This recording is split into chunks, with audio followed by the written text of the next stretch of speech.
Okay, let me get everything going. I didn't. I just knew I had to immediately get this going, so I haven't prepped any like save files or anything yet. So we're gonna just set this all up. I just got home.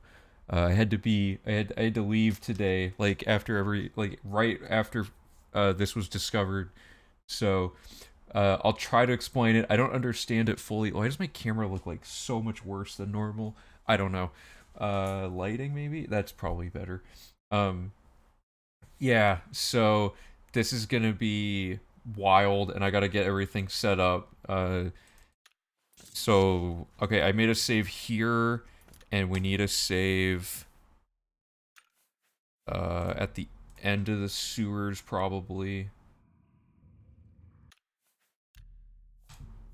Okay, so yeah, the game capture just takes a second to register for some reason, like when you tab out and stuff. Let's get a save right after sewers, and then I probably want the save from like right before we started the skill grind in the actual run. So let me pull that up, and there'll be a bunch of other stuff to test.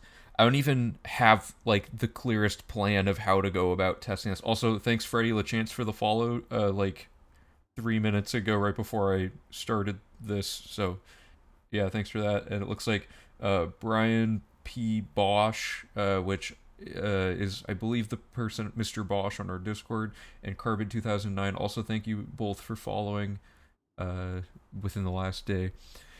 Hey, Lex, how's it going? How's everyone doing, by the way? What a time save that's bonkers. Though you'll still need to get to 20 for Daedric Shrines. It's not entirely out of levels, but it's still insane amounts.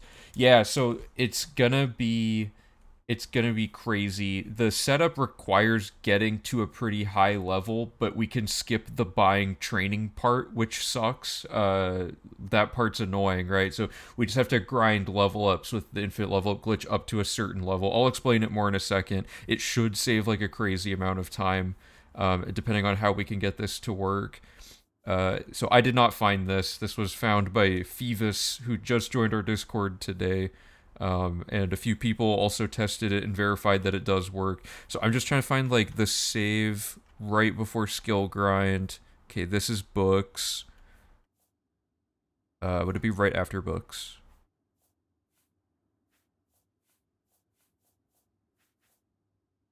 Yeah. Okay, so I think this is the save.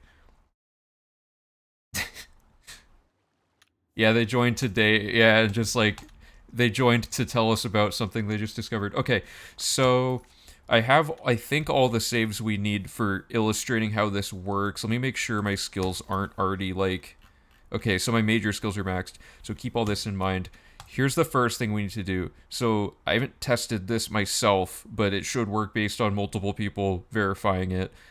So we're going to start all the way back at the tutorial and pretend that we're in the beginning of the run. So this is right when you pick a class, or a birth sign, sorry. And we're just going to play this whole part out like normal. And it's going to take a hot minute. So we get the torch, punch the Emperor, and also equip Flare. So I just realized I don't have... There we go. Okay. So we're going to play the tutorial like normal. I'm also going to apparently mess it up. So huge thank you in advance to Phoebus for finding this. And again, I'm not 100% sure on the time save. It should be pretty significant though, because the skill grind takes like 2.5 hours currently, and we're going to not have to buy training. So like the farming time should be pretty short. Okay, so everything's dead. Let me stand over here. Man, I did this so bad.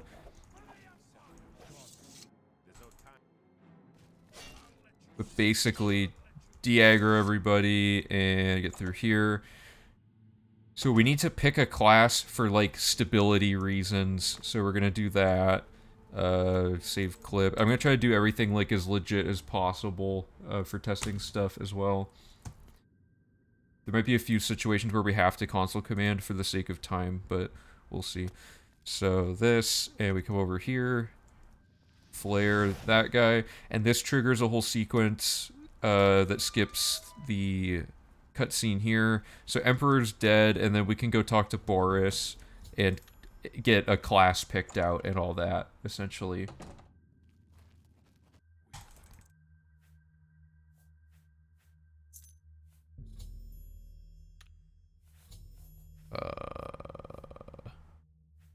Oh yeah, okay, so let's just make our class the way we normally would.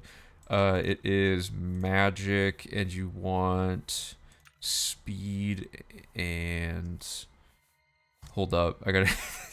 gotta look at the guide really quick and make sure I'm building this exactly the same.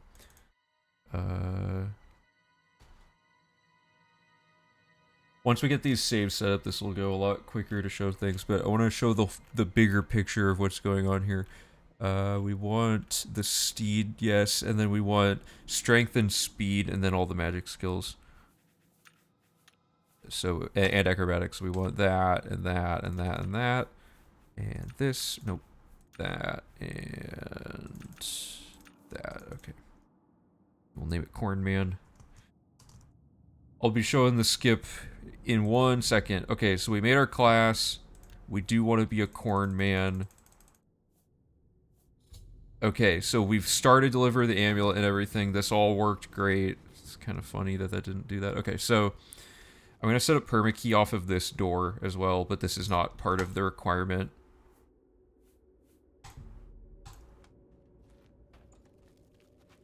Make sure I still have my class. Yeah. So this should activate permakey.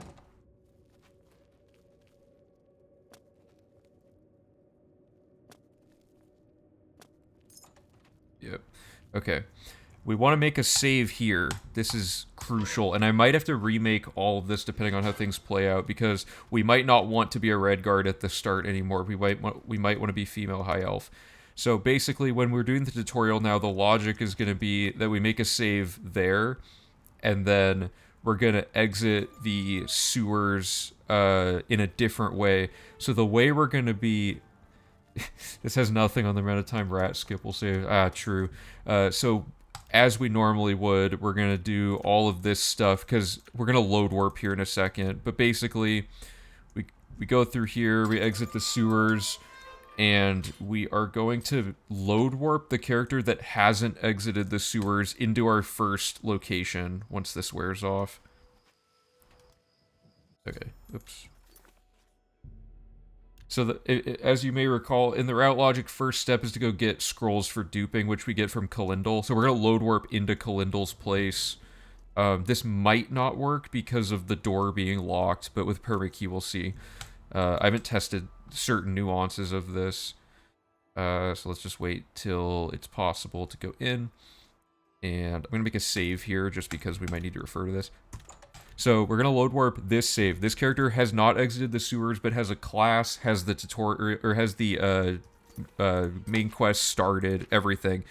The tutorial actually is complete. Interesting. So that's all good. We're now in here. We haven't left the sewers. So here's allegedly how this works. This character can now go around and do all kinds of stuff, whatever they want. So like, I don't know the best way to illustrate this, but basically if we quick save here and then pretend that this new save, actually, I'm gonna make a hard save of it. This character is going to represent the end of the skill grind character, basically. So we would do everything all the way through skill grind, and then oh, I can see. Okay, I should do this. Player dot set AV. Is it level? Is that how you set level? Let's get to or it might just be set level. Yeah, so let's say we've gotten the infinitely level up glitched, but without buying skill training. We infinite level glitch, which takes like half the time because you don't have to buy any of the training and stuff. Get to level 151, make a save, and then at the end of the run, we load warp that character back into the sewers. This is going somewhere. So this character will now be back in the tutorial sewer, which if you're unfamiliar, the tutorial sewer is a different zone at the start of the game than it is at the end. So this is a zone you're not supposed to be able to get back into. You might see where this is going. So now we're going to exit the sewer that we have not exited yet, even though we're now level, for the record, we're level 151, we have a class, everything.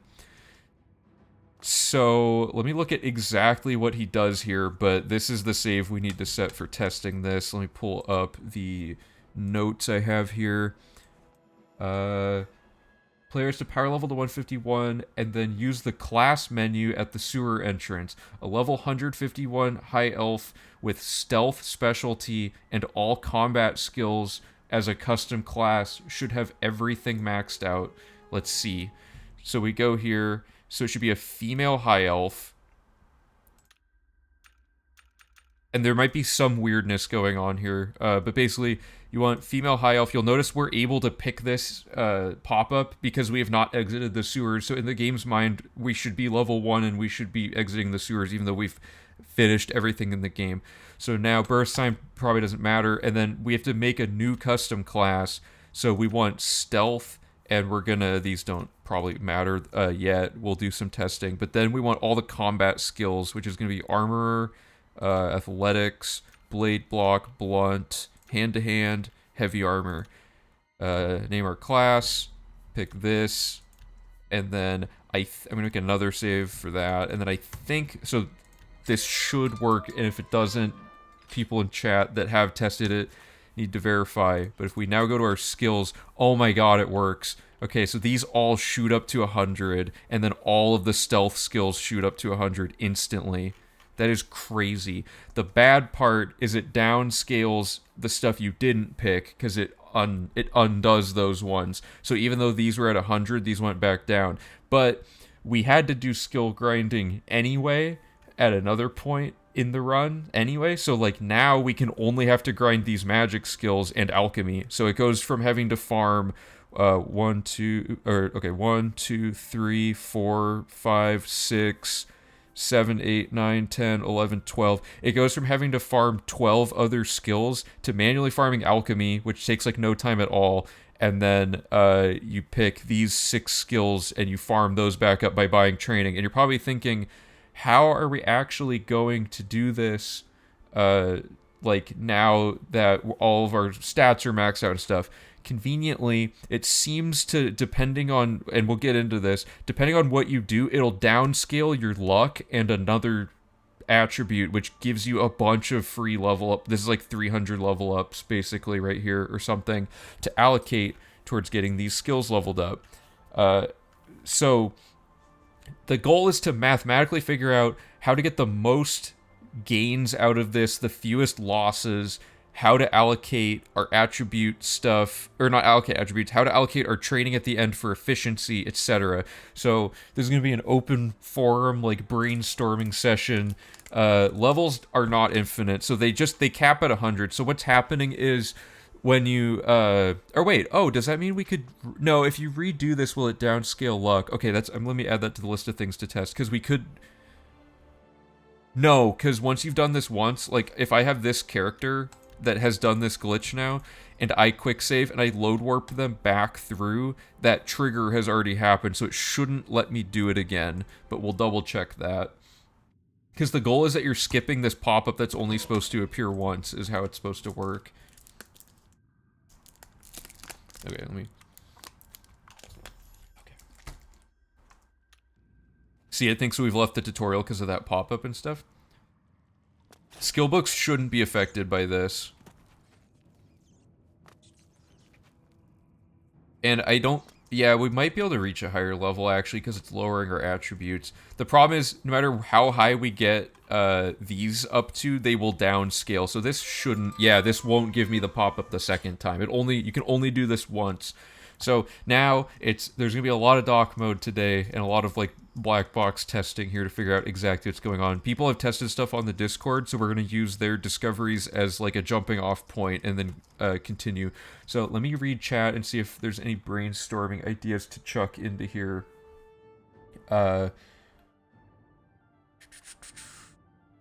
Okay, so again, Phoebus found this on the Discord. Huge thanks to Phoebus. Time save. Okay. So we basically now just get to pick the easiest stuff to grind for the ones to make up. I think so. I think we can cherry pick with our custom class, uh, and leave only the easy to grind stuff, which would be security, alchemy, uh, and conjuration. So that's 3 out of the 7 that get reduced. And then the other 4 we would actually buy training for, I think. And we would probably have sneak as well. But okay, so let me... It changes the instant you choose race or class. Gotta be careful about skill books, though. Oh, so you're saying it changes when... So you're saying if we... Okay, here, there's something to test.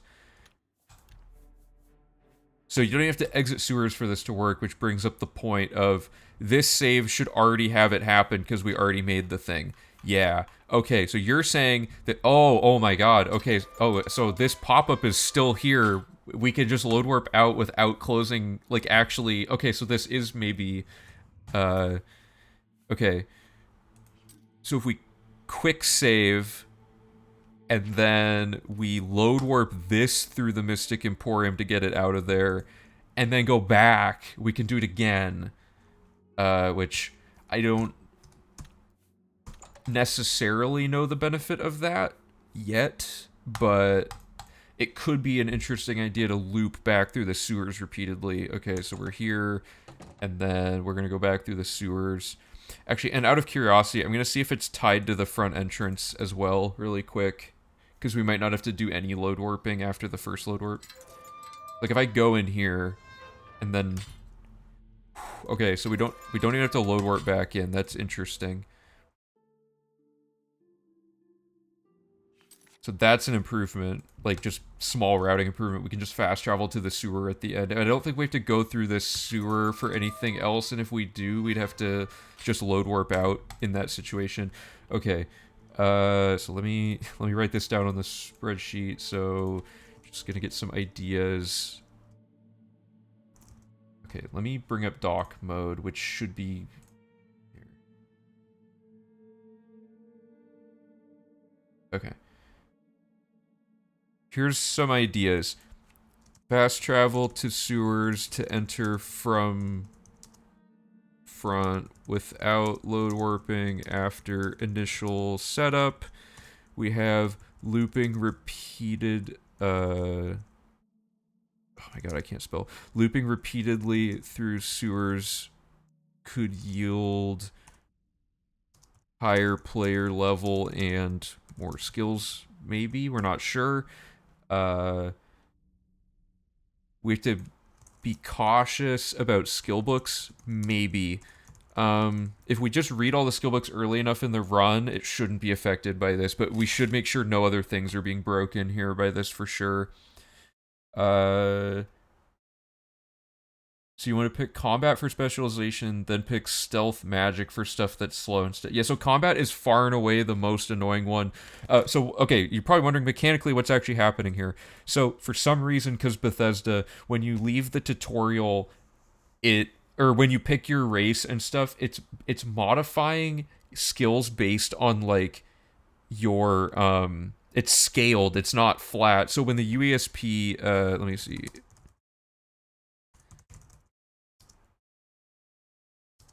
Okay, so if we look at like how the UESP explains character creation, I don't blame them for this being incorrect, but they say like somewhere in here, there's a lot of information. Somewhere in here it says that your skills go up as bonus, like flat bonuses. So like when you make something a main here, custom class skills. Okay. Major skills start out at 25 instead of 5. This is apparently not true. It's scaled based on your level for some reason, and level 1 makes it start at 25. I don't know why you'd ever program it that way to account for a situation like this, but they did. So they're saying, so Bosch did some additional research. Main skills, like major skills, scale up 1-to-1 with each level. Specialty skills scale 0.6 to 1, and the rest scale 0.1 to 1, being one the level up. Okay, and then when you rescale choosing class, personality scales up. If you change race, it doesn't scale. Okay, so if we kept our race the same, our personality would plummet. Let's double check that. Let's see how that works really quick. So, what's the best way to test this? Let me read it again. When you wait, when you rescale choosing class, personality scales up. When you change race, it doesn't. So we want to just do this without changing our race. But I didn't change my race. I'm still high elf, right? Or well, okay, let me find. This is like pre anything. So where male red. Oh, I did change my race because I was high elf. So male red guard. So theoretically, all of our attributes. Oh wait, is this? No, no, no. Okay, so I'm gonna set all of these to 100 as another way to test stuff for testing downscaling attributes.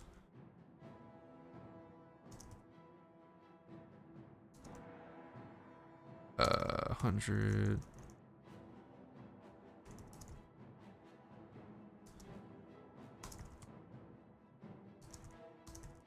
What am I missing?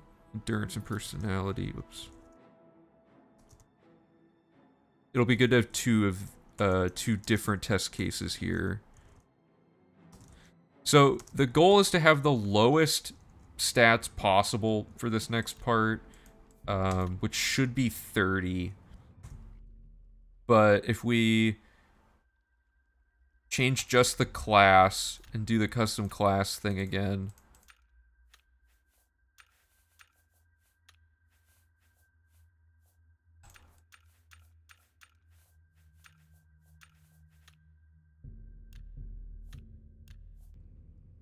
Okay, what happens?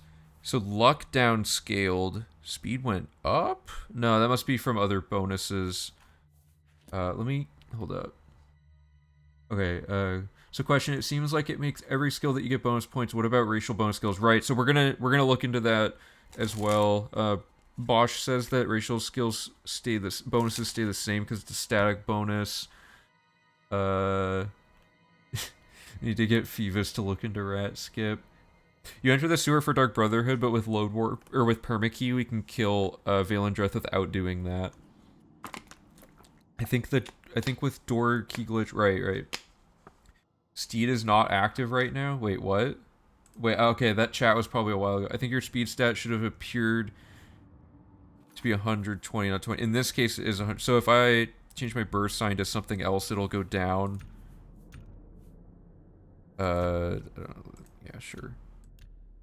If I change that, what happens? Yeah, so that goes down. Oh, so it changes it and then applies the speed bonus for Steed? That's super weird. Steed also static bonus can go... Yeah. I think your speed stat should... Yeah, I think what's happening here is it's applying all of your class stuff. And I don't know why the attributes... The attributes shouldn't scale up, right? Like, this character going through this glitch... Their attributes stay the same, yeah. But they will be pretty high by the time we finish stuff. So we learned that the birth sign is applied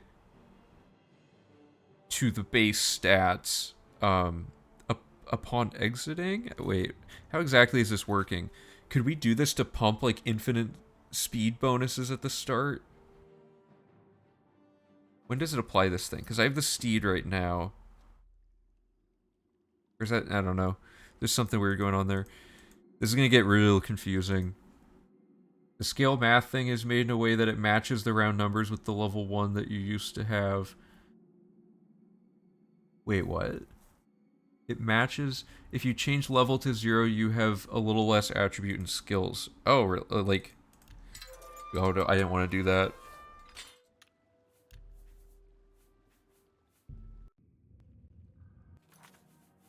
So I have all this, and I haven't changed anything. So if I edit my race to female high elf, this also means we'll probably start the tutorial as a female high elf instead of Redguard, so that we can not have to do the race change to lower our stats, if that makes sense.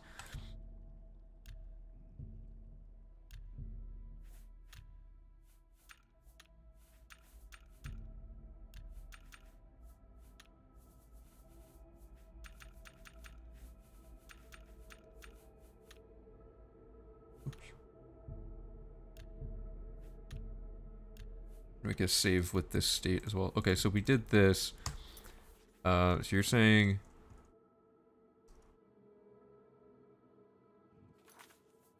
Oh, before I do it.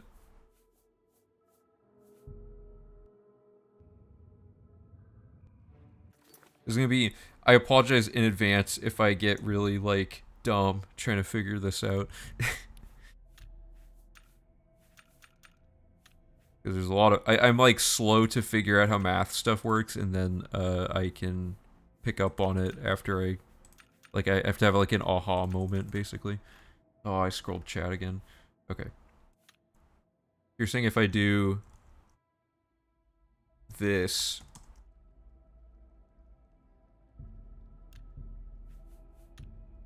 and then do that... Oh, that's wild. Why? Why does it do that?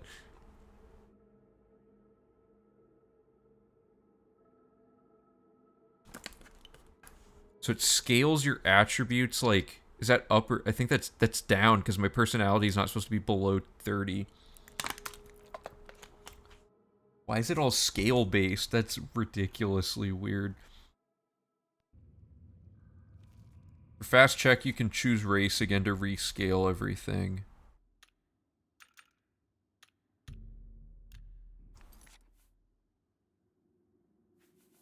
So...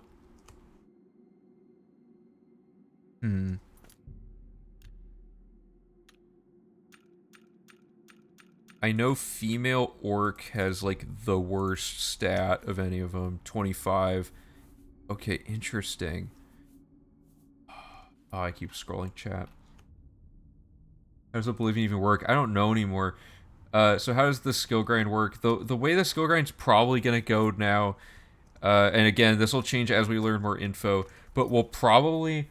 That's terrifying. We'll probably make, like... Oh, and all this went down, because my level's 0.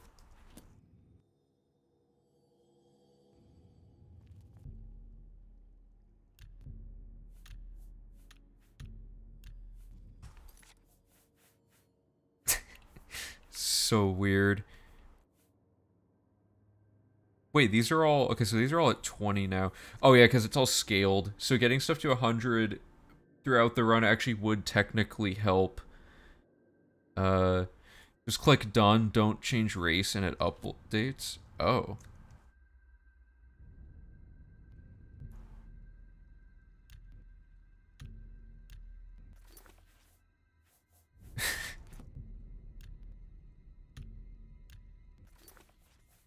Yeah, okay. And then it fixes attributes, right? Is 151 just like the minimum threshold to get everything to 100, or does it cap at 100?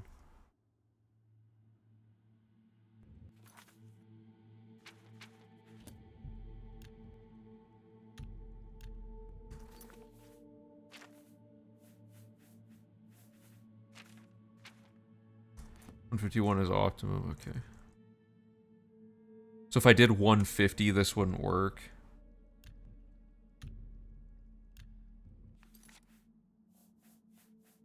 Oh.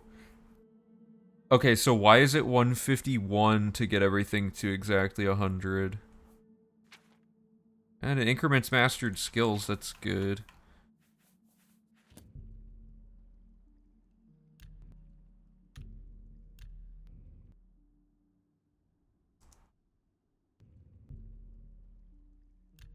Because of increment ratios. Give them Excel, okay. Sorry, I gotta... I gotta figure out... it helps me to, like, map out and, like, visualize exactly what's going on. which I haven't done yet. So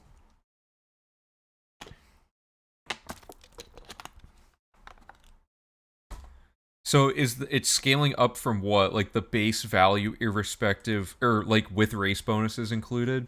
So in this case, I'm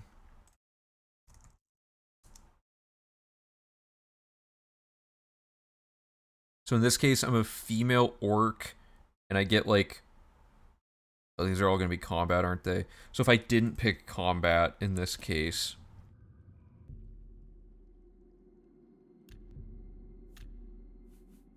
if I only picked like all stealth skills,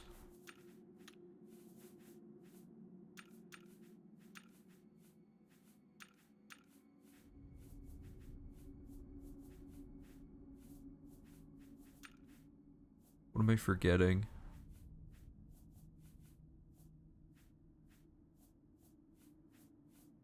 Oh, duh. So if I do this... Okay, so what do these go down to? So everything starts at 5 by default. So with a female orc, armor should be 15. But it's 30. But I probably got some armor throughout the game, so that's actually the base value. Quick question, does this mean that we should perhaps not take spells as major? Yeah, it could mean that. It might mean that we just pick whatever major skills make us move the fastest, do the most, like, whatever we need, right? Some of the spells are good for not having to unlock certain spell effects, though.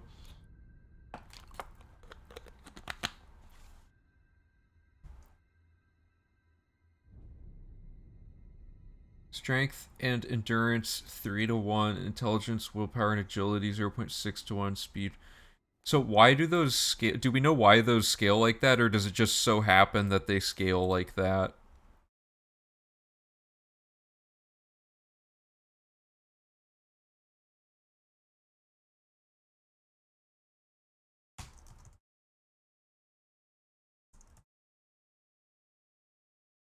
Just do the math. Okay, so let me just write these down.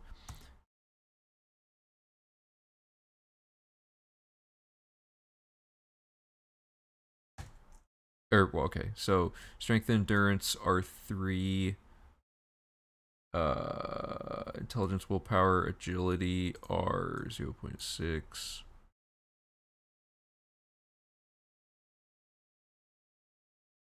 Speed is its own thing, and then luck and personality 0. Okay.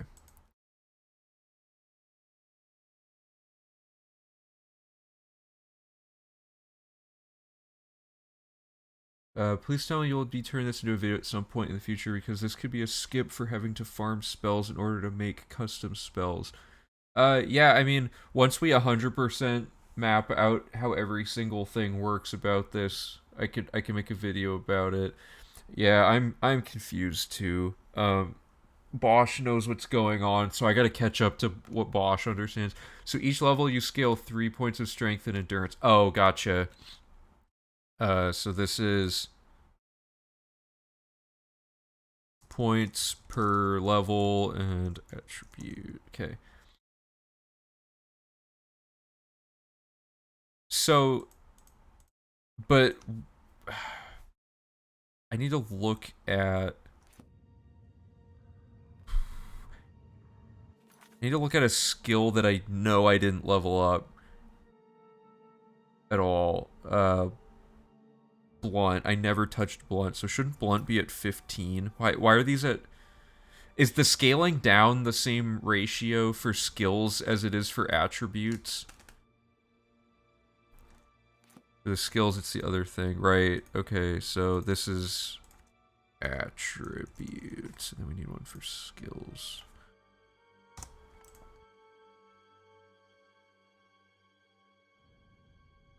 Major skills scale up 1-1.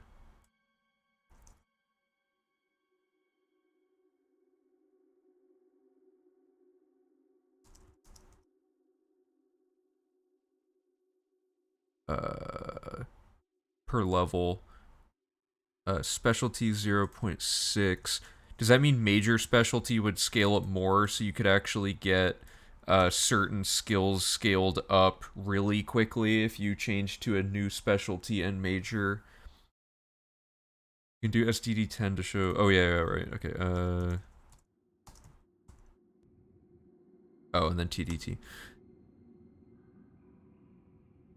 Oh, but advances are going to be a little whack. It claims 0 advances.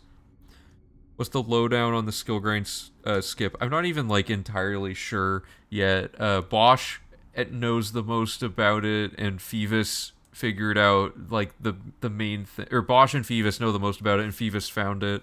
Basically, we're like changing. It turns out that changing your stats on this screen. So like, see how these are all at like not 100 for combat skills. If you go here and you make a class that specializes in one of them and does combat for the other, you can get all of those skills. So like, these are all the combat skills. So if you do this, it'll scale up all of your specialty skills and major skills based on your level, which is level 151. So it makes all of your stats super high, except for the ones it scales down, and then those have to go back up. So anything with 0 on them you've never used. Oh, really? Okay. Okay, so I guess I'm trying to figure out why my armor is 30, because, or why it was 30. What exactly is the run requirement? Is it get to all skills to 100 or the mastery quest? It's, so when you get a skill to 100, this stat increments. Like, see how it says 14? Here, let me show it in full screen. So see how it says 14 here? This toggles up or down depending on if your skills are at 100 at the time. And usually skills can't go down, but with this they now can, which is interesting. So like, if I change this to be all stealth, oops.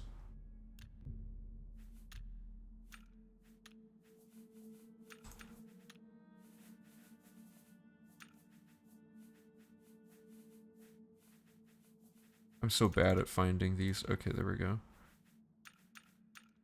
So if you pick all of the stealth skills, it'll put those below 100, and now it goes down to 7, because 7 combat skills just got lowered below 100. So the perk doesn't matter, none of that. All that matters is that if this is at 100, this stat goes up, and that's the determining factor. But it can go down after it's been achieved now. Is naming the class Corpsman an essential step? Yeah, it actually triggers some arbitrary code stuff to happen based on the class name, you know? But yeah, so the requirement is just master skills. So let me go back to the spreadsheet. Okay, so you're saying orcs get 10 plus armor, correct? And the base value of all skills is 5. So that would be, so that'd be like 15 would be the base. But then on top of that, we've picked armorer to be a major skill. So shouldn't it be... Okay, but it doesn't add 25.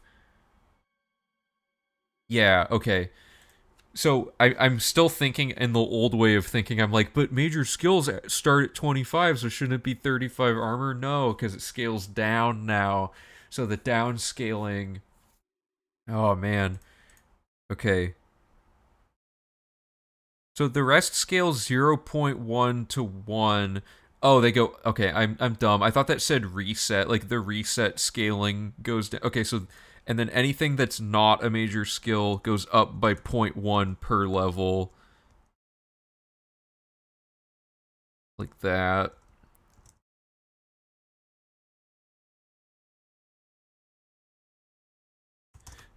Okay. Yeah, so you're saying that if we had like some ridiculously high level, everything would get up to 100 instantly, which is not feasible. But you're saying like,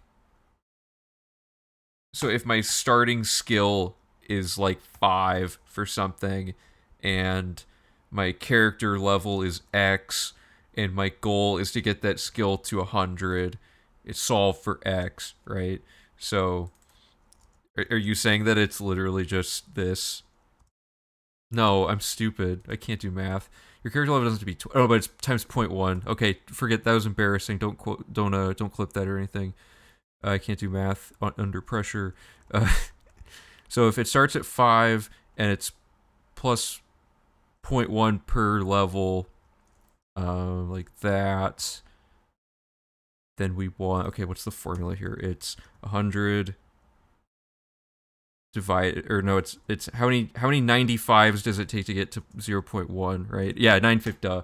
Okay, so you need 950 levels at for if it's a minor skill at level 5 to get it up to 100. Okay, good. Someone smarter than me said 951, so I trust that I got close enough to the right answer.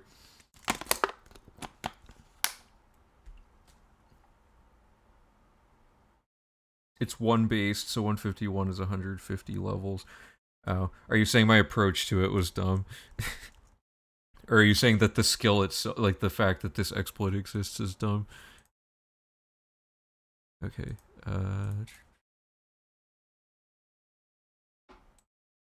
This is notes.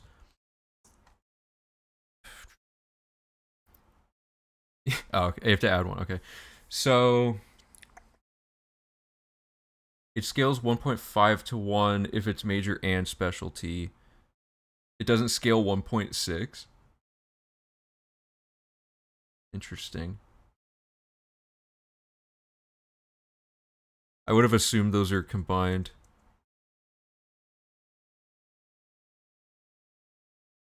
Okay.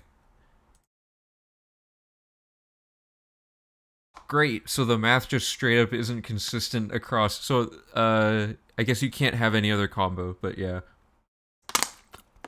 So if we were somehow able to get to level 951, which the amount of time it would take to actually get to that level is longer than the whole skill grind would take normally, so it isn't worth it.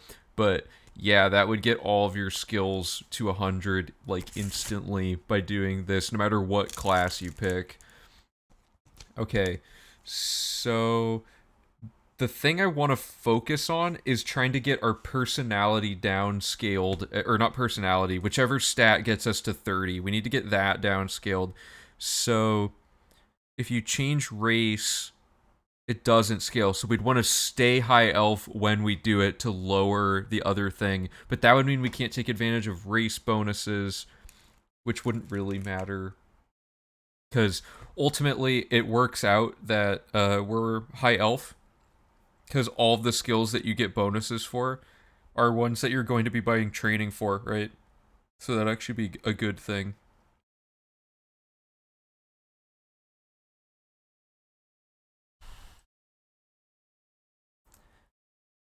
Okay, so Breton also works, but they're slow. Yeah, High Elf having 10% faster speed compared to every other character is too good to sacrifice for this, I would think. I am willing to sacrifice Redguard for tutorial because in the tutorial, it's like a 7. Like, tutorial should really only take like 3 minutes either way. It shouldn't take very long. Although with all this setup stuff, it'll take a little longer. So we know how skills scale, or at least now I understand how skills scale. Is there different scaling for the different races? Right. So we have to look into stuff like that. So there's our skills and our attributes and how they're affected by the major and minor choices of your class, which and then attributes are do attributes, it's a flat 5 points for your attributes you pick for your class, right? So that shouldn't affect anything. How would you be leveling up in the sewers? So we won't level up in the sewers, right? We'll load warp out of the sewers to avoid getting rid of this pop-up, and then we won't re-enter the sewers until we finish the run. So at the end of the run, we've done everything but get our skills up. We run back in really quick and go trigger the pop-up. We can skip the grind of skills that take more time. Exactly. Yeah, so what we did last run was we would do the infinite level up glitch to level our character up, and then we would cast a spell, talk to a trainer, and buy 5 levels of training and repeat. Now the process is to literally just level up quick save and level up again, and we can just, the leveling up phase takes just as long as the loading screens take almost. So you just power through, and we don't have to move around and break up the flow of it. We would just stand there and get from level whatever, like 30 or whatever we're going to be at from other logic stuff. We'll sit there from level 30 to level 151, and that's an easy thing to do because we won't have any attribute bonuses. So we just grind all the way up to that amount, load warp into the sewer, we get all the skill grind stuff we need, and then we go around town to like the mages guilds and buy training for the remaining spells. Can we get level 100 athletics as a major skill at an early level 50? Do the whole game with that? Yeah, exactly. So we don't even need to have magic skills universally. We can get rid of, most importantly, we'll get rid of acrobatics because we don't have to farm acrobatics the whole run now. What we can do is farm, we can change acrobatics out for athletics, so we don't have to buy as much athletics training at the start of the run, and we can save more of that stuff for later. So that'll speed up the early game quite a bit. So let me write that down. Swap acrobatics for athletics. So what do we want to do here? We want to be the same race when we do this. Can we do this at level 2 and get to level 50? Oh, yeah, we could come back after... Oh, that's devious. So you're saying we level up our character just flat out without even considering like buying training and stuff, and then do the sewer trick to get instant skill boosts that we needed right now and go do other stuff? Yes, we could do that. Major skill alchemy is super fast. Yeah, okay, so what do we want here? Let's go back to the document. We have options here. Swap acrobatics for athletics. Cherry pick major skills that aren't magic for the most part. Yeah, you can get alchemy all the way up in this. That's true. Okay, you can't really dupe anything in the sewer in this version, though. That would be the only tricky thing. We will still need spell grind, or will we still need spell grinding? If we do, don't we need a high enough level of acrobatics to cast while jumping? Yeah, but you can get to level 25 acrobatics really easy, just through normal gameplay. And if we're not farming acrobatics, who cares if we can cast while jumping? And also, all of our magic is gonna reset at the end. It doesn't totally matter. Everything, like, all of those skills will go down to, what are they? That we had a save that did it. Is it? It might be. I don't know. Hold up. Let me find one where we. Yeah. So this character was 100 at like everything before doing this, and she got all of her stuff lowered. This is the end of ABC ABJ. Yeah, maybe. That'd be a relief to not have to have that spell effect crossing over the screen constantly. Okay, so if our skills are level 100, they end up like this when we do this. If they're less, won't that mean that they scale down to be less through this exploit, or am I misunderstanding that aspect of it? Do skills even scale down, actually, or do they just get set to hard values when we do this? Because I know they scale up correctly. ABC ABJ is a acronym for always be casting, always be jumping. So it basically means like it was a reminder for us to not forget that the whole run we need to be farming acrobatics and spells so that they're all level 100 by the end of the run. But now we might not have to always be doing anything, which would be really sweet. Okay, so you're saying it'll always get set to these values. So what we want then, the problem is, so whichever combat thing you pick, it'll go, or whichever major skills you pick, those all go to 100, right? Whichever specialization you pick, those all go to 100. That's the way we need to think of this. Those are just 5 plus racial bonus. Right, so what we want to do is...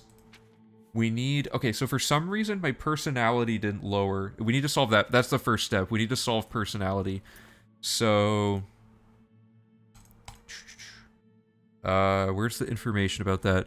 When you rescale, choosing class, personality scales up. If you change race, it doesn't scale. So I did change my race. So what I want to do is actually, we're going to play through the tutorial really quick as a new character.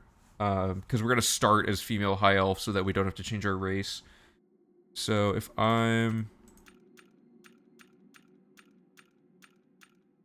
So if I start as female high elf,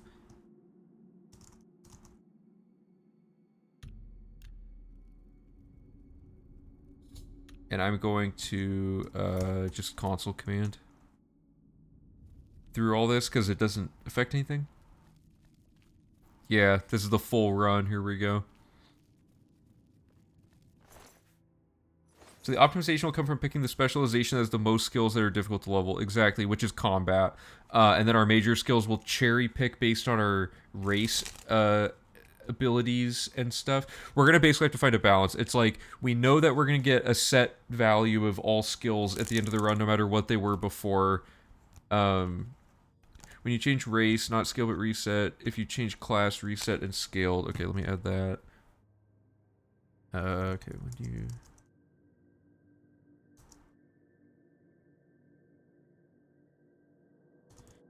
Change race is not scale, but reset. Change class, reset, and scale.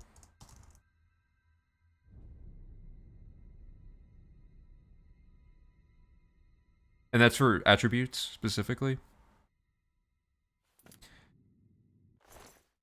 Don't know how to say it right, but for example, if you're level 151, change race and 30 personality. If you change class, it goes to 100. Oh, I see. Okay. What if we change the class first and then change the and then change the race? Does it put that back down but keep the skill ups maybe? Let's find out. But anyway, so we're going to do this.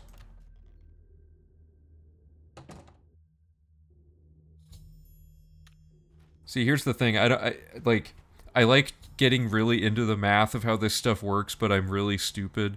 So, what I want to do is go through this whole thing and like, because I did this with alchemy. So, Whatha figured out how all the alchemy stuff works, and I was like, that's cool that it works and everything. But then once I like mapped everything out on my own and like went and basically relearned everything he already knew, I understood it way better. So now I'm able to like actually contribute to finding better like things for alchemy instead of just being like using the potion blindly without knowing why it works. So it's nice to know why the stuff works. So I want to make sure that I actually map out a spreadsheet that like totally like shows everything going on, because that way like having more people charting stuff out or like being able to use that charting and stuff will let us have more, it'll maybe allow for more insight. Okay, so this part I'm just going to play normally because this is the point where it actually kind of matters.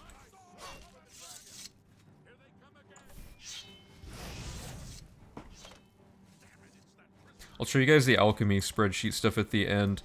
It's like, after I mapped it all out, I was like, I can't believe Whatha figured this out just like through testing stuff. It's so complicated, like to do all the math and stuff, and he just somehow like did it all. Okay, so that was... Why you get away from me, Emperor? Actually, no, it's fine. Okay, so here's a question. Does our class selection matter at the start? I wouldn't think so, because everything gets scaled, so I'm going to still pick the steed.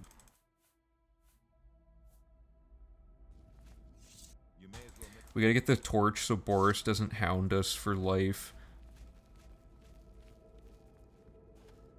Steed just added the scaling at the end. Right, okay.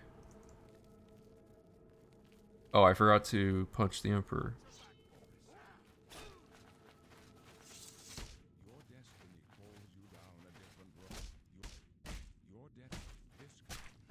There we go. Where do you load warp in? So we're gonna... It's the sewer grate. So, right before the final area of the tutorial. I'll be showing it in just a second.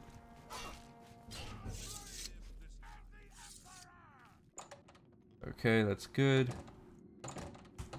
Do this to spawn them all in here. Like that. Good.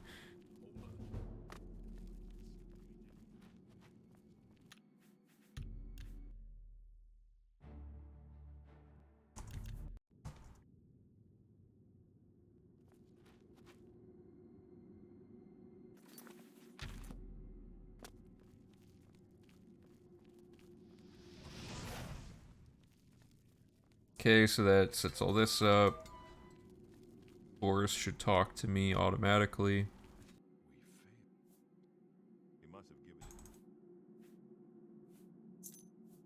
So if I'm understanding this, it literally doesn't matter what I pick here, right? Just want to make sure before I do it. But like, it scales everything, sure. No, it resets all the values though, right? No matter what we have. So like, we would still just, we would want to pick whatever class is convenient for us. And we could even change stuff at the end of the sewer and then load warp out if we really had to. So let's do, actually, that's a thing to consider as well. We could get to the end of the sewer, make a save in front of that pop-up, change the race, go to the Mystic Emporium, load warp the new race through, and then that's all set up so that we don't have to change the race later, so we could still have Redguard during the tutorial. Is it possible to keep reloading the burst and get more speed? I can check that. For now, let's just make the Cornman class we've always done. Which, or not always, but you know what I mean.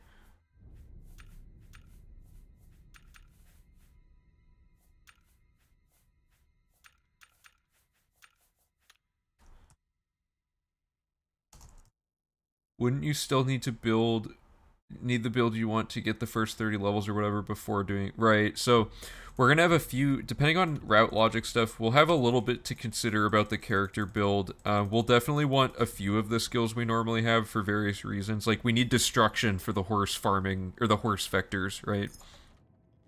Okay, this is the save, right here. This is the save you want to make. And then you load warp your character that's outside the sewers back into here. Whoops.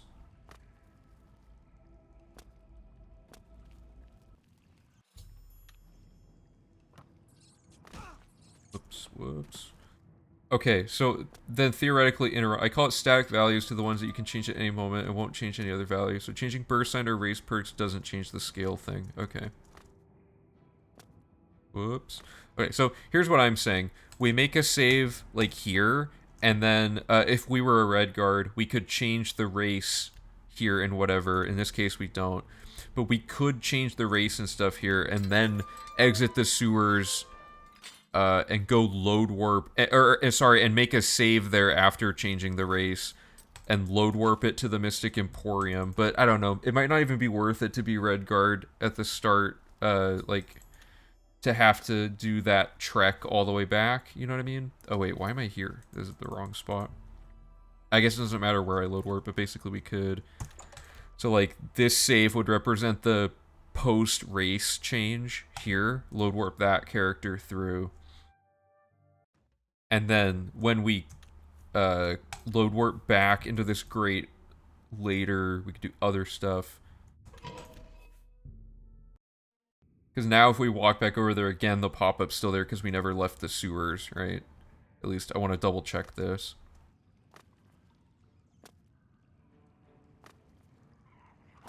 You can abuse this to get weakness to magicka without destruction 50. How do you mean? Oh, with the apprentice sign, right? Oh yeah, we can just like sort of pick whatever we want situationally because we can always load warp back here. Like if we're willing to make the walk over here every time, we can just always do this. Could we use rat skip to do that? I don't know. There's probably some way to do it. Like we could run back through the tutorial to go sit in that chair to save all future travels from being any longer than just like a couple second rat skip. Okay. So we are now this character with these stats, whatever. So I'm gonna just well, first of all, just gonna do that.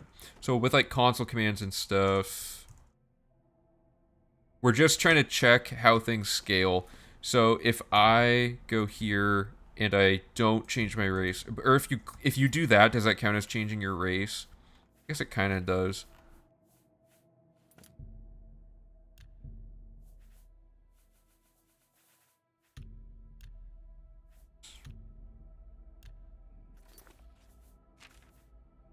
So to answer the question about stacking the birth sign thing, it doesn't look like changing it like does anything. It just adds it on at the end.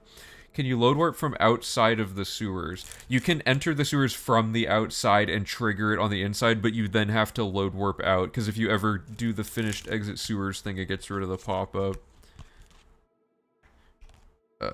Can you load, or for load warping, would it be more consistent to put the points where you would save in the notes guide? Yeah, I mean, in the guide we'll have like save number whatever is like the save to set this up. But you might not even need a save, actually. You'll the first time you would need... No. As long as you load warp this character from the sewer grate out of here every future time, you can go in from the outside, trigger it, and then load warp out without exiting the sewers officially. That's how you would do it.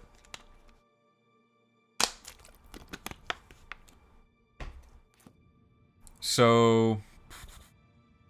what are we testing specifically? We're trying to lower our personality. Oh, it worked. So is the reason it's... okay, so... if you change your race, it doesn't scale, but it resets everything. But if you don't change your race, and you just change your class, it resets everything and scales it. And since personality and luck have a 0 scale, that means our personality is 40. Is that a female high elf reason? Let me double check that. Yeah, her personality's 40. So... okay, I want to try something. If I change my race to female orc because she has, like, the stupidest, worst stats, like, ever for this. If I do that, because I changed my race... oh! Okay, check that out. So if I change my class... everything scales up, and then at the end I go and change my race to orc, and then it resets personality. So we get 75 levels of training, or not levels, we get 75 level ups. So 75 times 5 levels of training, we have 375 points of training to distribute amongst whatever remaining skills there will be for the skill grind. That's the most training we can feasibly get. And it has to be training skills that aren't governed by personality specifically, because otherwise it would raise personality too quickly, if that makes sense. Yeah, so female orc specifically has 25 as her lowest stat, and it just happens to be the one with the scalar that's 0, so it all just works out, like, perfectly. Uh, Also, we get to use Augma on magic. Oh, yeah. So, okay, that's crazy. So then Augma can be used at the end. If we had infinite Augma, we would be able to just, like, raise everything. Okay, so let me... there's so many things to... it's, like, too much info all at once. So, change class first to scale all skills, and then change race to female orc to reset personality to 25, and then apply Augma to remaining skills. Can you also increase luck in order to get more training? So the way it works is your luck and personality, basically, when you level up, you have to like pick 3 things. And if there's not 3 things that are under 100 to pick, you can pick 2. But, like, we have to pick at least these every time. So if they both go up by 1 point every level, personality's going to be at... personality's going to be at 75 when luck hits 100. So luck, basically, the lowest stat is the only thing that matters in this case. Also, though... well, okay, no, never mind. So, basically, this is the ideal state our character will be in attribute-wise at the end of the run, right? You can just change one time the race and it scales everything. Yeah, so if I'm pre everything and I do class first. But yeah, I'd want to do class to pick the skills right first. So I would be like, okay, I want all the stealth skills to be at 100, and I want, well, this doesn't matter as long as you don't pick those other two. And then I want all of the combat skills like this. And then, yep. So then you do this step first to set everything, but then your personality is too high. So then you just go in here and change your, personality, or not personality. You change your, race and gender to orc, and then everything else stays scaled. And then this goes down to 25. So what we need to do now is using the female orc build, we need to theory craft the best loadout of major skills. That's what we need to do next, because we know the best order to do all of this into. So let me copy the female orc info in. So it's well, actually, I can just look here for everything.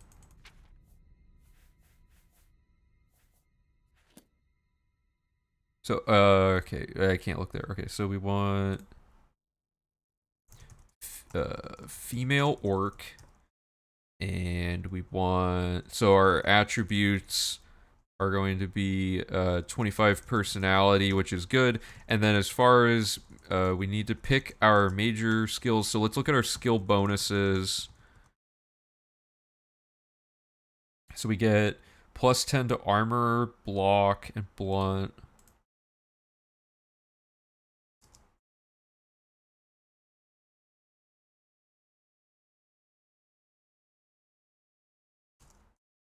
And then we want plus 5 hand to hand and plus 5 heavy armor.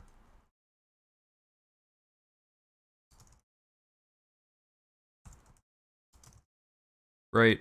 So wouldn't the best thing to do be to not pick combat? It would be to pick match. Here, let's go back in here. So wouldn't the best thing be to pick the things we're not getting bonuses from as a female orc? In this case, we would want not combat, because all of her skills are combat. We'd want magic or stealth, and the other one we'd pick the other skills. So if we're modifying our Cornman class, the easiest thing to do would be to just literally change this to say stealth, and then fill the rest out like normal. So it'd just be, or no, but with alchemy. So you want alchemy, alteration, conjuration, destruction, illusion, mysticism, and restoration. Sorry, I'm pretty tired today. So if you did all that, then your remaining skills are way higher than the, or not way higher, but like you get a lot of level ups like achieved by doing this. Sorry, there's a lot of chat stuff. Okay, that way instead of serving the saves to find the save you need to load for the lower, you can instead put in all the points you would save for so that they have a consistent number. Yeah, so throughout the guide, on the, here, let me see if I can pull this up. So on the web page that Ultra Potassium is working on, or there's multiple people working on it. There's also Muggy Fox as well. So multiple people are now working on the web page. So, oh, hey, cool. Oh, wow, that's sweet. They added collapsibles. That's really cool. The way it's gonna work though, so like the per key save is 9, right? Looks like some formatting stuff's. Oh, you can't change it after. So the first instance, you pick the value you want, and then it changes it throughout the. So anytime permakeys, I don't know where it is, but anytime permakeys mentioned, it will now echo the save value. So then you can look for save 19 in your save list, which is pretty sweet. What if you do female orc? Yeah, so female orcs 75 levels. Orcs are also 1.06 speed, not that big of a nerf. Yeah, but we also don't have to be an orc until the very end of the run. We can be a female high elf the whole time, because when we come back, we just have to pick our class and then pick female orc, and it resets personality. So that all works out. How do we now also? Oh yeah, so Ogma. Can you also increase luck in order to get more skill trainings? I think I already addressed that. Yeah, so personality is like the sole reason we get the level ups. You can change just one time at race scales. Oh, I scrolled way too far up. Uh, when being an orc affect speed doesn't matter because we will be a female high elf the whole game until the end. Do we care about major specialized skills at all? Yeah, so we need to like basically we still have to buy training and it's not enough to cover all of this, so we have to pick things in such a way that the it's almost like we're building a reverse class. We want our 7 non-maxed skills to be the easiest stuff to farm manually or train up, and basically an entire specialization gets covered, so we have to pick like the female higher or female orc gets. Does anyone have 30 personality? Because losing 5 level ups of training would not be the end of the world. Argonian. Oh, okay. There's a few. So here's our candidates. We have female orc. We have male or female. I'm just gonna do this. Okay. What's happening? Okay. We have female orc, male Argonian, female Argonian, male Bosmer, which I believe someone in chat said, male Dunmer,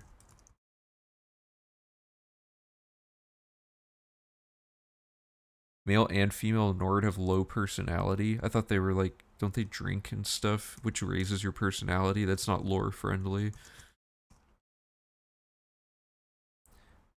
And then male or female orc, okay. Which female orc is just straight better than male orc because all we're looking at is stat increases at this point. And then we have male red guard. So the only thing that matters is going to be so the ones where there's 2 of them. So Argonian and Nord, I'm just gonna have one of them. It doesn't matter. Or I should keep the female one because we're already gonna be female, so that's one less menu thing you'd have to do if it was that. That's some killer optimizations. So female orc is 25 and the rest are 30.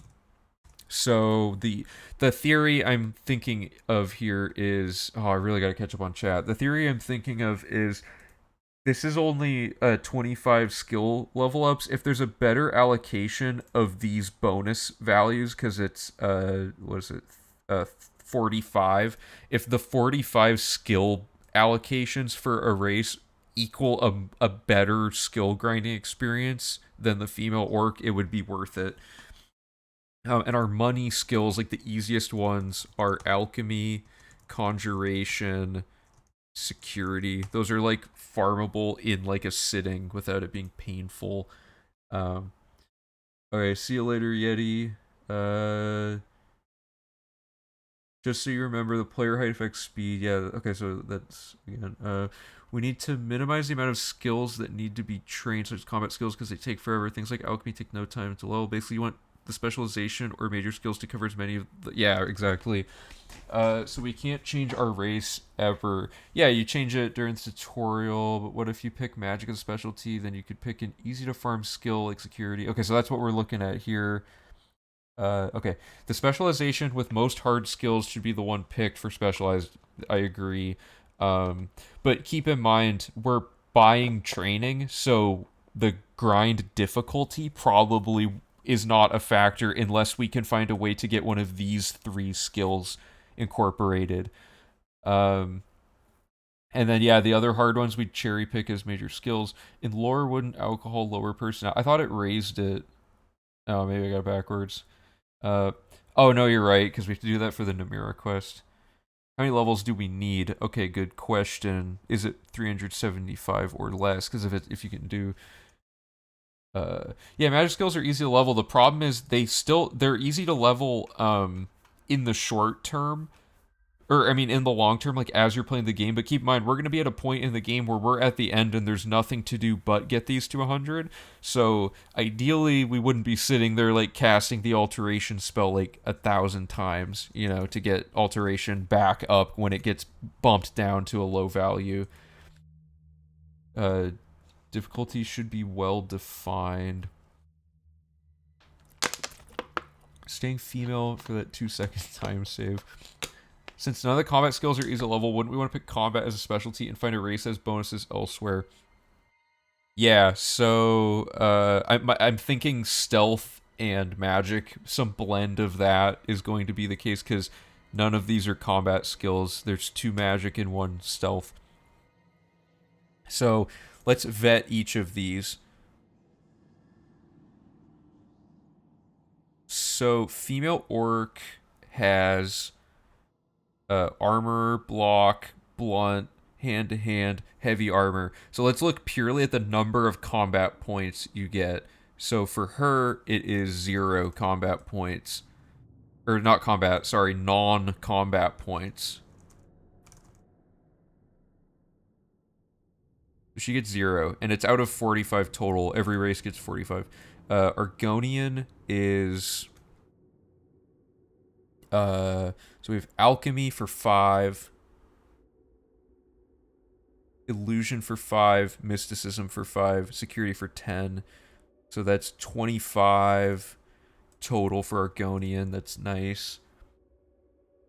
Let the fastest skills is Meyer skills.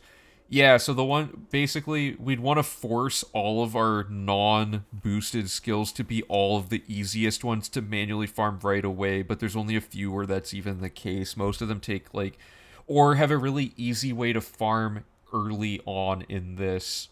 Yeah, so Argonian's 25. Alchemy bonuses are a waste since it's so easy to level. That's true. We want well, okay.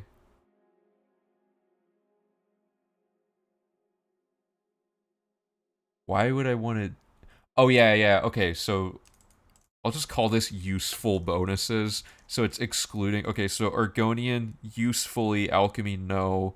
That was a good point. Thank you. Illusion and mysticism sure. Security no. So let's just say 10 for Argonian. Uh, Bosmer usefully we have. Yeah, you're right. Okay, so 5 alteration.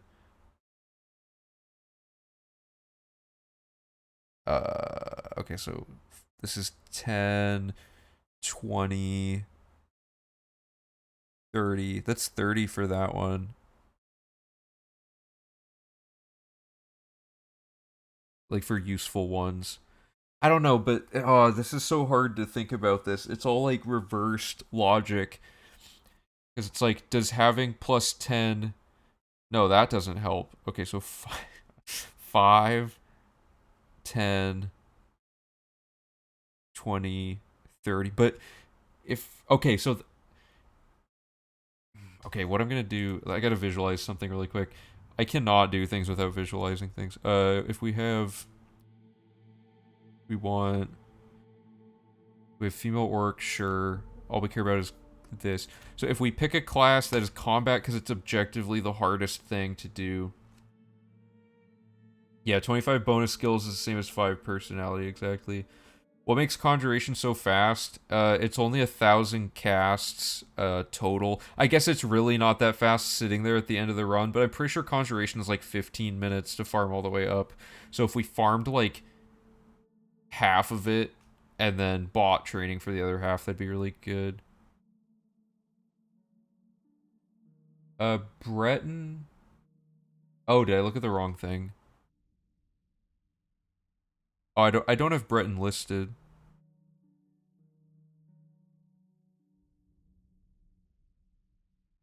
Yeah, we want okay, so we want okay, maybe Conjuration's not great, although we could okay, we're gonna have 2 categories. We're gonna have skills that can be farmed quickly in a short amount of time up to like level 50, and skills that can be farmed really quickly uh up to level I'm gonna write all the skills out.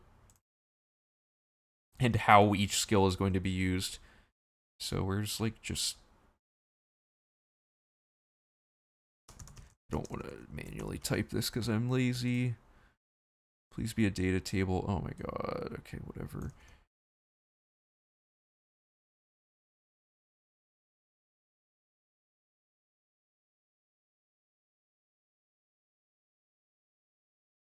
Wow.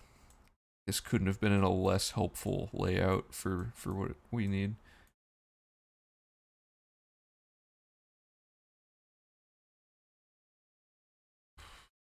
Okay, let's get rid of these links.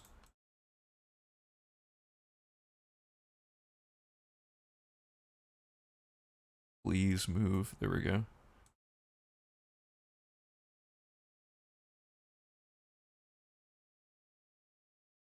This game is really or not this game. This particular spreadsheet is testing my patience here. Okay, so let's move all this into place.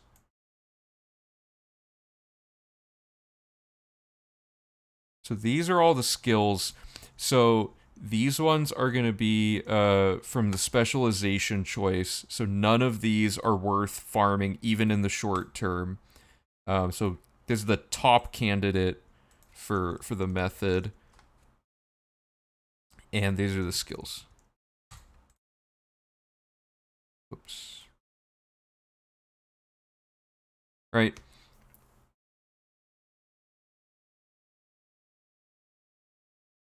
Alterations.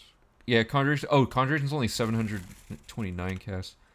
Oh, it's also worth noting because conjuration's not going to be a major skill. It'll actually take longer than it would have taken as high elf. The only reason I know what the word tautology means is thanks to the ultimate bridge of fantastic scene I found. Not funny that holds any truth. Breton is 30 useful. Bosmer's 35. Oh, okay, thanks. Wait, Bosmer's 35. Okay, sorry. I'm gonna.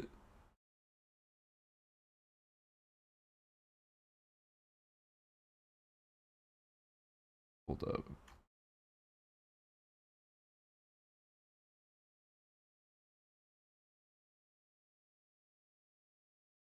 Yeah, restoration's ridiculous. It's like 20,000 casts. It's like more than any of the other stuff. So if we cover all these with this, we don't want any of these to be in the thing we're doing. And then we're going to tier list these. So ideally, we would manually farm this all the way up and this all the way up. So keep in mind, we have 7 major skills that we get to pick. So 7 of these things that aren't these two are going to be picked is the goal. Find the perfect 7 things. So conjuration, I'm going to call this early farm. Early farm means you can get it up like 25 levels really quickly. For example, light armor is super fast. And so is heavy armor since there would be no other setup, but this is light armor is a prime candidate for early farm. Heavy armor might also be a prime candidate. Mercantile is not, so that is definitely a major skill. And I'm gonna. Okay, so this one definitely a major skill, and then I'm gonna color coordinate these or something. I don't know. Guess it doesn't matter. This will represent specialization. I don't know. It doesn't matter. So the idea of early farm is that if you picked it as a major skill, it would be a waste of a lot of like it'd be probably faster just by training. And I'm grinding crafting skill levels in a game called Fantasy Life. Isn't very easy. Oh yeah. Just so you know, you may want to store the skeleton key somewhere so it's not in your inventory when reclass happens. Okay, let me put that.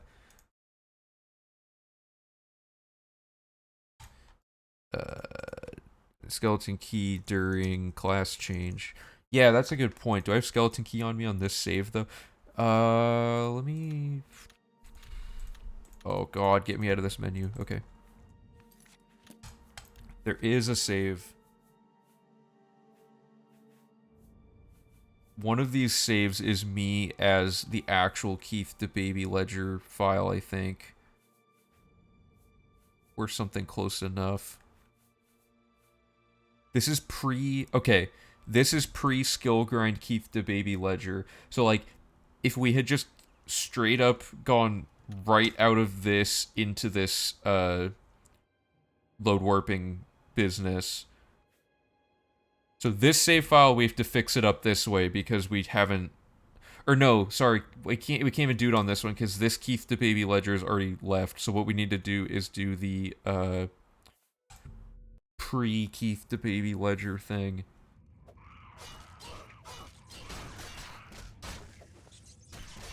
Okay, so oh my god, please. I need to add the. Does anyone happen to have the ID for the skeleton key for me to add it in? So this is before we've done anything.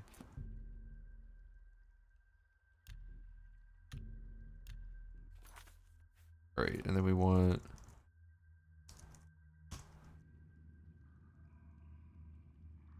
Oh, it's all good, Melody.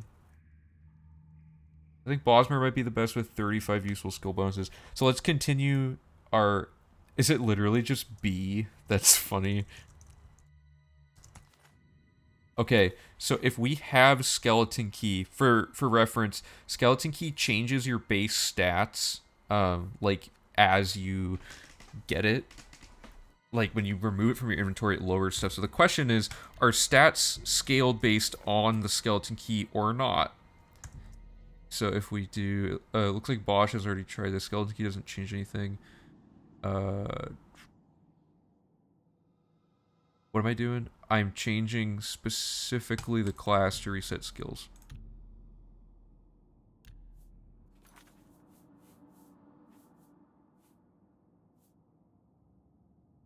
Security's 20 though, and we still have the skeleton key, which is boosting it by 40. Does this mean our skill goes negative?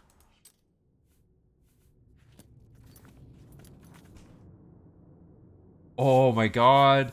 Security's instant. That's crazy. Does that count as a mastered skill? Okay. Wait, can we do this with the, what's it called? You can do this with something else. No, the scales don't actually count. Okay, so this is a Okay, so security, we don't even have to farm that anymore. That is instant. That's ridiculous. Okay, let me make sure it actually increments properly. 1, 2, 3, 4, 5, 6, 7. That was 7, right? Yeah, 7, 8, 9. So this should say 9. It does. Okay, solved. Integer underflow, guys. We did it. For those of you who don't know what happened or don't know like programming stuff, the maximum value a skill can be is 255, or it might be 250. No, it's 255. So when it goes below 0, so our security was at 20, and then we dropped the skeleton key, which subtracted 40 from 20. But because this integer can't have negative numbers in it, when it goes to 0, instead of going below 0, it goes back to 1. Oh my god, vampirism! I didn't even think about that. Wait, but that would set everything to 0. Right? That wouldn't actually fix it because it can go to 0. It can't go to negative 1. Night Mother's Blessing we can't get rid of. So what we have to do is have the bonus at the time we do this and then ditch it, right? If Vampire messes stuff up, this is so much faster. And we could just get Vampirism after we leave or after we do this. Like, we could do this, go get Vampirism to get whatever skills are related to that, and then can you decrease skills in jail? You can, but they can't go negative that way. The reason this worked is because the game's not expecting it to, like, be able to subtract it. So, okay, that's a thrilling discovery. There's, like, too much stuff to tackle here. Security is instant now. That could be a video in and of itself, but it requires this glitch, so I guess not.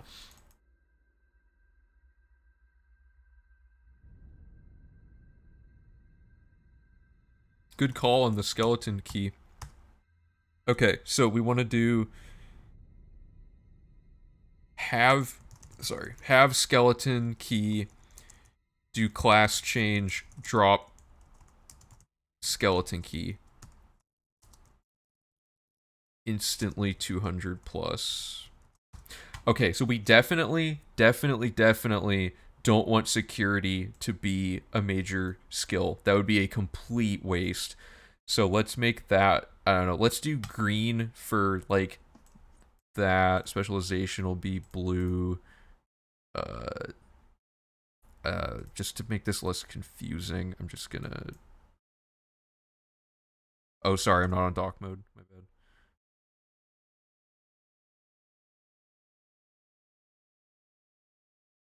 Can you decrease skills, then get rid of vampirism? Oh no. So if we cure vampirism, so if we have okay, so if we have vampirism, change class, get cured, what happens? Oh, and then we could boost an attribute to like a super ridiculously high amount as well, because we could maybe have an attribute that gets, we could reset our attributes as a vampire, cure vampirism, and underflow an attribute into the several hundred range as well. Acrobatics could be instant, athletics. So athletics will just have to take the loss on that one, since combat's gonna all be specialized, unless it does count as skill mastery. So like if I pick up the key, it says 8 here. Oh, sorry, let me zoom in. So it says 8 here, 8 skills mastered, because there's 8 that are at least 100. So if you drop the skeleton key, your security underflows to, where'd it go? To 236, and then this alters to 9. This is like next gen. Like next gen strats. This is like a stupid, crazy setup for this. Vampire Nightmare's Blessing give plus 22 to sneak and acrobatics. Vampirism and Grey Fox. Vampirism and Grey Prince give plus 23. Skip V4 straight to V5. Okay, so the important thing, Whatha, is the only skill bonuses that and attribute bonuses that matter are ones we can willingly get rid of. Because if we can't get rid of them, we can't underflow. So the only way to do this is to underflow.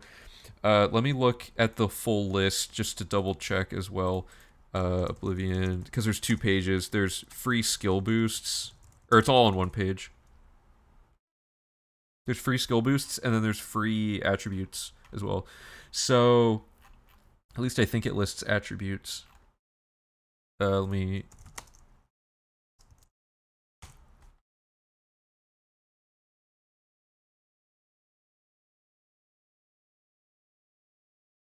There. Okay, so here's the 2 things we need to examine.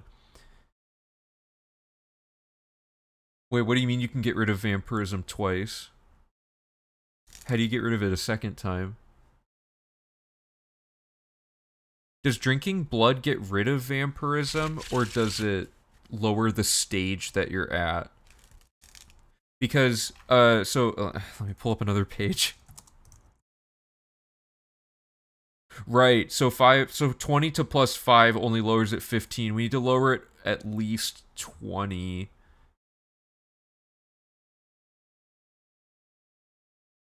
The thing is, you scale with security as a minor skill, then drop the key. Exactly. So if we made all the vampire skills minor skills... oh wait, but you said... Hold up. You said that skills... Oh, skills don't decrease, sorry. I was going to say, skills don't decrease from scaling. I was going to say, we could find a way to scale them to be even lower than 20 in this case. Oh, but they're only 20 because we're female high elf, so this will be solved with character build. Right. So yeah, curing vampirism's fine. We can just become a vampire, and then cure it after. Like, we can become a vampire, do this, cure, and drop skeleton key, boom. Okay, so, Ogma, cool, whatever. We can drop the scales of pitiless justice, but those don't directly affect anything, and then, yeah, vampirism. So, Ogma you can't undo, so that won't cause an underflow. Let's look at all these. So these are... Okay, these are implemented in a way that are like actual increases you can get rid of. So you can't get rid of any of these. You can't get rid of the Grey Prince's training or the Night Mother's blessing unless some weird exploit exists with Dispel. Yeah, so vampirism's the play here. So we want to underflow them, we need to make sure the skills we're picking... Vampirism giving us 3 skills is better than nothing. That's still totally worth it to skip 3 skill farming session things. We'd only have security, acrobatics. I mean, that's totally fine. Um, Wait, no, vampirism gives you like a ton of skills though. Okay, so let me write all this down.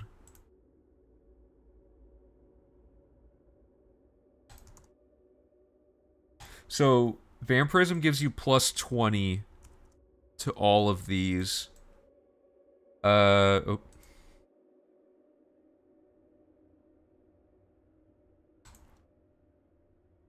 And we're specializing this, and that's it. So these are irrelevant. Oops. These are irrelevant for vampirism. However, the other ones are most certainly... Oh my god. Please. Please, formatting.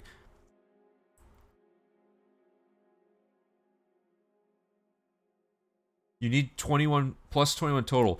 No, so the reason it's 20 on this character isn't that because of, or no, sorry, they scale up because of our level. So this is, so if it's 5, the minimum's 20 at level 151, is that what you're saying?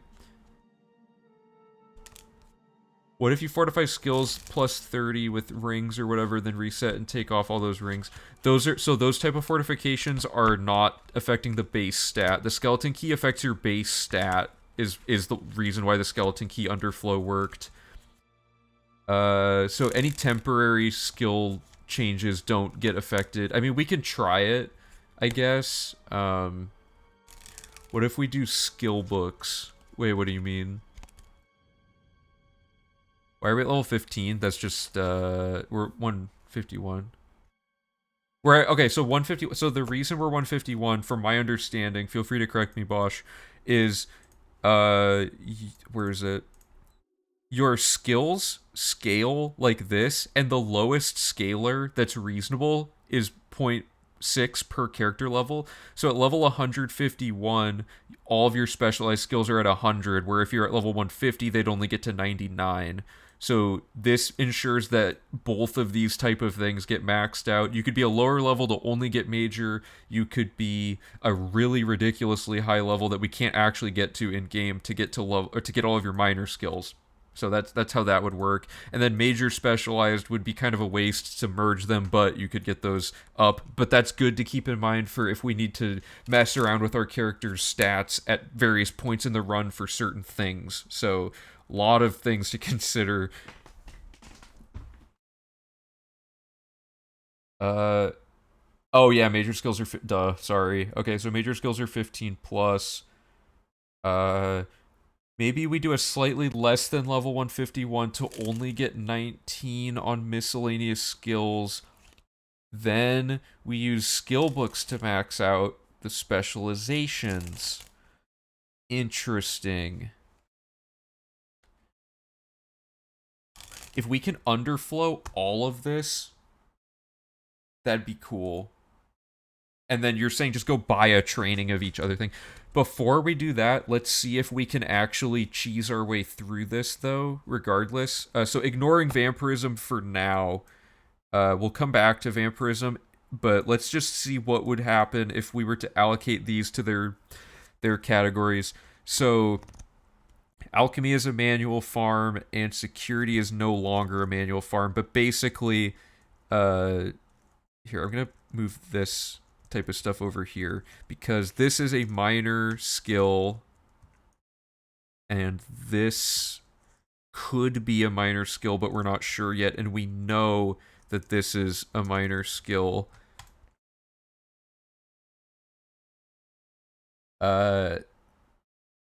Sneak is very easy to do, so like to get to level like 30 or whatever. Can we try level 141, getting all specialized skills to 95, then use skill books to level 100. So it's really slow and time consuming to go back and find all the skill books later, but it would not be the worst idea ever to save one of each type of skill book for those skills for the end of the run, just so we can underflow as vampire. That would actually be sick. Because that would be 1, 2, 3, 4, 5, 6 with security, and then alchemy, and then that would be our full loadout, right?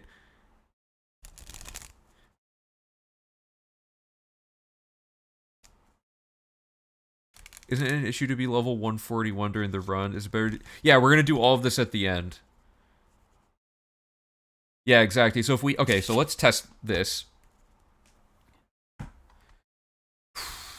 So the goal, assuming vampirism, is okay. So we want level 150, and we want specialized combat. And we want.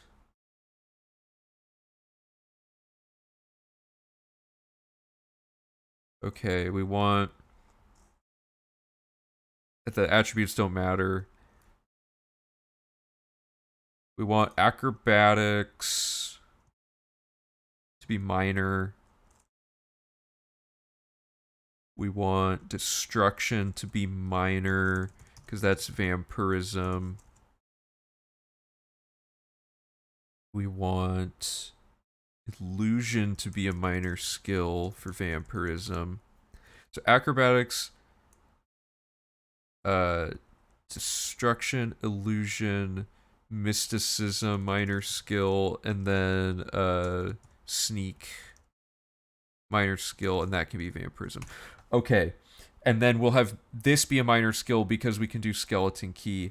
So these are all going to be minor. This is our minor skill. So the only one we have to manually farm is alchemy. So that means our major skills are going to be all the other ones so that we don't have to farm these.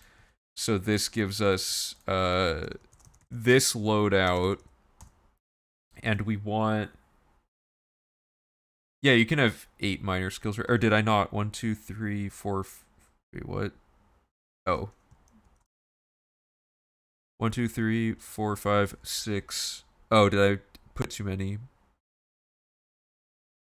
Yeah, my bad. Well, we want the 5 vampirism ones. Oh, duh. Wait. Did I highlight that wrong?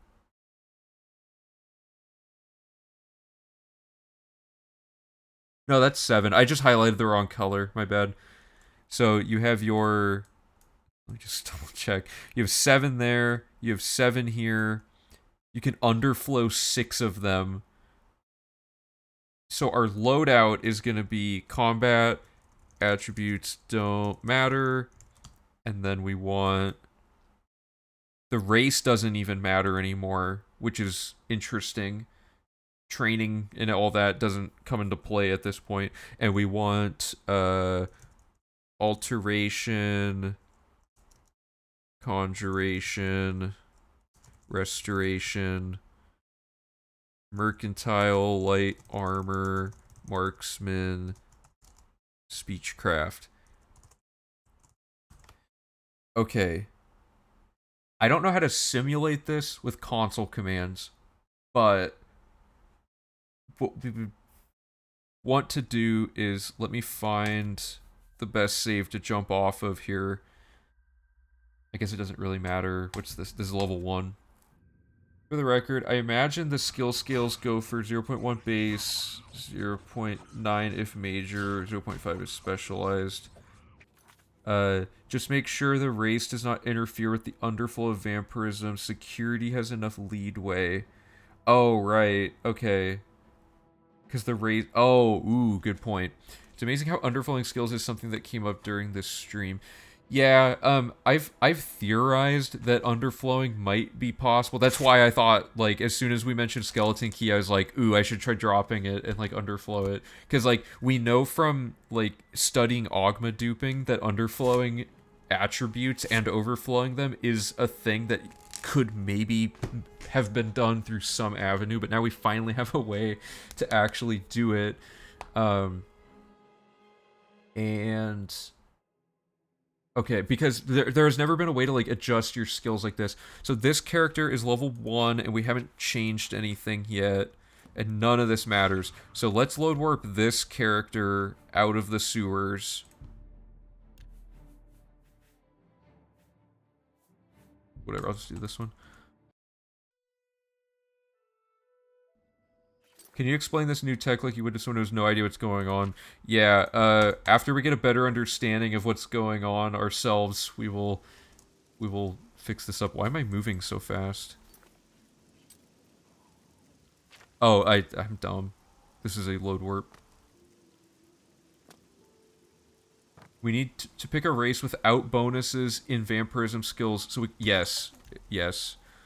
Uh, if you guys would like to look into that really quick, go for it.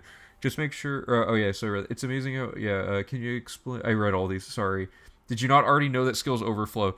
We knew they overflow on their base skills, but only through console commands. We had no way of doing it in game until now, basically. Okay, so I'm now level 1 lady. Race and class and skills, none of this now matters at all.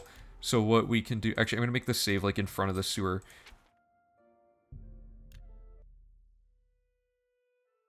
Does anyone know how to console command myself to have vampirism? Because I can console command the cure potion on myself, which I also don't know the value for. Let me find all this really quick.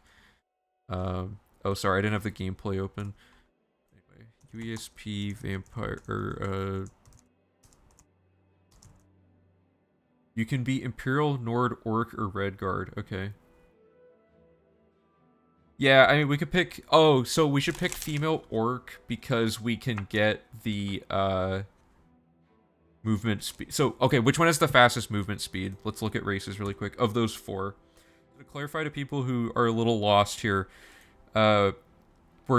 just... For now, all you need to know is that these 5 skills will instantly become level 100, theoretically, because of vampirism. So what we're gonna do is pick a... But it only works if we have no class, or if our race has no bonuses on top of that to those skills. So we need a character race that does not have bonuses to destruction, illusion, mysticism, acrobatics, or sneak. So it looks like people already got those. Let me write them down. That would be Imperial, Nord. I know I spelled Imperial wrong, sorry. Imperial, Nord, Orc, or Redguard.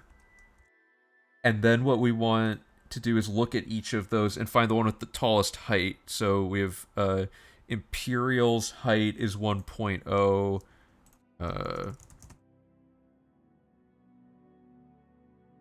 Oh, Han got it all. Okay. So Orc, Nord, and Redguard are all 1.06. Okay. If we pick Redguard, we can cast the Adrenaline Rush for, like, the very end. So Imperial is bad. Oh, did I do one? Yeah. Let me just double check that. Yeah, for some reason, female high elf is, like, slightly taller than everything else. And some are shorter. Redguard is not... yeah, Redguard's... Okay, Redguard's 1.03. But if we have nothing else that we have to do besides... Oh, no, we have to go pick up all the skill books, so the race power is not going to really be good. This part is technical, but to a player, it won't be. That's the best part. They just have to follow the recipe. Oh, okay, thank you. So...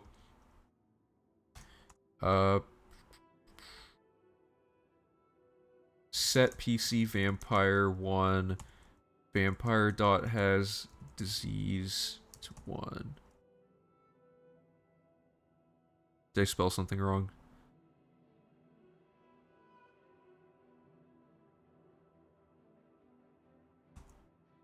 Is it player dot set?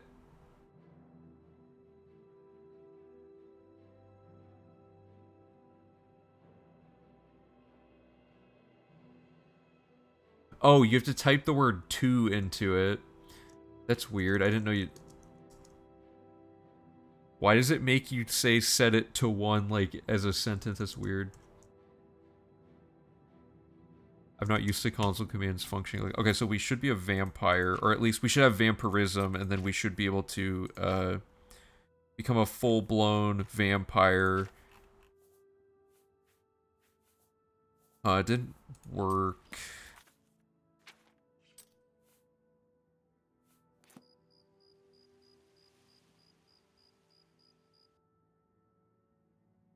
So I set PC Vampire to 1, and then I set Has Disease to 1, so wouldn't that mean that it worked? There's so many layers to why we're doing this all now that it's, like, too confusing. It's like, go back and make a video explaining all this. Try waiting, okay. I could also just, like, add the polyphoric whatever thing.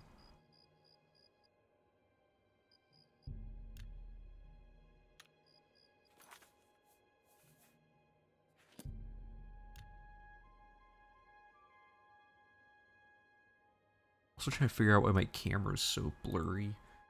Doesn't it seem blurry for some reason? I don't know. See if that did anything. Oh, wait, is this no, this character's not already anything.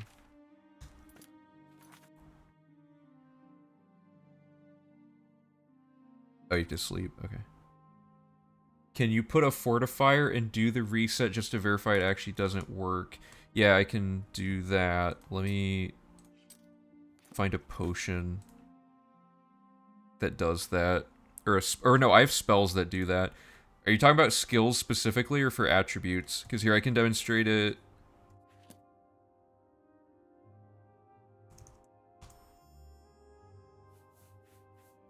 God, I don't have any of the things I need.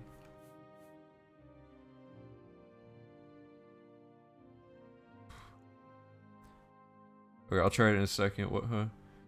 Doesn't vampirism only level you to 20? Doesn't that mean that you need to level 100, that you need to level 150 and hence have to level up every skill aside from the underflowed ones? Yeah, so, the way this is basically gonna work is that we're getting everything to 99, that's a specialized, that's actually, that's gonna depend on how long it takes to get those books.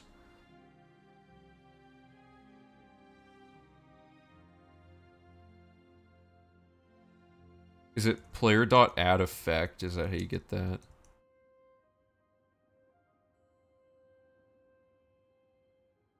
Or is it add spell? Oh, I see. Okay, thank you. I think I have to close this, though, to get... Oh, yeah. 6B, 69F. Okay, thank you. Show spell making. Okay, so to illustrate this, you're saying, like, fortify a skill that's gonna be... How do I want to do this? We could do it with security, like, just because we already know. So we're gonna fortify our security 100 points, lower it to 20. What link was deleted? Oh, it's... People are typing, like, console commands with the word, with like, a dot in them, so it might be thinking that they're trying to link something. That's kind of unfortunate. Let's just do 2 seconds to be sure.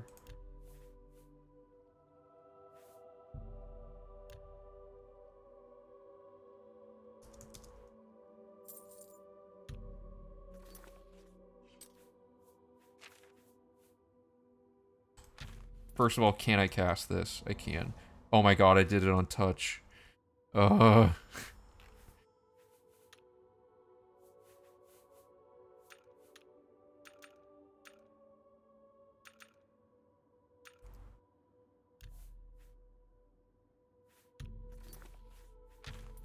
Okay, so to show the fortification thing in action. Oh my god, why is this all still here? Come on. Okay, so... Yeah, so spells and equipment and everything all fortify in the exact same way. It's a temporary effect. Like, if I cast this, it'll show up over here as a fortify security spell. And when you enchant stuff, it'll show up. I don't have any enchanted gear to illustrate it, but it'll also show up in this menu. So the idea is now our security is... The green means that it's not showing the base value. It's 105 instead of 100. So if we then do the class thing with this, and we pick a custom, let's just do the custom class that we've been doing with all the combat. Or no. Yeah. So we went combat, and then just anything that isn't security, so that security goes down.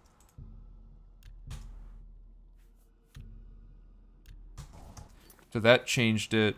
So now this should still say that, and then when it runs out, instead of going negative 100, it just gets rid of the fortification. Yeah, so like those type of effects are completely different.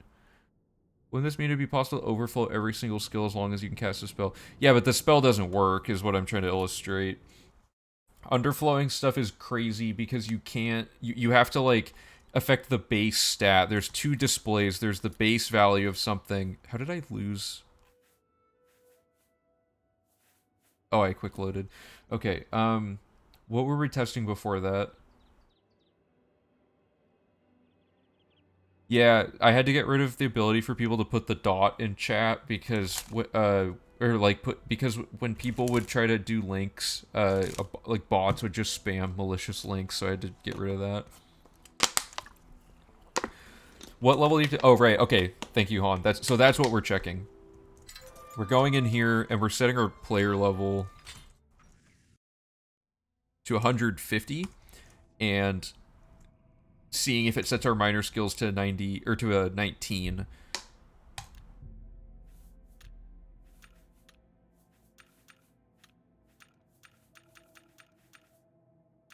Just to be extra careful, I'm gonna pick only combat skills, so everything but combat is getting lowered.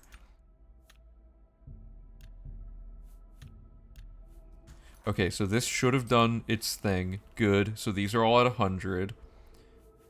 Oh, these all okay. So 150 made them all 9 or made them all 20. Interesting. Why did that not work?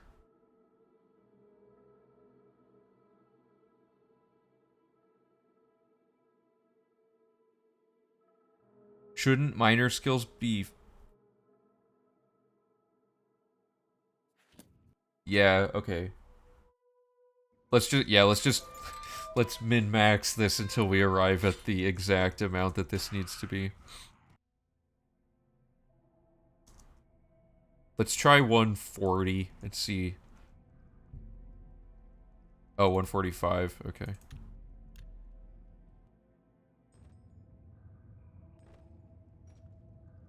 151 is the bare minimum for the whatever they're called, major or sorry, for specialized skills. Or was it? Wait, didn't we just see 100 on everything? No, but I made them major and okay. So we want 145 according to Whatha, who is basically always right about math, so I trust him. And then we're gonna do edit class, and we want, for the sake of illustration, everything combat all the time for now, and then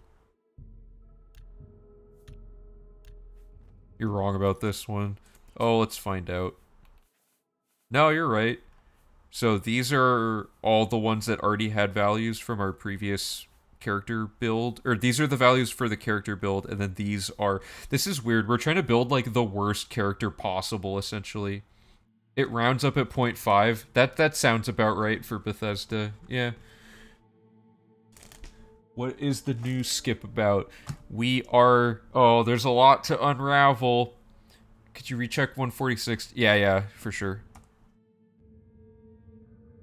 I will catch you up in a second. We've found way more stuff than we were expecting.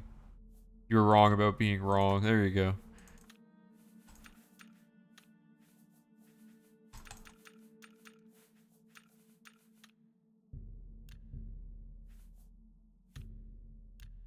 So we are level 146 this time, and yeah, okay, 145, and that gives us, We just have to, the most convenient skill book for each skill, we will just hold off on it, basically, and then read them all. And the goal will be to find the skill book that we can hold on to in our inventory without reading it. Like, ones that are in chests are a good example, and stuff like that. So, but we have to make sure the vampire underflow trick even works. So, we want level 1... Okay, so, alternative strategy to be able to do vampire underflow. Level 145 sets all specialized skills to 99. Or no, sets all minor, yeah. Sets all minor skills to 99, or yeah, 99. Or not, I'm dumb. Sets all minor skills to 19 and sets all specialized skills to 99, and then all the major skills are...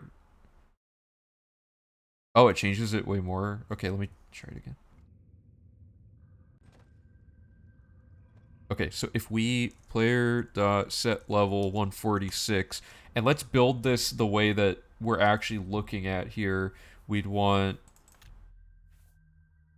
combat, we'd want any attributes, so we'll just pick speed, and then we want alteration, conjuration, restoration, mercantile, light armor, marksman, and speechcraft.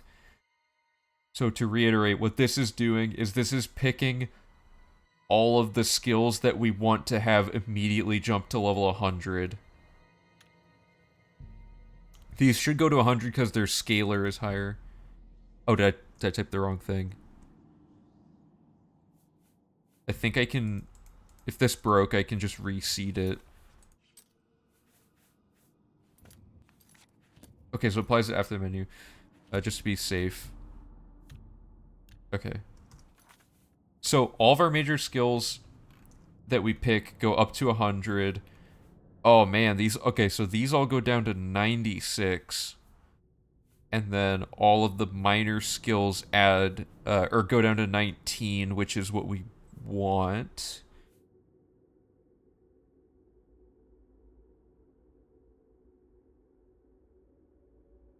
And then we underflow security if we had the skeleton key.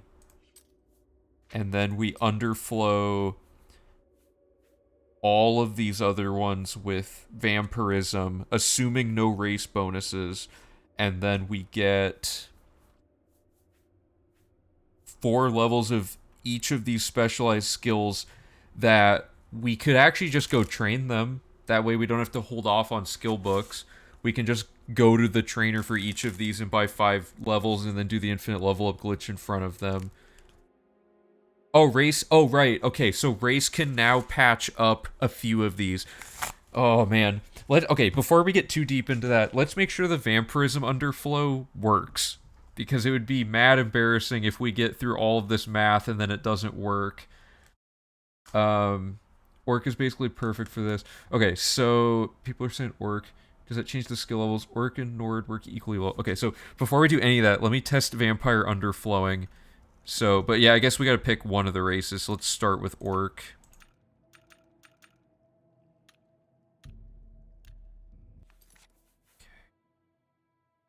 Oh, wow. Okay. Oh, yeah, you're right, because orc is all combat. Oh, wait, but then we have Ogma, so we should pick a character who leaves open the Ogma stats. What are the Ogma stats? Because then we can patch up those remaining ones with Ogma and have basically nothing left. Okay, I gotta reapply those console commands. Ogma leaves behind Blade Blunt and Heavy Armor bonuses.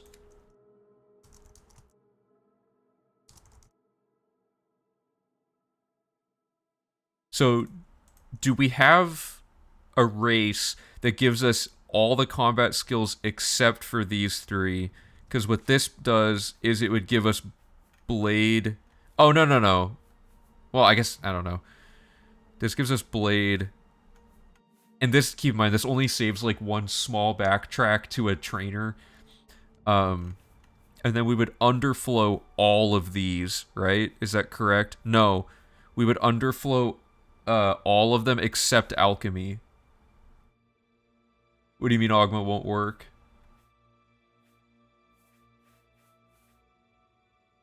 We can read Ogma, right? No, not for underflowing. Ogma will just straight up give us plus 10 blade. So if we just don't read Ogma until after this, we get plus 10 blade. So that would replace having to go find skill books. We would just not read Ogma.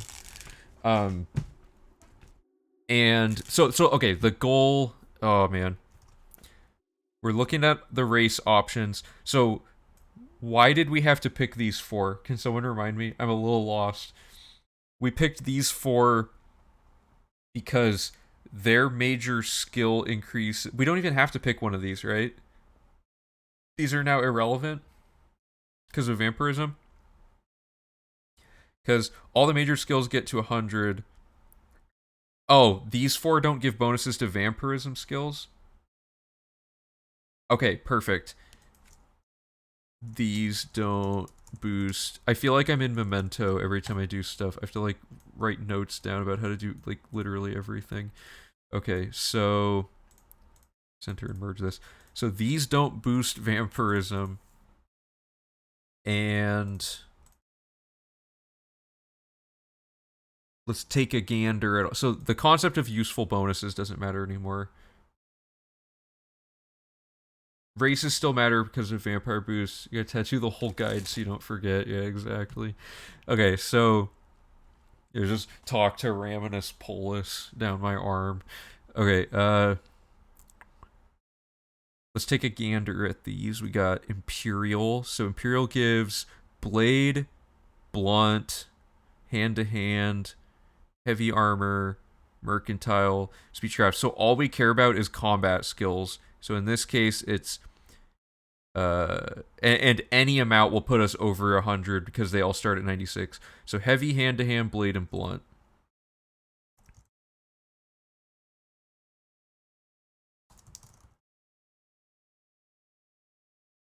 And then Nord is armorer, blade, block.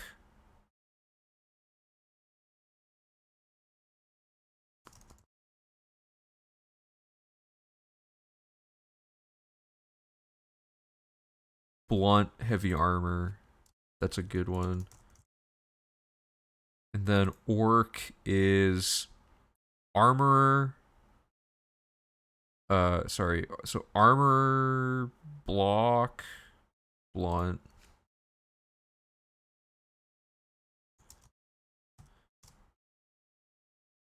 Hand to hand, heavy armor. Right? Was I looking at the right one?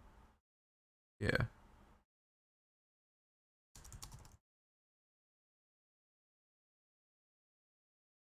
Oh, there's a lot of info. Hold up. So the new skip involves skipping to the end of the tutorial, the bit where you can change your character class star sign through load warping, allowing you to later come back after doing infinite level up glitch to get at least level 146, at which point you would go back and re-enter the tutorial level correct, and then try to exit, at which point you can bring up the player editing menu where you can change your class and pick out specializations and major skills, and whichever skills are boosted as a result of that end up going to 100. This is a result of the skill boost you get from choosing it as a specialization or major skill, for some reason scaling with level, albeit at a small scale, hence why you need 150 levels. That's exactly correct. Vampire Underflow works. Okay, perfect. No spoilers. We'll all pretend it was some big reveal when we test it in a second, but we can now plan as if it was going to work. And the reason, Melody, that we're stopping at 145 is because if we went any higher than that, our specializations that our minor skills would be at 20 instead of 19, and we need 19 so that the vampirism wearing off can underflow back to negative 1, which is 255 of that skill.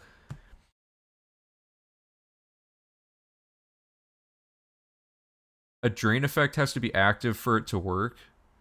Wait, for the underflow? Really? How does that work? Are you sure? Because like it technically shouldn't. I don't know. We'll get there when we get there. Oh, your stream's like 30 seconds behind. Okay. Red guard is athletics, blade, blunt.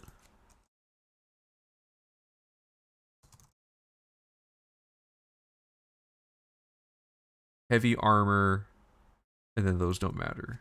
Okay. So the goal is to pick the race out of these four that doesn't give you blade, blunt, or heavy armor, ideally. So I'm going to highlight the situations where they do. Okay, so like for example, being a red guard would be a terrible choice because if you're red guard, the skills Ogma's already covering from this list of skills that are all stuck at 96. So like if I pick red guard, to illustrate this. Okay. So I've picked red guard. Red guard covers blade, blunt, and athletics, and hand to hand, or sorry, okay, I got that backwards. So it covers these four skills, but 3 out of the 4 of them are ones Ogma is going to cover. So we don't want to do that, right? Does that make sense to everybody? How do you load warp out of the end of the tutorial? So because you make a save for a character that hasn't left the tutorial, then you leave the tutorial and go do some stuff, and you load warp the character that hadn't exited the tutorial like into the Mystic Emporium, so that effectively you skipped having gone through that door.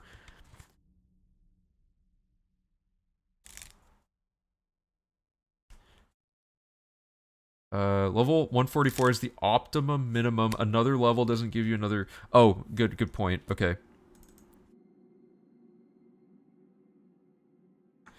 Which is kind of useless since we have 2 skill books in our inventory plus Night Mother's Blessing.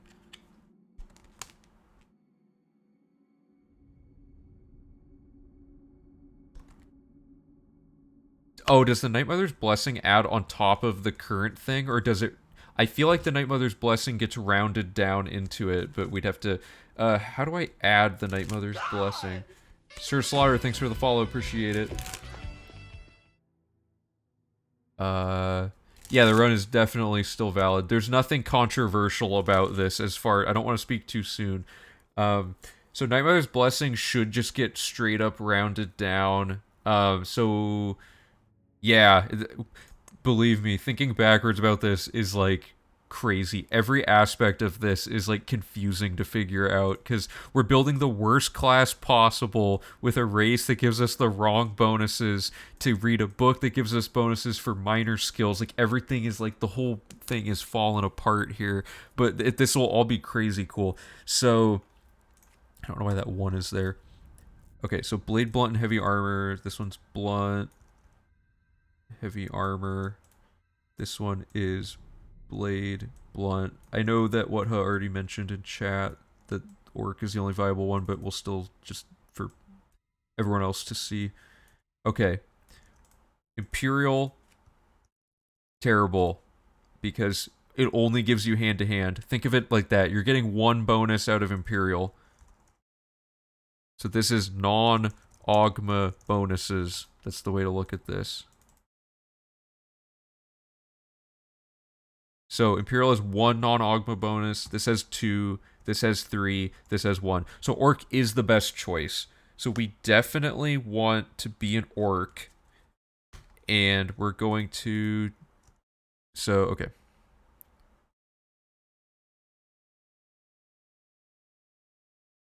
This is obsolete. Okay, so we want...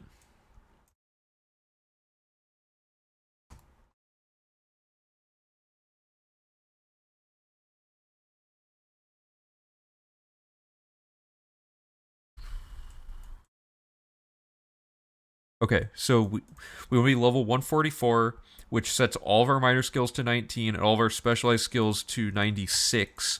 And then we pick combat. Our attributes don't matter, and we pick this class. So the end result is that We will be vampire underflow, vampire skeleton key underflowing 6 out of the 7 minor skills. Uh, Manually farm alchemy, and then so step 1, get to level 144. Step 2, go into the sewers and do this, then do underflowing. This can go later, I guess, since we have to go out of our way to do it, so we'll just move this somewhere down here for now. Right after you do this underflowing, everything will be at 100 or more except for alchemy, and based on the race. Oh, I gotta put the race selection in there, so that's gonna be actually step 3. Step 3 is race is let's just do female orc. So that covers armor, block, hand-to-hand, and heavy armor. So if we look at our character's stats, the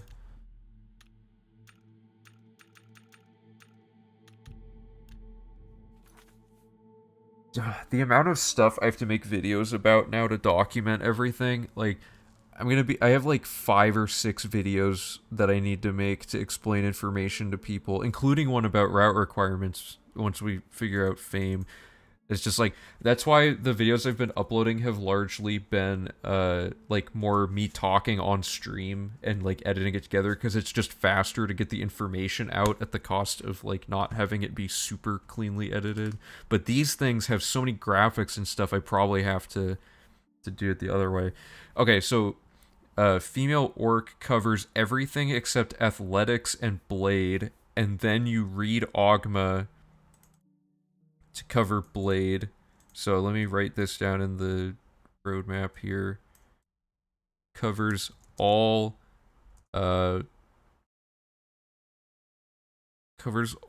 specialized skills except athletics and blade. And then we do vampire underflow, and then Ogma, Path of Steel, and this covers blade, and manually farm alchemy all the way up, and doing underflow maxes 6 out of 7 minor skills.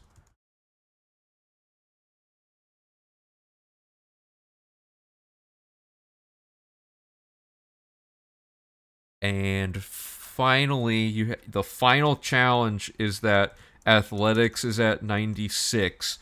So that's the final piece of the puzzle. So let's see what people are saying in chat. There might already be some ideas.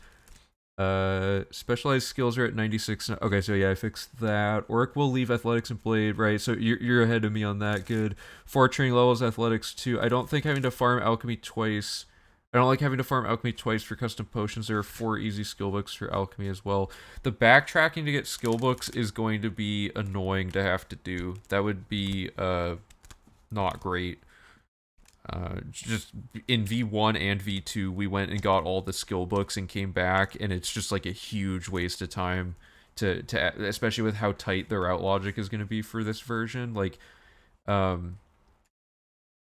yeah, but why buy 4 skills of athletics when we can do the race change thing to set our skill or luck low enough that we can now go and get training? We can just go to an athletics trainer and buy 1 round of athletics, right? Unless all the athletics books happen to be ones you get in chests. Let me... Because if all 4 of athletics' books are ones that store in your inventory, that would be great. I know one of them's random.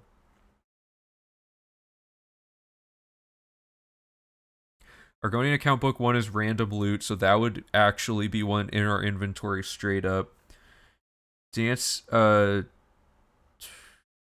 one of these is upstairs in a house. Okay, I don't know. I'm not going to try to remember these all off the top. Actually, did I have a link to this? No.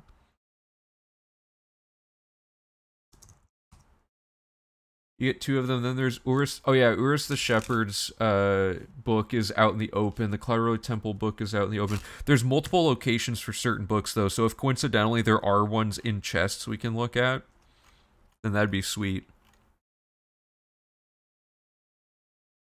Okay, so yeah, that's that. There's no other instance of Beggar, so that one's out in the open. Urus the Shepherd's the only one out in the open. This one's in a cupboard, so that's two.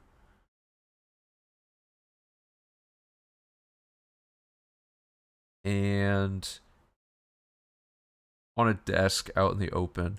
So the best we could do is hold on to these two books to cover 2 of the 4 levels, so that's convenient.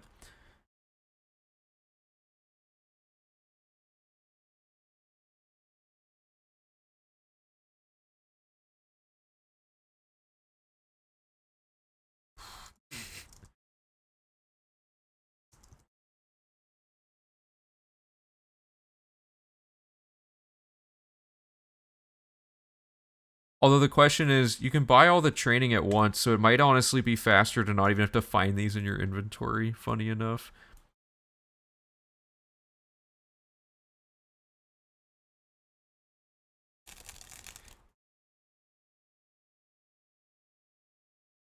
Yeah, let's just buy training.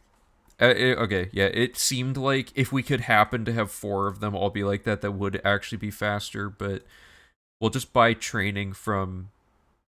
Oh, you know who we buy training from is Urus the Shepherd, though. So we could get the 3rd one at his house. No, it's fine. Plus, Urus was giving me a hard time, so I might use a different athletics trainer this time.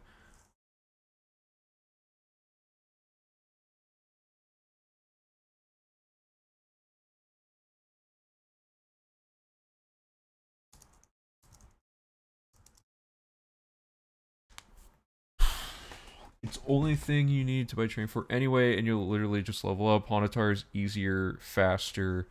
Right. Oh yeah, we used Hauntatar at the start of the run. Okay, so... And he's essential. Right, nothing can go wrong there. This is the road map. Well, actually, okay, it doesn't matter when we farm alchemy, but yeah. So the implications of this discovery, we'll check this roadmap in a second, but the implications of this discovery would be that we can pick a completely different class build at the start of the run.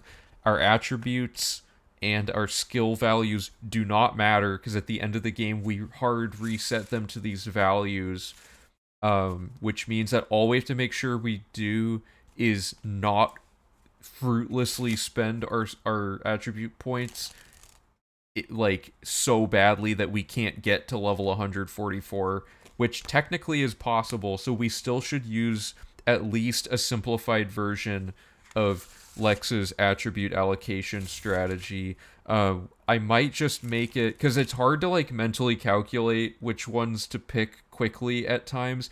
It might be best to just say from top to bottom the ones that give you +1 no matter what they are, and that should easily get us to 144.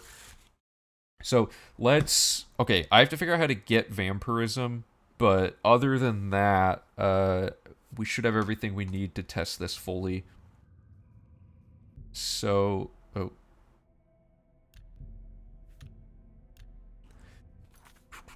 So what we want to do is load a save from before we did any of this. And I have the roadmap open. Let me put it on my second monitor. This is even... Like, the fact that the underflowing is in this is, like, even better for... Like I knew this skill grind thing would save a lot of time. Now it saves almost the entire 2.5 hours this split takes. This split is probably going to be like 5 minutes now or something. Which, the fact that there isn't a skill grind and that we don't even have to make farming spells, which means there's way less logic going on at the start of the run. So like, this exploit makes skill grinding, like, completely simplified. Like, it's almost not even an element of the run, hardly, but it shows off the coolest, most obscure, weird tech ever. Should still avoid one attribute. You came too close to 144 in some of your attempts where you picked in order. So we should just always avoid luck then, just or something. Or no, we'd probably want to avoid one that isn't luck. Well, I don't know. He's at 75 levels through personality with female orc. Okay, so what we want is... Okay, well, first of all, optimally, we get to level 144 with infinite level up glitch. Let me add that to the notes. Oh, sorry. The infinite level up portion of this is not going to take... It's going to take longer than 5 minutes. I misspoke. This split will probably take about 30 minutes to do, but it'll be an easy 30 minutes.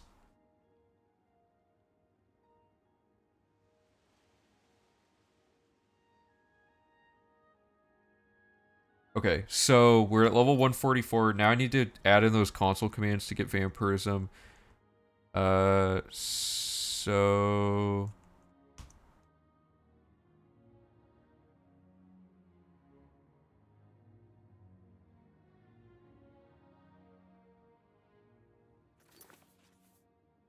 And then probably sleep.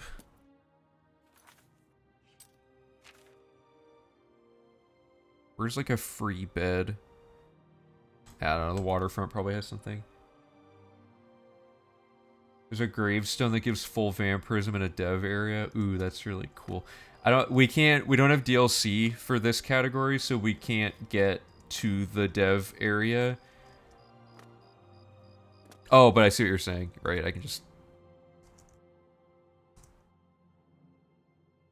I thought you meant like for routing logic. Oh god, I haven't been in here before. What room would it be in?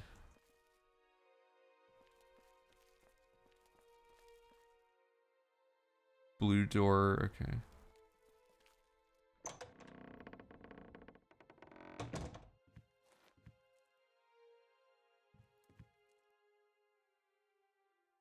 This is so creepy. There's a bed too.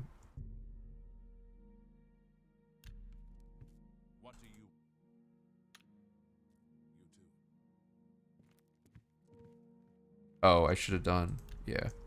So, okay. Thank you. That was good. So, we're a vampire. Are we full-blown vampirism? Like, plus 20 to all our skills? We are. Awesome. Okay. I gotta load warp out of here now to somewhere useful. Let's just load warp through here. Whoops. That said, a lot of these level ups will be completely empty. Yeah. We're going to do so many in a row that it'll be almost hard to overlevel, but we should also make a note to avoid luck the whole time or something. We should make a note to pick... We actually have to... Okay, we have to go back to V2 logic and, like, have specific attributes that we intentionally level, like speed. Like, pick speed every time plus 2 minor attributes that you don't care about, or, like, pick speed and strength every time plus the lowest one. Okay. So... Oh, and I also need the skeleton key. Okay, so we have the skeleton key. We are level 144. We're full-blown vampirism. Phoebus says there needs to be a drain spell. I'm gonna do it without that first, just to see. Okay, but theoretically, we start by editing our class, and we do combat to specialize all of our combat stuff. We can pick any attributes because it won't matter. We pick alteration, conjuration, restoration, mercantile, light armor, marksman, and speechcraft. So all of these 7 skills scale up to 100 instantly. Name it Corn Man, which is in the official steps. We pick that. This should set all of those to 100, good. All those to 96, good. And then we're not done yet because these aren't all at 19. To get all of these to 19, we now change our race to orc, female orc. like that. So now we're an orc. Oh, interesting. It re-added the skeleton key that time. Oh no, why does it re-add the skeleton key? Okay, there's a step we need to change. We need to become... Okay. We need to do orc first to reapply skeleton key.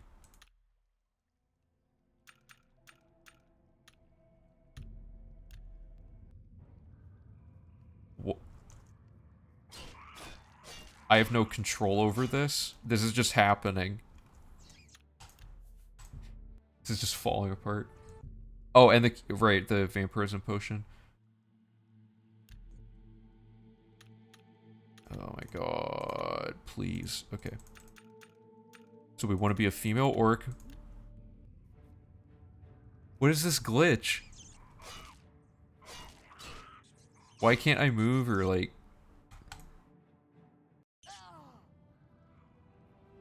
Is this really gonna be the thing that makes this not work? Can we tab? Oh, we could end the run in this back slidey animation. Okay, I want to add the vampire cure potion.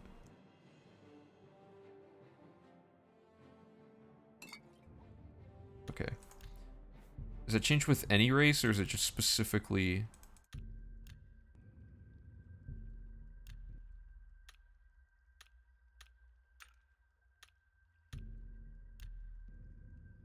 Please tell me it's not just orc for some reason.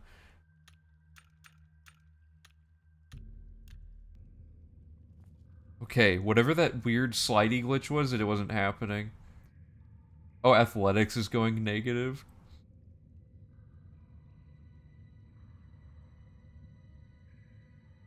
Drop the skeleton key before race change, then pick up before class. Right now, race change happens after class so that we can get the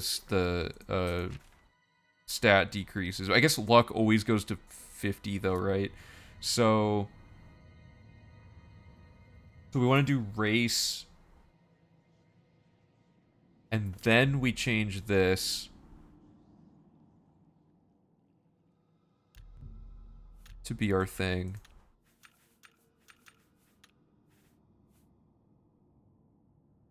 Alteration, conjuration, restoration, mercantile, light armor, marksman, speechcraft. So that gives us enough to buy training, so we should do race first. Okay, perfect. Oh, I need the Ogma ID as well. I forgot about that, sorry. Why is my acrobatics at 20?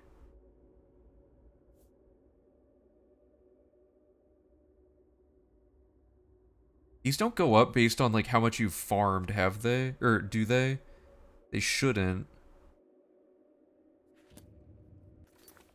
Does anyone have any idea how this got up to 20? Oh, oh no. Does it round up based on the progress of farming on a skill?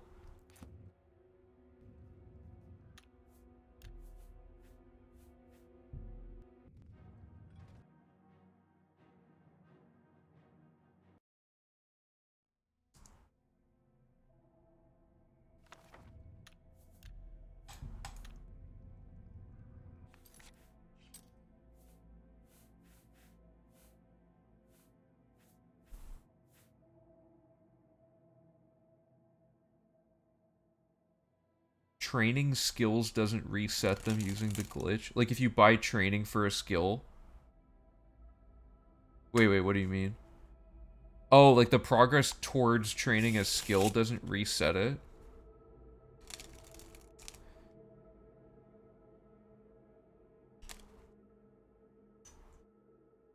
Reading a skill book... Okay, acrobatics would be the only one that's problematic, and we would just go read the Urus the Shepherd book right before doing this to snap it to 100.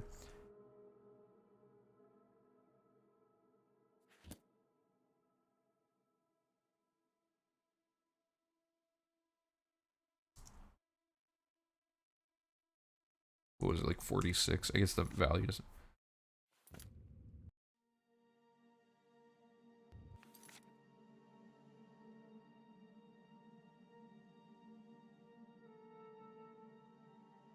Do you mean training as in buying training, or training like leveling the skill?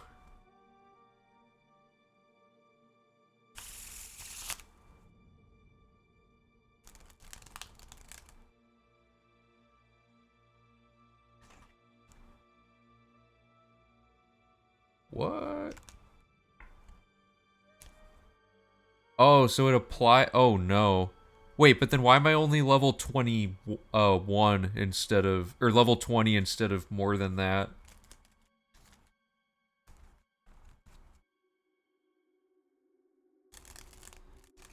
If I trained enough acrobatics manually on this character.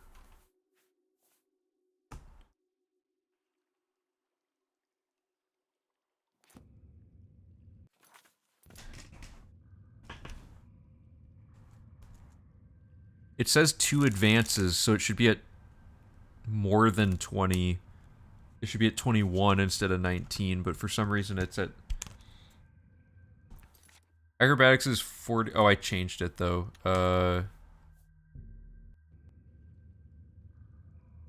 Acrobatics is 46 with 2 advances.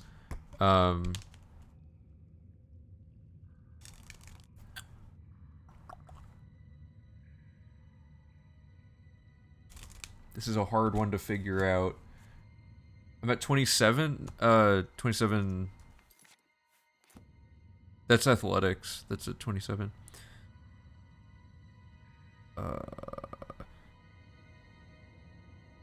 Wait, what?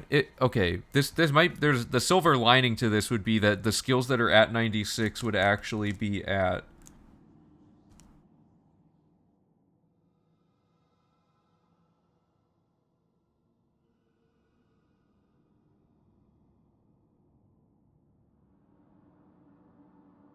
Oh, you're saying that the vampirism thing will fix it anyway? Is that what you're saying?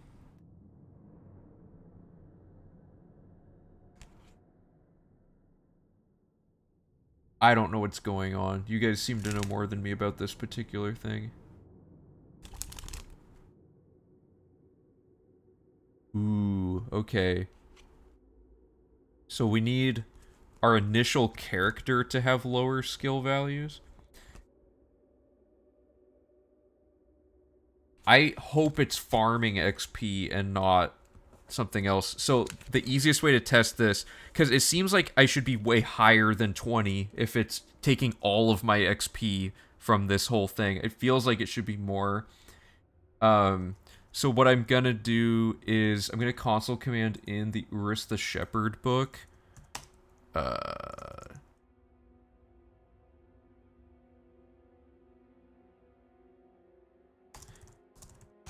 me find the ID really quick, because I think when you read a skill book, it snaps you to the next thing. I think it gets rid of your skill progress. So if we just time it so that our skill progress happens at the end.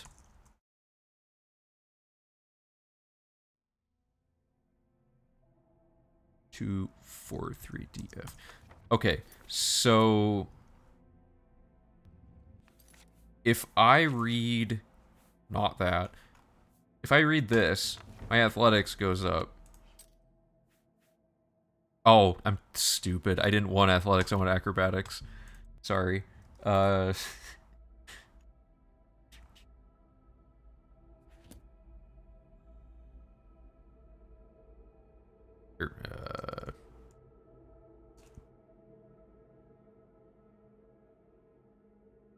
For example, Talara is only found in random loot, so we will always have this in our inventory at the end of the game. So if we read this, does this reset the progress? What? I thought it did.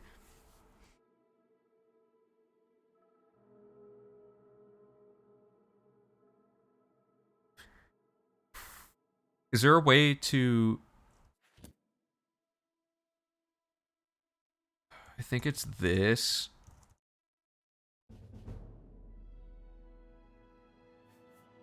What? I don't know what's happening with that, but let's see if that worked. No. the scale ratio scales with the XP farm. So you're telling me, uh, wait, I know it sucks, but you could grind it super quick to see if it fixes it. Yeah, that's true. Let me just, load warp this dude out of here.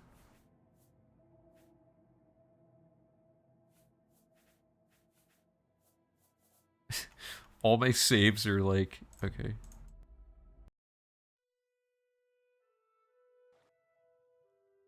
It's a thing of roundup numbers. Like it's evaluating the skill progress to be 19.5. So when you level down, it rounds up to 20 when it's calculating it.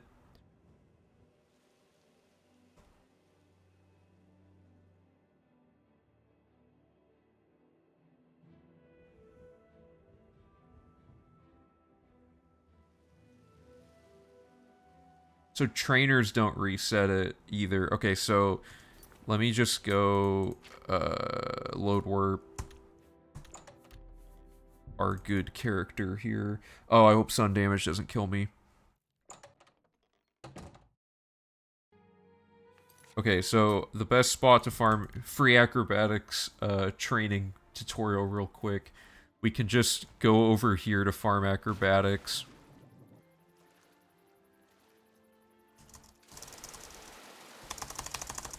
What this means, though, is we could use that to our advantage to cover athletics. Actually, we can't really manually, intentionally raise the athletics amount. But, no, but all the special ones already get covered. Okay. Load warp. Or actually, no, we don't even need to load warp. We can now, I'm gonna save in case I die. We can enter through here. Yeah, athletics is gonna be hard. Trainers reset XP to 0. Okay, cool. Then we can just buy a level of training of acrobatics right before we do this.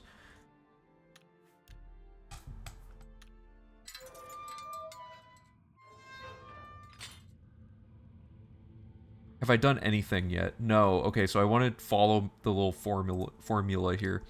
So we're level 144. We're going to start by changing our race.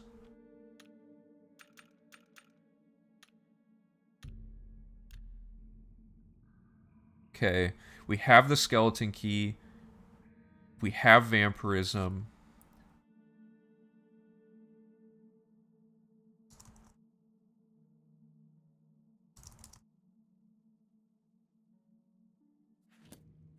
So did...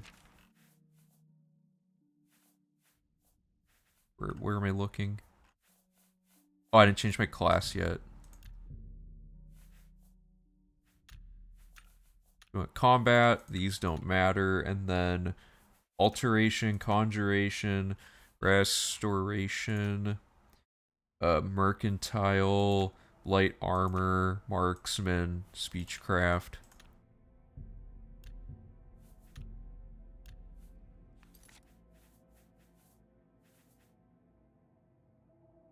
Oh no. Okay, so it is your total actual farmed amount of skill the whole game.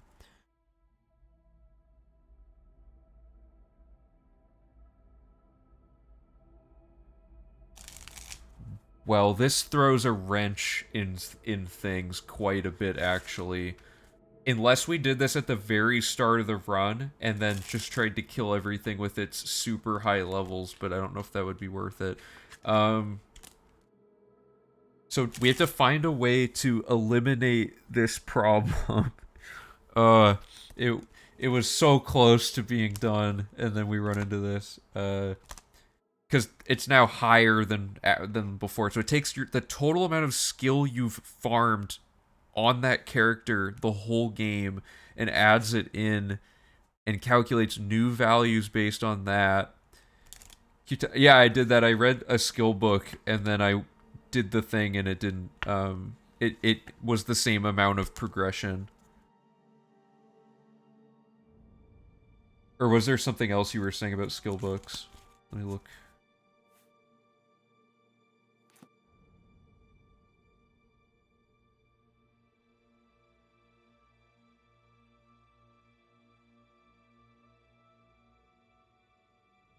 Oh, you're saying do skill books count as XP is what you're saying. Right.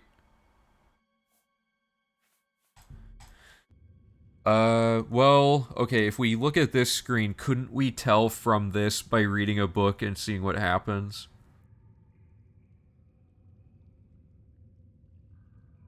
Or maybe not. Yeah, okay, so let me look up the list of acrobatics books, and I'm just gonna console command all of them in.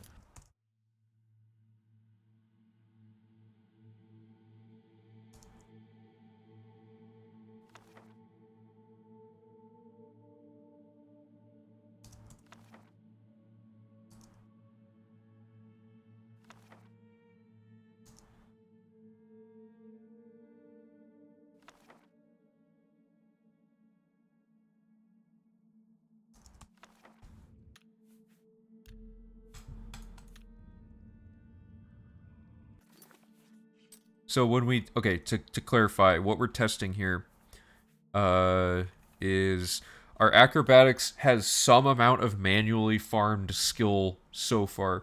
We could test if jail counteracts it. If it does, we could get a massive bounty, maybe. Okay, that's interesting. We could do that by re-farming off of Dorian, but like deliberately getting the bounty added to us. Um, okay, so we're gonna see if skill books count as XP, and then if trainers count as XP. So the way we're gonna test this is if we did this normally without reading the skill books, it gave us level 20 acrobatics. So if we do, I'm so glad we ran into this now instead of later though. So if we read all of these,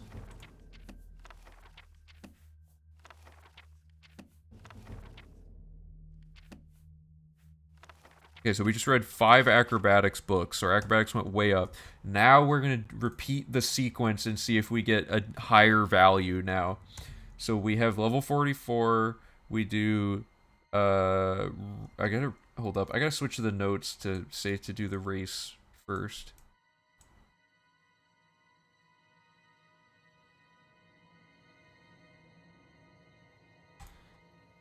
It would have been bad to route this whole thing and then be like, why didn't it work? Okay, race first. Orc.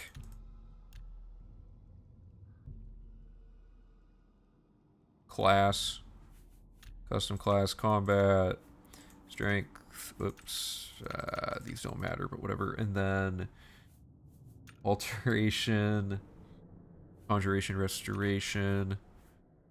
Mercantile, light armor, marksman, speechcraft.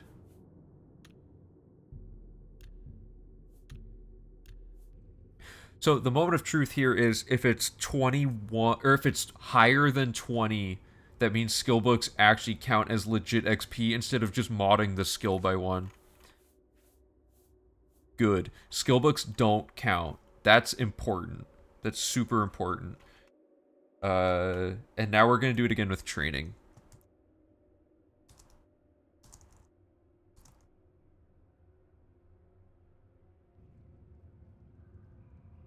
Trainers don't reset XP, okay. Well, what we learned though anyway is that resetting this amount of progress is not important, right?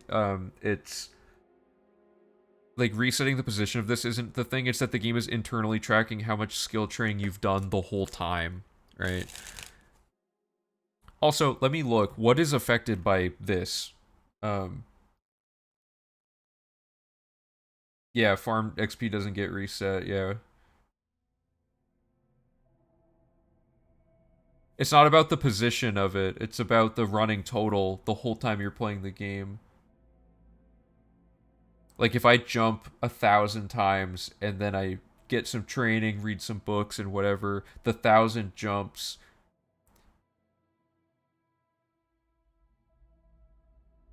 Wait, why would... But no, because it's not the position, right? Because no, the skill book grind proved that skill books don't give XP. We proved that that grinding. So like, watch.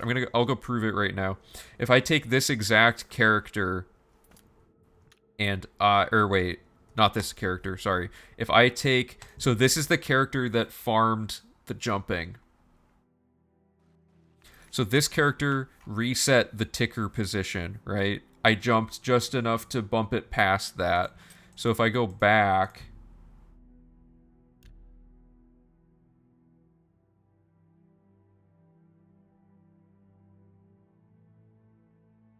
if you farmed it to 99%, that would be different, right? That would make it round up or something. But yeah, I got it just far enough that it's past the thing. And when we went and did this, our value was 21 instead of 20. So that meant it took in our total cumulative. So now this run is becoming the exact opposite of ABC, ABJ. We want, like, never be doing anything that would be falling under this category of skills. Acrobatics is really the only one affected by it, so worst case, we could just farm acrobatics all the way back up with a trainer. Can't avoid fall damage, yeah. Because, think about it. Oh, no, security wouldn't work. We can't underflow security then, because we have to pick locks.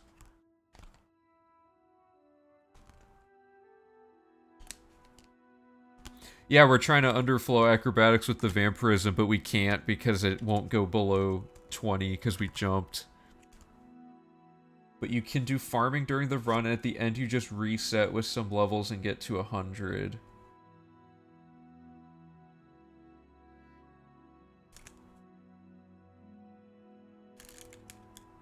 But when you reset, it takes your skill progression. So we can't underflow any of the vampire skills or security because we're gaining XP on those skills. We can try jail. We gotta try, we gotta do this same test with a trainer really quick, though, to see if a trainer gives you XP. My suspicion is that it doesn't. Where do I want to start this? Is it... What is this one? Everyone's saying jail. Yeah, we can try jail first. This is pre-farmed. Good. And I want to load warp this somewhere. I'll just chuck it out here. I don't think underflow is a dead end. I think underflow is just less useful than we thought, because underflow can be used on security, which we won't end up having. Sneak. It's things that won't go up. So mysticism and illusion can be underflowed this way. Destruction can be underflowed. Or no, we can't. Can we avoid using destruction the whole run? The goal would be to avoid using as many of those skills as possible, but we could also try rebuilding the character to be built around accounting for underflow. There's some way to make this work. I'm fairly certain. If we max restoration, we can. Yeah.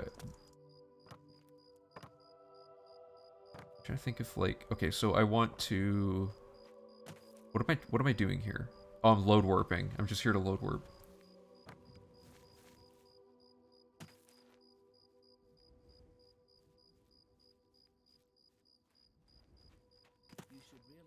That's what I'm... Yeah, the training doesn't reset after you do stuff. That's what we're saying.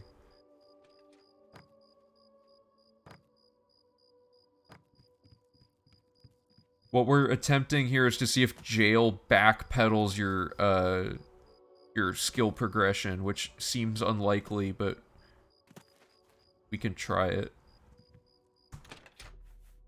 Okay, so this character...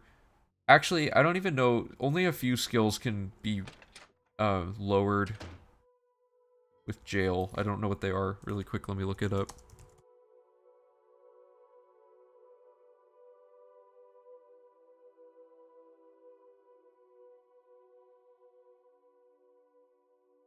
But you can progress skills during the run at the end power level and get the remaining levels. Security and sneak can't be lowered, right? Which ones can be lowered? Yeah, normally what we do, Bosch, is the power leveling at the end. So we're just trying to avoid having to do the actual skill purchasing stuff.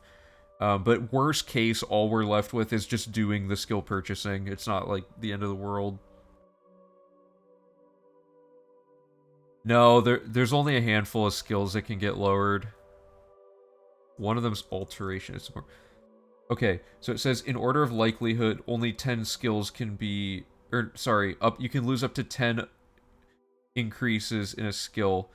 So that's Armorer, which will already be maxed. Athletics, which is already maxed. Blade, already maxed. Block, already maxed. Blunt, already maxed. Hand to hand, already maxed. Heavy armor. Okay, so it's every combat skill, and then alchemy, and alteration.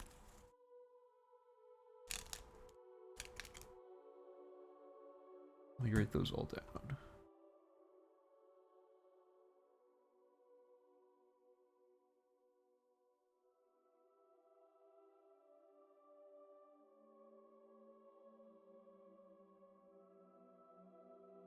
You can, for example, train all the major skills while running and doing stuff in the run, and at the end level up to 100 or whatever needed, and reset and done. Okay, so the thing is, if you reset the skill, so, I don't know how to explain this. If you jump 1,000 times throughout the run, resetting at the sewer entrance doesn't take away those 1,000 jumps. It merely scales everything down and recalculates what your level would be on top of that. So it brings your acrobatics down to 20, but then it adds the 1,000 jumps worth of XP to that and gave us like 22 or whatever, right? So by farming a skill throughout the game, it's actually changing the outcome of... Like, we can't reliably get to level 19 of all of these vampire values, is the problem. So we're trying to figure out if jail can lower that. And it's like set crime gold or something, I think, for jail. You go do the Quill Weave quest and get +1 acrobatics. I can test it. I think all of these... That's with hand to hand. Why hand to hand?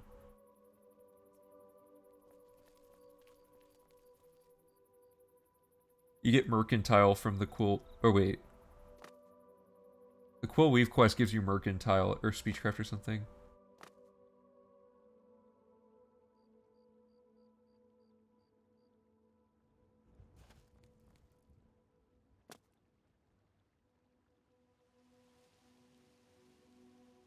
Which hand-to-hand bonus can we get? Sorry, I don't get what you're saying.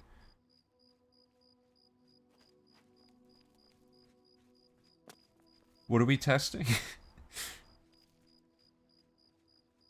Oh, right, the brawler bonus. So you're saying to look at that and then see if hand-to-hand counted as part of that.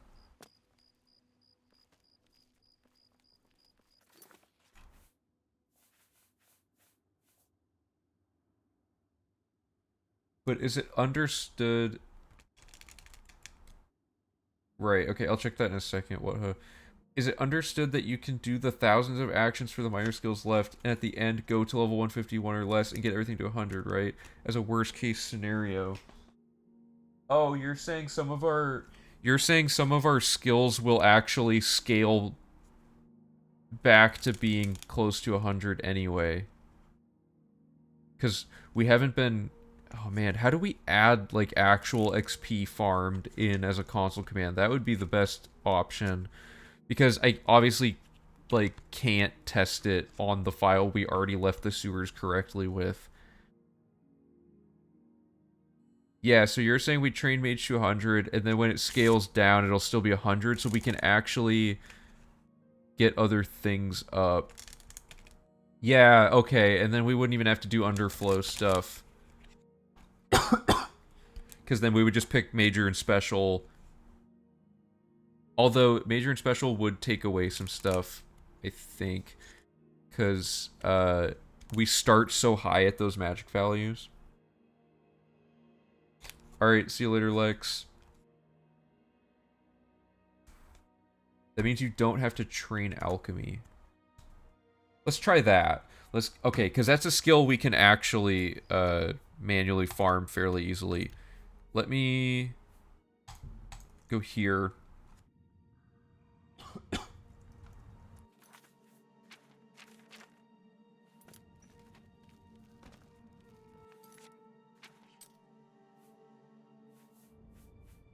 So I need to look up items.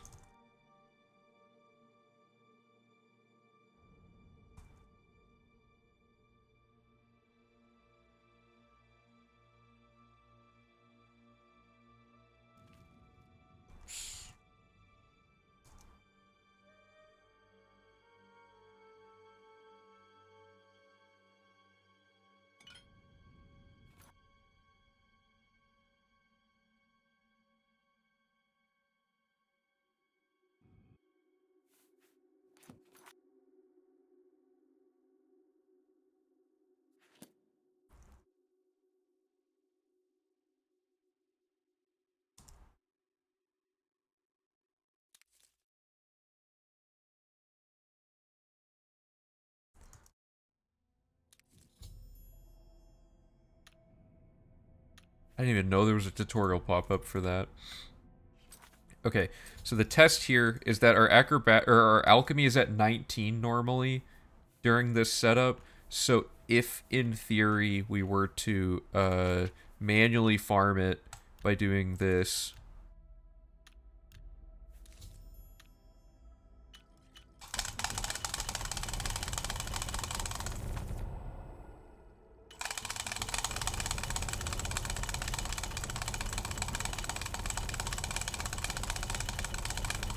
athletics hand-to-hand can be reduced to 19 using jail and be underflowed.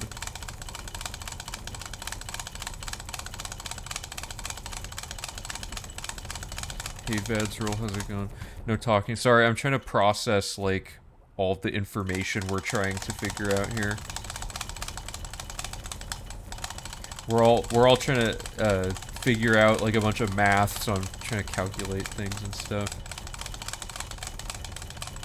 I think you also possibly joined at, like, the 1 second that I haven't been talking, because I've been talking pretty constantly. I'm gonna head to bed, good luck with all this, hope your heads don't explode. Thanks, Saturn, see you later. So we need to get our alchemy here to 100, and then we're going to change our class and race, and then see if alchemy is lowered significantly enough that it's... Because, think about it, if your alchemy gets from 5 to 100, but then it gets lowered because of the scaling thing, you didn't get extra XP beyond the value that you had, right? So it would probably be like 98. We have to change races to shuffle our skill allocation around for, like, there's like a million other reasons. Basically, because we have to lower our specialized ones enough that we can underflow certain stats that we don't touch the whole run. And in order to do that, we have to... Oh man, so many things to consider. 1 second, let me finish this up so I can look at the cheat sheet so I know what we're gonna do with this. I'm also curious if the skill XP keeps scaling after you hit 100.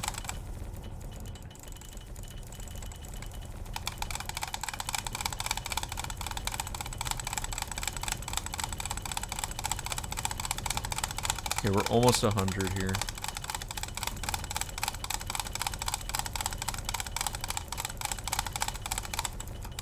So it's possible to get 19 on the skills by actually not touching. Exactly. So the skills that illusion and mysticism, we should be able to avoid getting leveled up at all the whole run if we really wanted to. We cast like 1 mysticism spell at one point in the run, and that's it. And illusion, I don't think we use like at all for anything.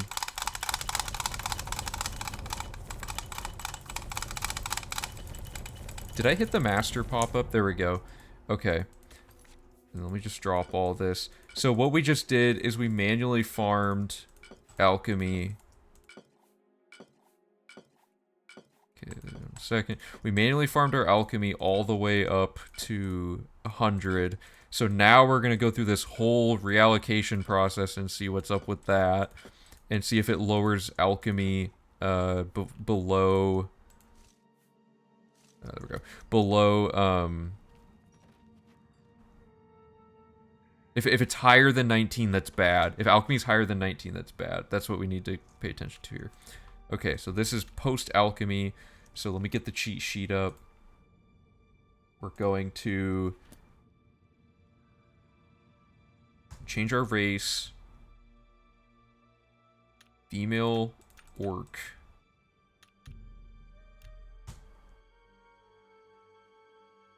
Oh, interesting.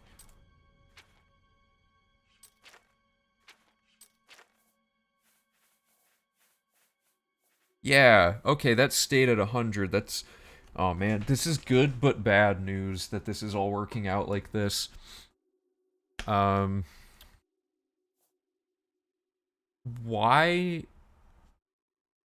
Oh, because we farmed from 5 to 100, so 19 to 100 is less XP.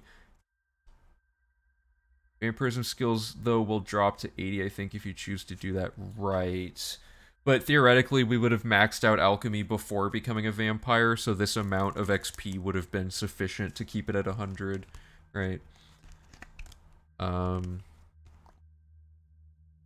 So we can't... Oh, man. Let's go to the document. There's so many things going on here. Okay. Means alchemy shouldn't be a major skill either when you're playing the game. Yes, correct. We're gonna have to rebuild our main character significantly for this new setup for everything. So as far as the only skills we care about for underflow are everything but alchemy here. So alchemy's irrelevant. That'll already be maxed earlier in the run. Anything we buy training for or like cheese our character level up throughout the run to get like things unlocked that we need, those will all go up, which is fine. You can't get load warp to work out of the sewers. You don't load warp. Wait, are you load warping from the grate? Like, because if you load warp from here, it won't work. It has to be this grate here. And you're just loading a quick save of a character from another area that's in the sewers. Sorry, I might have explained that bad. Okay, I need to, like... Now, okay, the thing we need to figure out is, do we touch destruction, illusion, or mysticism the whole run? You train 7 fastest skills like alchemy during the run, and at the end you reset with 7 skills as minor skills in GG. I finally got it. You can use doors to cities without the lock. Yeah, if you have permakey, you can load warp through doors that permakey lets you through. Okay, so I see what you're saying, Bosch. You're saying, but I would disagree with. Oh, well, actually, the alchemy farming thing. The alchemy farming thing, we could. Oh man. If we farm the magic skills the whole run, the problem is just that acrobatics sucks. That's really the only problem. Are we relying on leveling illusion to 100 to get chameleon? No, we get illusion, or we get chameleon through a what's alchemical brilliance?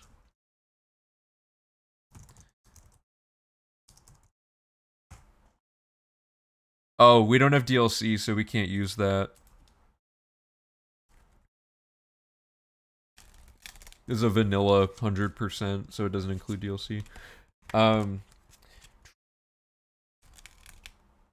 Sorry. So we get the chameleon effect from a stone, basically. Like, we unlock the power without needing to be high enough to unlock it, which is nice.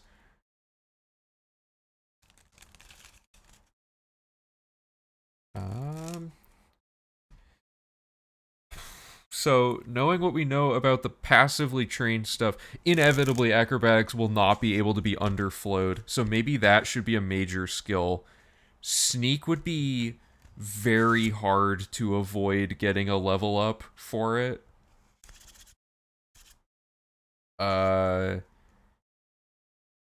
Mysticism, illusion, and destruction, I think we can underflow. Like, consistently. So we might want to have acrobatics, security, there's no way we're going to underflow. Or wait. We don't level up security enough throughout the run to get it any higher than like 50. Oh, and if we have the skeleton key, the whole run would get even less XP because it would make us pick everything faster. Here we have 40 levels, sneak we have 22 levels on this character, but through a full playthrough. Or wait, is that on this character? Let me look up the end results of like or where's the pre-skill farm?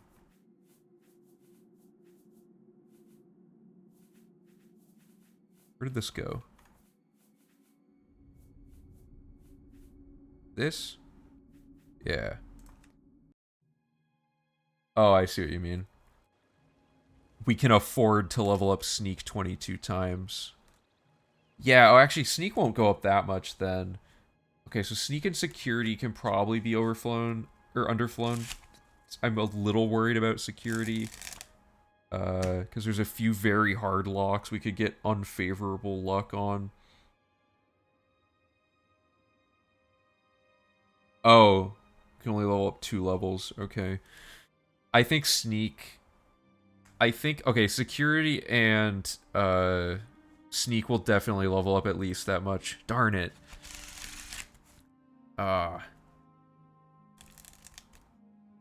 It's weird that keeping Vampirism might actually still be better than losing Vampirism.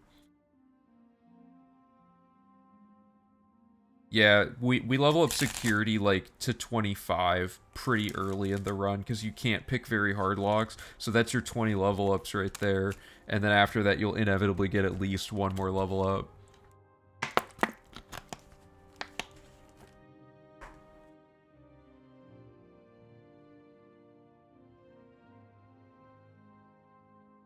Although Security's so easy to manually farm, it's not even the end of the world.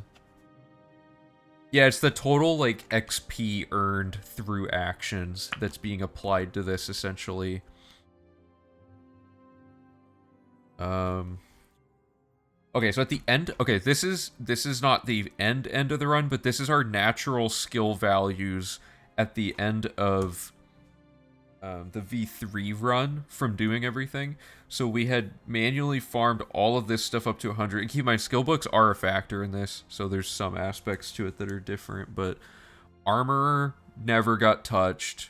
Blade, I went to use a blade for something very briefly.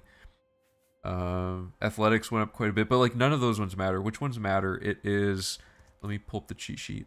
The ones that matter are alchemy. Okay, so I mean alchemy will probably just level manually, no big deal. For the underflow ones, we have destruction, illusion, and mysticism. If we didn't touch those the whole run, I think we can get away with it.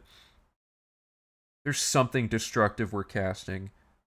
Oh, we're casting the horse spell with destruction. That's actually unfortunate now, because that means we couldn't underflow destruction, which is one of the worst spell grinds. Unless it doesn't even go up all the way from that. Yeah, if we use restoration though, then... Oh no, but we have to buy those level ups anyway. So yeah, we could just do that. So we might want to make that spell restoration. And then... I'm gonna look at all the effects for these skills really quick. Because we might need destruction for something I'm forgetting.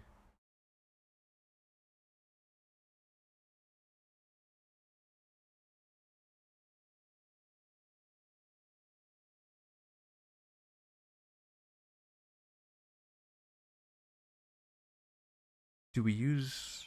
No, we don't use damage spells for anything, because we get Apotheosis, like, right away. We don't drain anybody's anything. Oh, we drain our own, skill when we buy training. Oh, wait, that one doesn't matter. Do we drain anyone else's anything? No. Don't disintegrate anything. Okay, so destruction... We can use restoration instead, but we need 50 to buy weakness to magicka. unless we make a custom spell using the apprentice birth sign. Right. Yeah, okay, we might need to go the apprentice route. Because not having to cast destruction saves like 8,000 casts or something. That'd be pretty future proofed.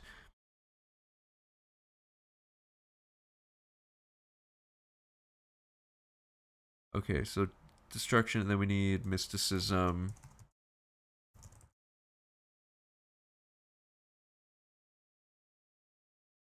We use dispel on Jaskar, and we have to use soul trap on a thing, but those two spells will not add up.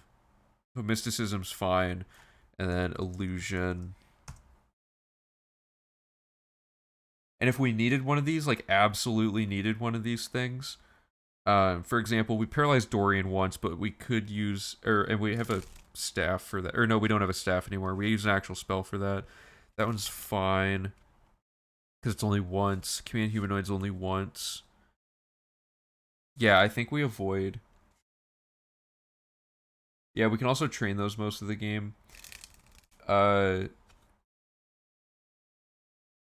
Oh yeah, we don't even. Okay, so we don't even need to be training restoration anyway.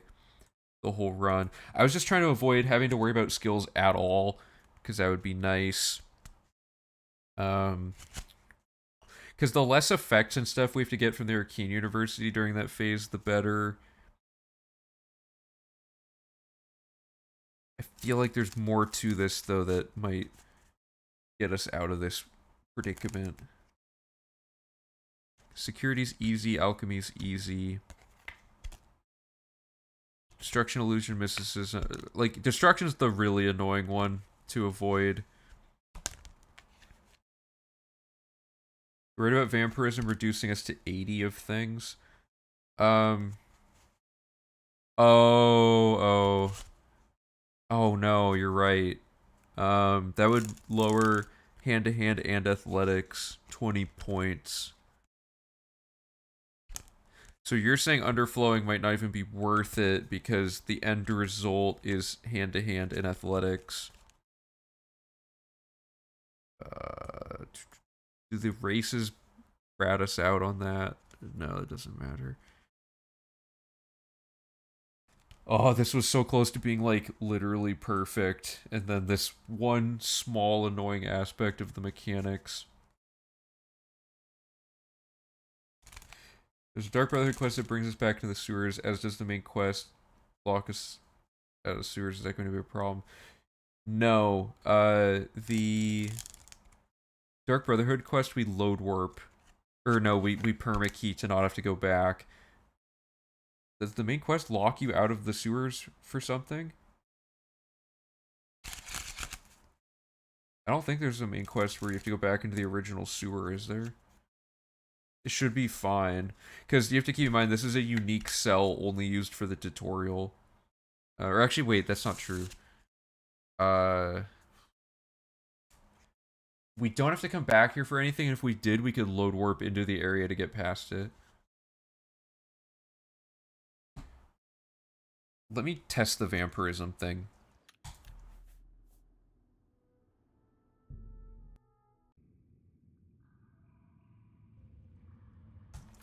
Load warping should always work, because we can always load warp at that sewer grate instead of this door. So you're saying, well, let's just do this the way the roadmap says and everything.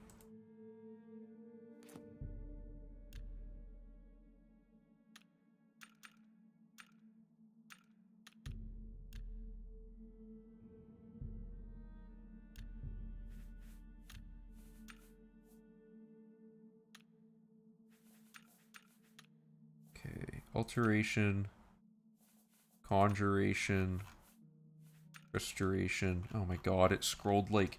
First it scrolled my Excel spreadsheet so that I couldn't see anything and like down, and then it scrolled up on chat somehow. And then it was this. That's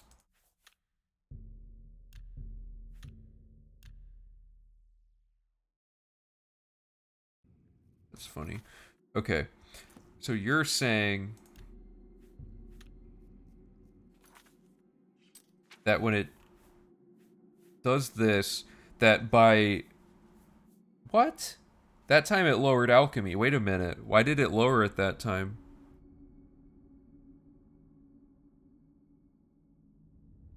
You could save in the room where the water falls down and the first rats come in, then load work from there to do that quest, right? Water falls down? Oh, the wall. The water, not the water.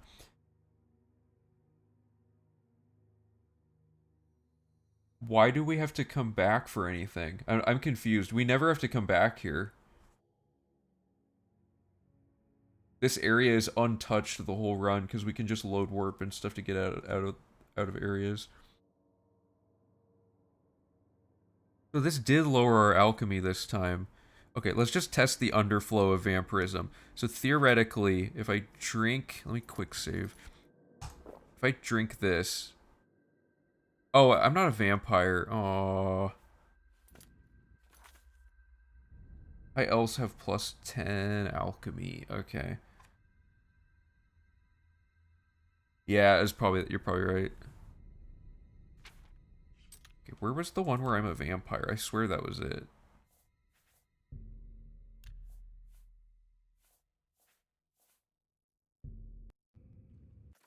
There. Okay. Vampire...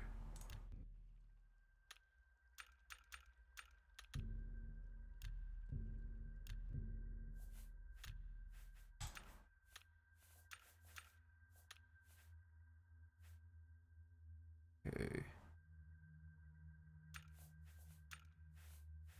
Please don't scroll my notes. I hate Oblivion when it does that. I don't get why it can scroll your other applications.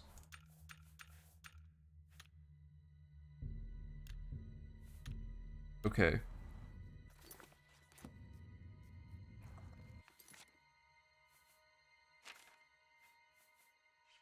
Double check all this. Okay, everything but acrobatics is as expected, so we should be able to start by underflowing skeleton key. And then we should be able to drink vampirism, let it wear off. And then underflow. Why didn't that work?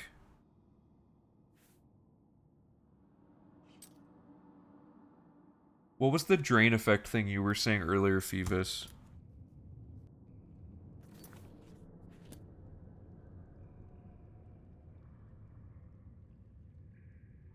Yeah, you're right. We did start as high health. So you were saying you need a drain effect for this to work for some reason?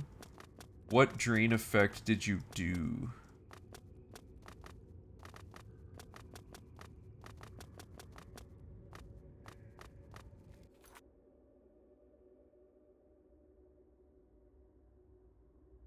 A constant drain effect. Oh, on your... Oh. How did you even figure that out? So you're saying one of these has to be a drain of some sort. We can get that... Wait, I have that. It's right there. Oh, that's just that.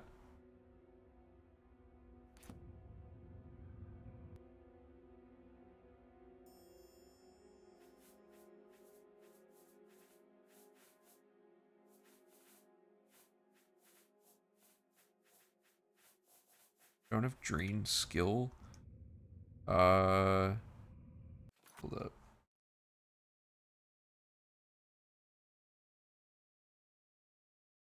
I just gotta find a spell that'll give me a drain effect.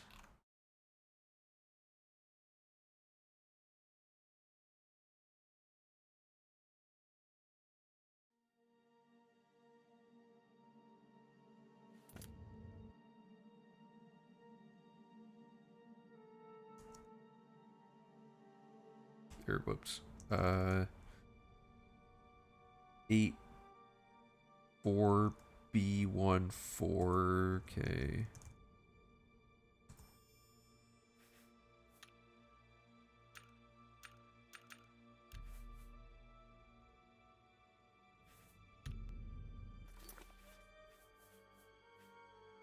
Okay, so you're saying this will work if I cast this drain effect as I'm, oh, I gotta reapply this.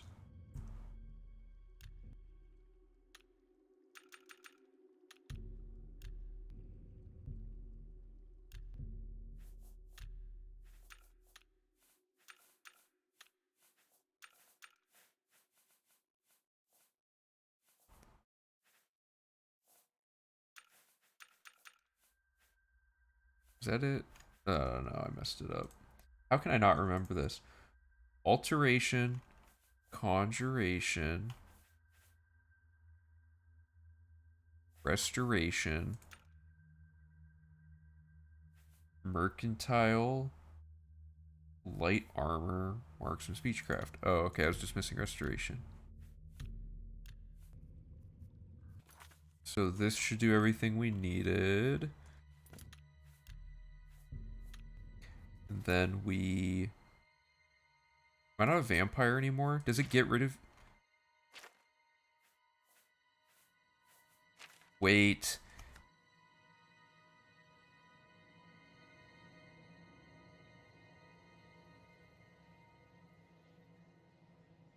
Does changing your race get rid of your vampirism?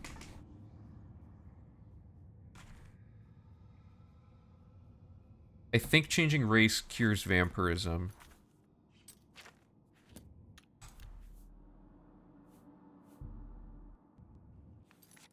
Why?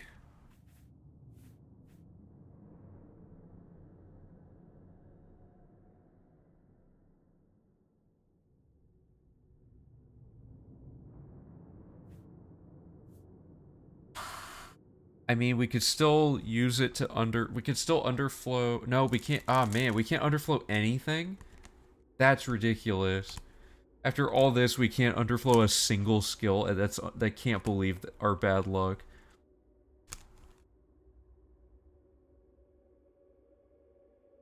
I don't know. Yeah, this was gonna be like the coolest thing ever. This would have been like the Oblivion strat.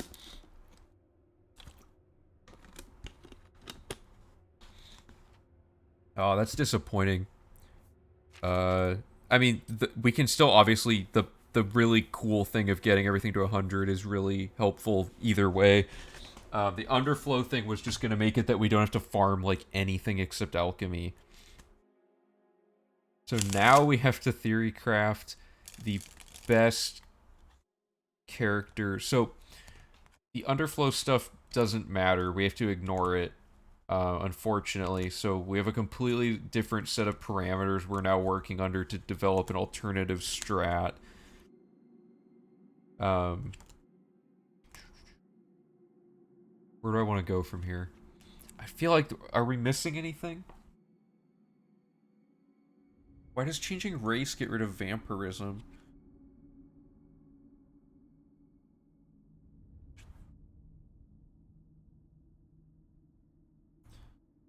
What this means, though, is that we have to do all this, then go get vampirism. Why do we need to change race? Because the orc gave us the level ups, like the stat bonuses that we needed for things. Like it's a loaded question, but let me let me find it.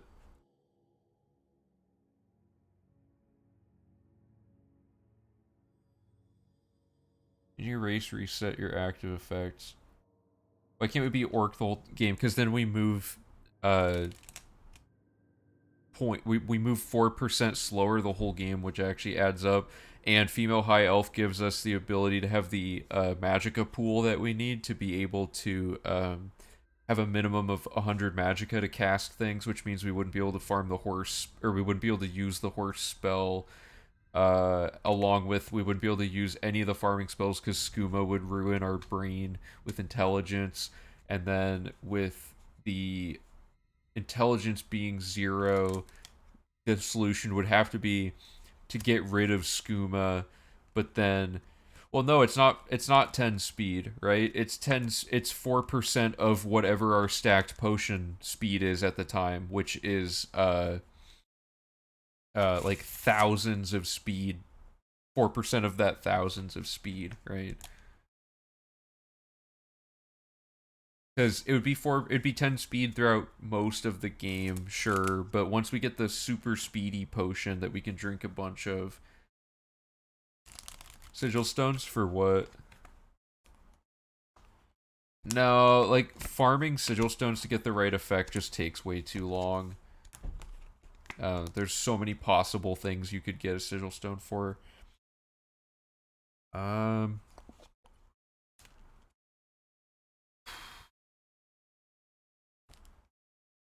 I have faith there's some way to continue to make this work. If you dupe it, do you get a random effect though?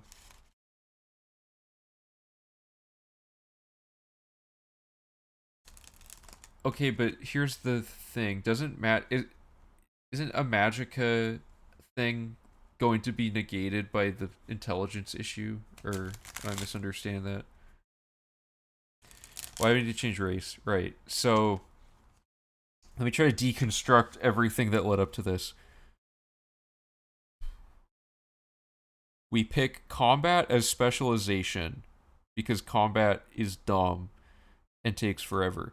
Then, out of the remaining skills, we picked the major skills for the ones that are not affected by vampirism. So I guess that can now change since we can't underflow anyway. But the idea would have been to we would pick a race, like we pick orc because she gives us blunt, or she gives us hand-to-hand block and armor, since these were all going to be at 96 so that we could underflow everything. So I guess at this point we don't need to do that because the underflow isn't happening. um yeah, okay, we need to, okay, we're duplicating this to make a non underflow.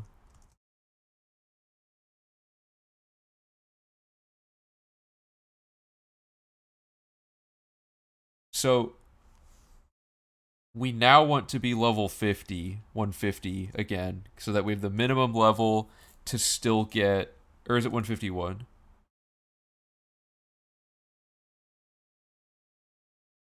Yeah, we want 151 for infinitely leveling up 2, and then that will set all of our minor skills and special skills to 100. So that's all of these.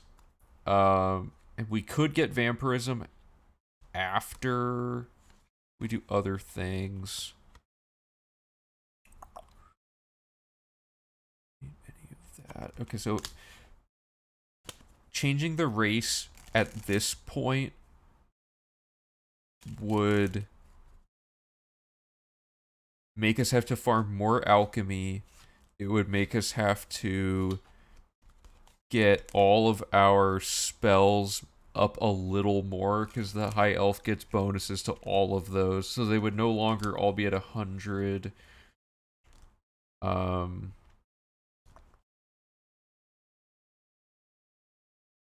so if we keep the race,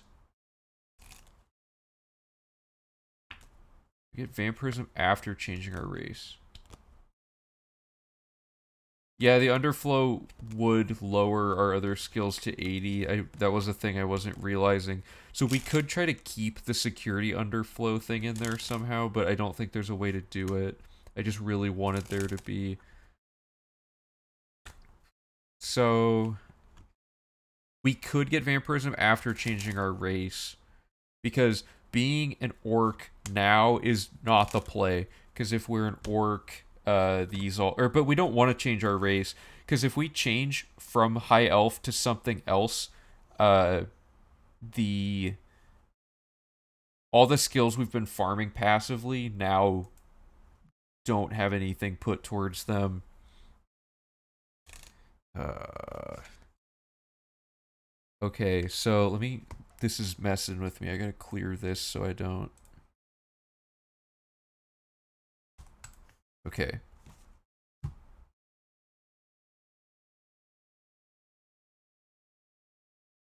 Security is manually farmed. Okay, let me just.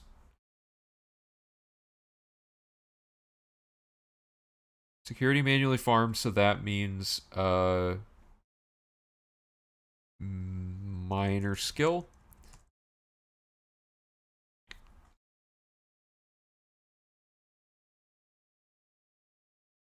But underflow, or sorry, we don't keep trained skill books.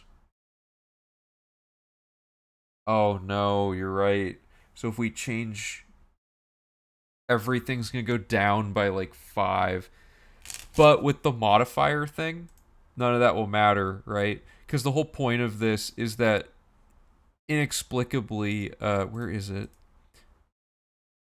Inexplicably, all the skills get modified per character level by this amount for some reason. So like anything that's a special or major skill will be at 100. That's okay. That's the simple way to think of it. Anything that's special or major instantly will go to 100. So what are the worst things? Speechcraft. That is a horrible formula suggestion. Okay, major skill 100. Marksman, terrible. Mercantile, terrible. Acrobatics will already be pretty high, so probably not that one. Uh, Restoration, terrible.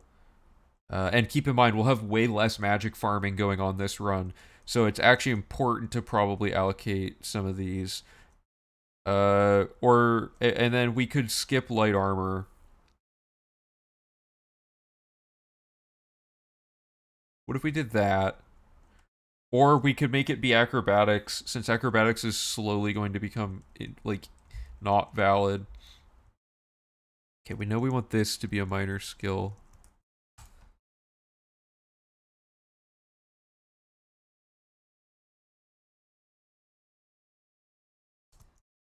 Oh man, that was gonna be so cool if all that worked. I'm sad. That's like always how Oblivion stuff goes. Though, is you get so close to something working, and then some final mechanic just like throws it out the window.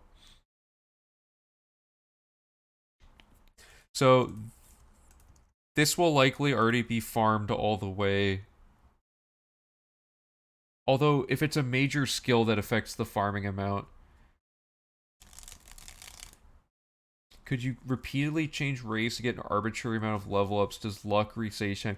Yeah, but when you do that, training doesn't count towards anything. Like training is a temporary skill increase. Um yeah, getting to level 950 would take longer than the whole skill grind currently takes though is the only issue. Cuz you have to do the infinite level up glitch 950 cycles and each one takes like 5 seconds or something. It would just take way too long. But technically, yes, I think you're right. There is no character level limit anymore, which means we could technically test out real archaic's theories since we finally found a way to level up infinitely. What if this is how to get to the level from the yeah. So that could be a thing we do later. Is just like get to like level 255 or whatever in a vanilla setting, and then go to that cave.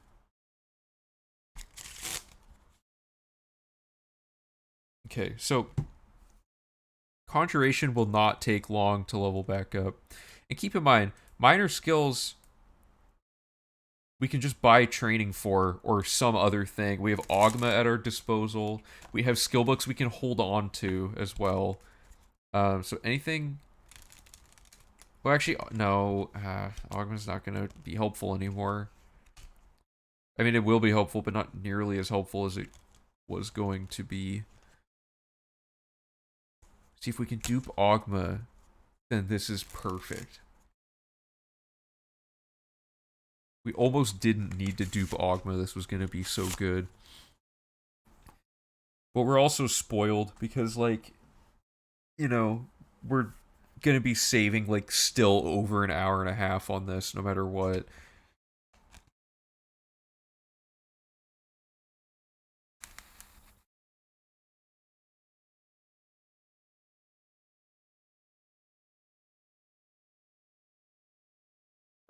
I feel like we're missing something in terms of, like, you could. get these level ups multiple times in some order to do something weird. The problem is it resets everything. Oh, no, that won't matter. I was gonna say that you could reset it to a low level, but the level itself doesn't matter. It's the total actions taken. For real, how many times do we really have to jump the whole run? Could we actually somehow avoid getting to level 21 acrobatics? No, the underflow doesn't work though, because 80. There's so many things to consider. Oh, my brain. Because we get to level. If everything gets to level 80, because of vampirism undoing it. But vampirism's only undoing athletics and hand to hand.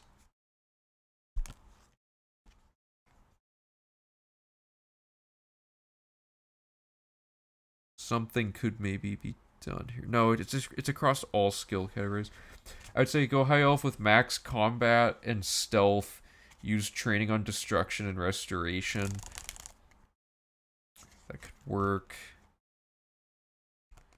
I almost want to say training on acrobatics. Because acrobatics probably won't be at 100 at this point. It'll be close, but not all the way.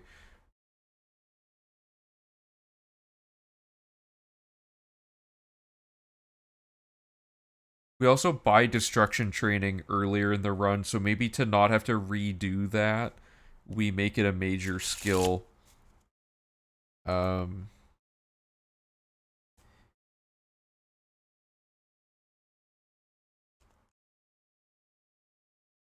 because anything we make a major skill is going to instantly be 100. These are locked in. Why is that a minor skill?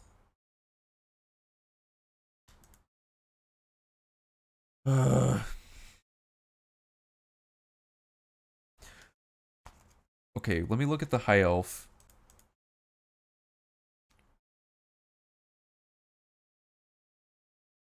+5 to alchemy. Alteration. Conjuration. Destruction. Is it just... Okay.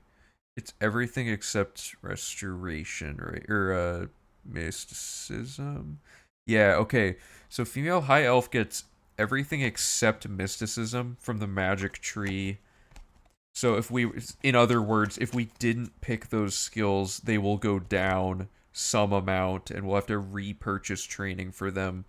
So we could do that, but then pick the Augma Infinium.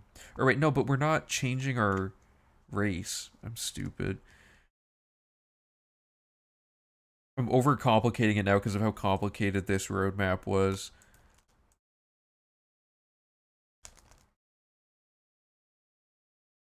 I just realized how low I sunk in my chair.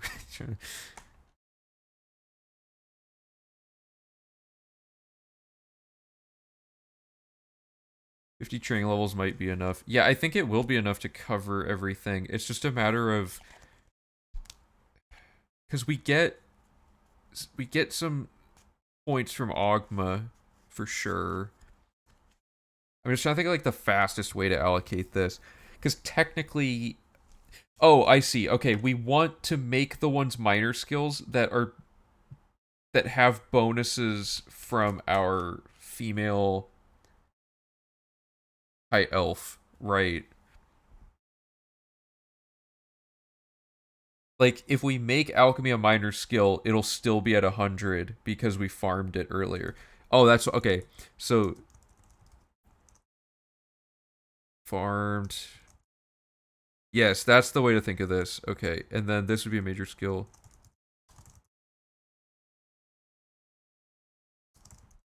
Oh wait, but okay, so mysticism's not part of female high elf.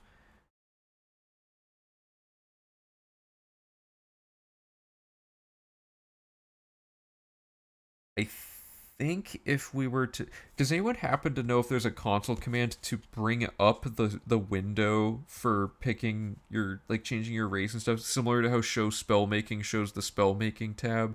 There might be a console command for show like character level up. Might have to go in the construction set though and like look at, oh sorry, and look at the tutorial um zone.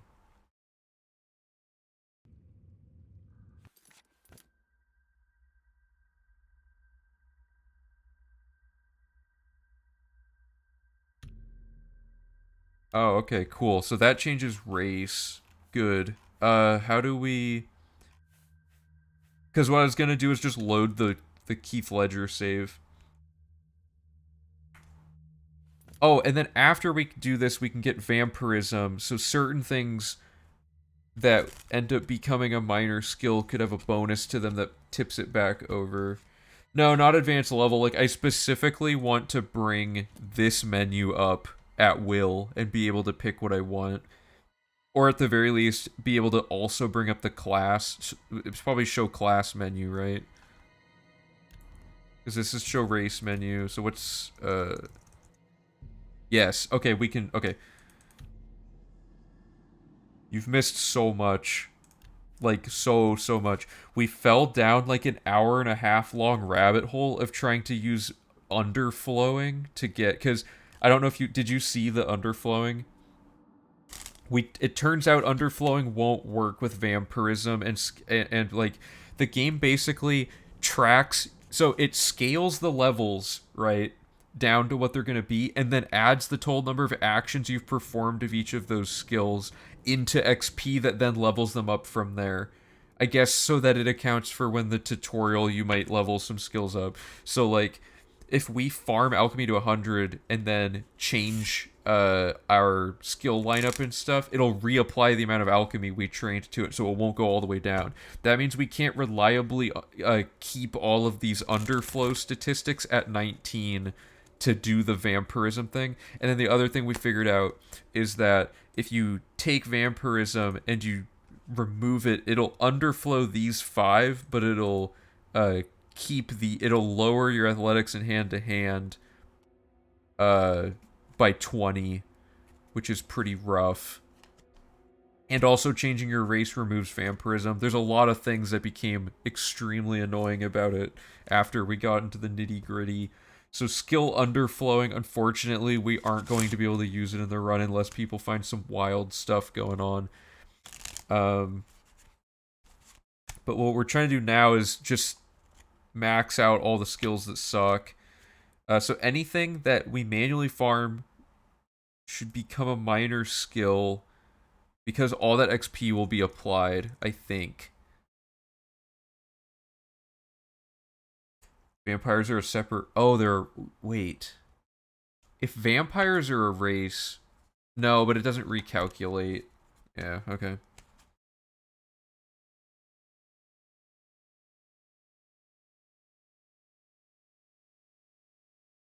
So let's say we ignored destruction and restoration because they take so long to farm, and our sole focus throughout the run is to get alchemy, alteration, conjuration, illusion, and mysticism up for 5 of our things, security for 6, and then our 7th one would have to be something else that we manually farm quite heavily, which I guess would be acrobatics. So our class thing would be changed slightly. And then these ones are negligible, they don't go up enough, so we make these major skills. Okay, so theoretically, did I mess something up? Do I have more than 7 again? Oh my god, I did it again. Or no, I just labeled incorrectly.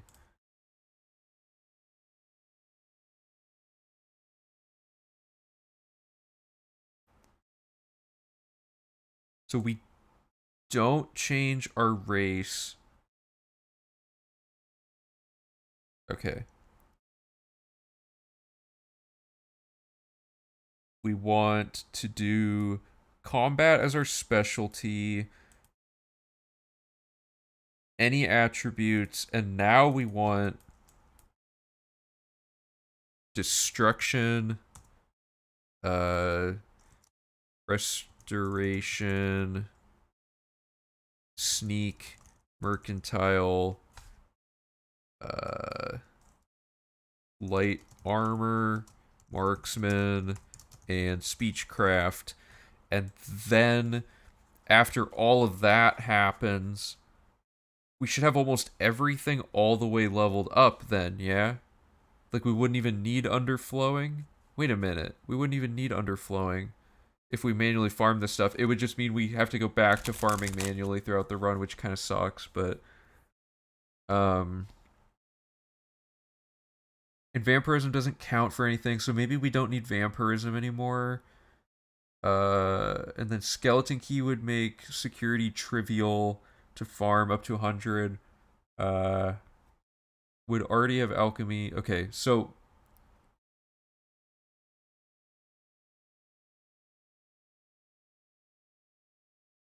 light armor is faster than illusion of mysticism. Okay, so the thing to consider, what is that these are things we're doing passively as we go around the game doing stuff, whereas you have to stop what you're doing to farm light armor. So here, I'll show you what I mean. I'll try to illustrate it on a save file. So, okay, I want to see if this works. Just in general. Oh my god, there's so many sewer great saves now. This is pre-skill grind. Vampirism can be used to max out skills at the end. Yeah, the problem is it doesn't get anything up, really. It gets our acrobatics up, which is really good. We could use it just for that, actually. So, like, if our acrobatics doesn't get all the way up... Okay, let me add that in. Vampire, skeleton, key to cover... Because we were going to use vampirism anyway for that purpose, but now we need it for less reasons.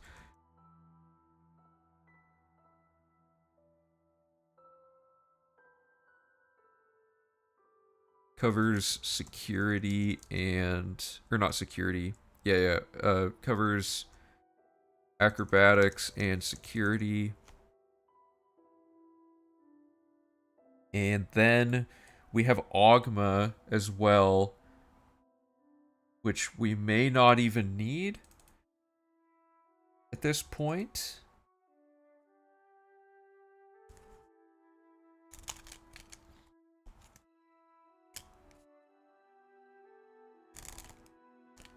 Jail is 10% chance of armor, then if that fails, 10%. Oh, okay. Yeah, jail, we didn't extensively test it at all, but the reason we would have wanted to go to jail is for underflow purposes, and underflow is not viable anymore.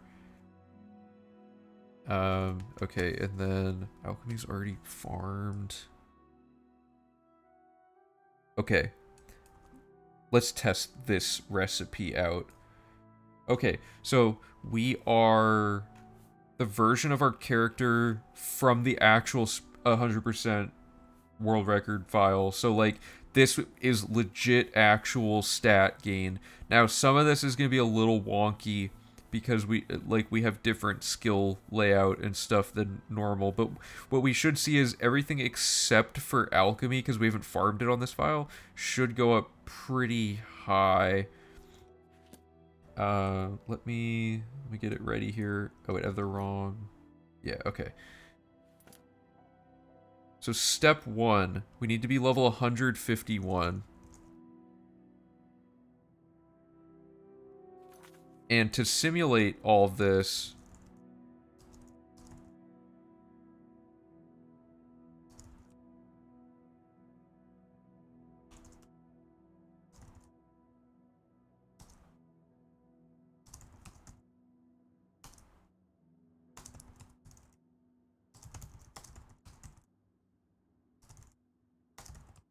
Did I miss any? Oh, I always forget endurance.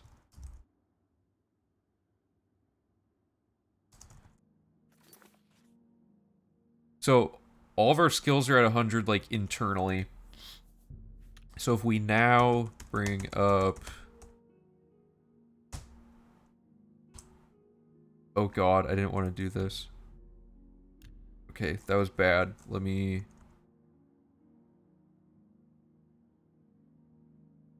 There we go. So this will let us change our class on our actual file. Let me catch up on chat. If combat and stealth is max, vampirism can boost mysticism, illusion, destruction 60 points for mage.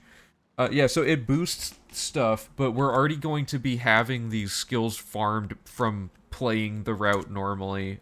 We basically have farming spells, and we just cast them over and over while we run around for like hours doing other stuff. So naturally, those skills end up already at 100 by the end of the run. May not be the case if this run gets too short, but probably make a batch file for setting skills to max. I don't know. It's all work. Okay, so we want combat, so all our combat skills should go up. We want whatever attributes. Okay, destruction, restoration, sneak, mercantile, light armor, marksman, speechcraft.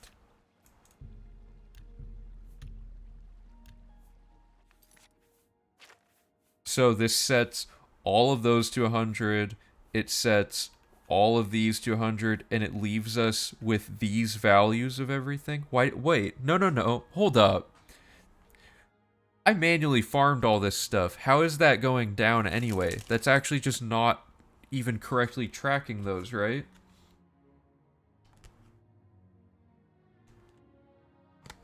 Combat, because, so what I thought was supposed to happen, Phoebus, is that because these are already all at 100 throughout the run, these should have already been at 100, so all of our skills would have gotten to 100 at once.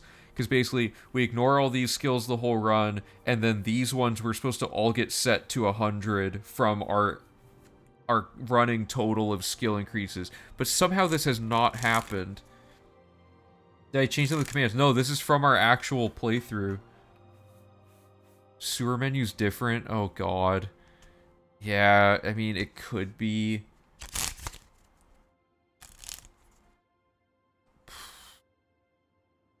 Unless we are misunderstanding how this is working. We should lose some small amounts of ranks, but then I figured there'd be less training to patch everything up. Does changing from major to minor skill wipe everything? But didn't we already do that on the other file? Let's find out. If you can do that, then underflow's back on the menu. The script on the sewer door probably just calls this thing, but it could be worth looking into. Okay, so which one is it? We have so many of these. Maybe let's try this one. Maybe if the underflowed values were major, it would work. But if they're major, then we don't need to underflow them, because then they just immediately go to 100.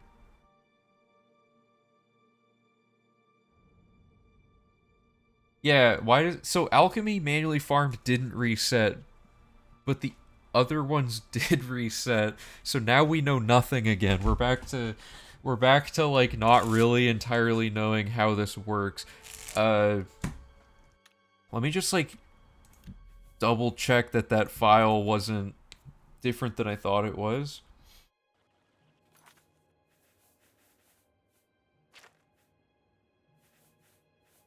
Yeah, because this is all like mid-route. We did all this. I didn't console command this. This is our actual run.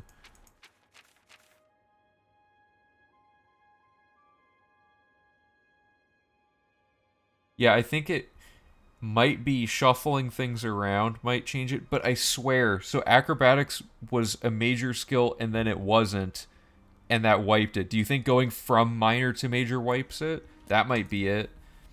Like, major to minor doesn't, but minor to major does, and that would actually reopen the possibility for this. I think it's this save.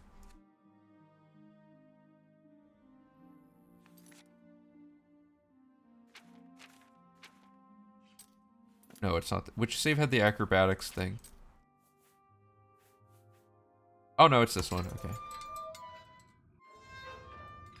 The problem is I don't know how to get the character from the other save file into a situation where it can go through the tutorial and trigger that door, because on that save file, the grate had already been triggered.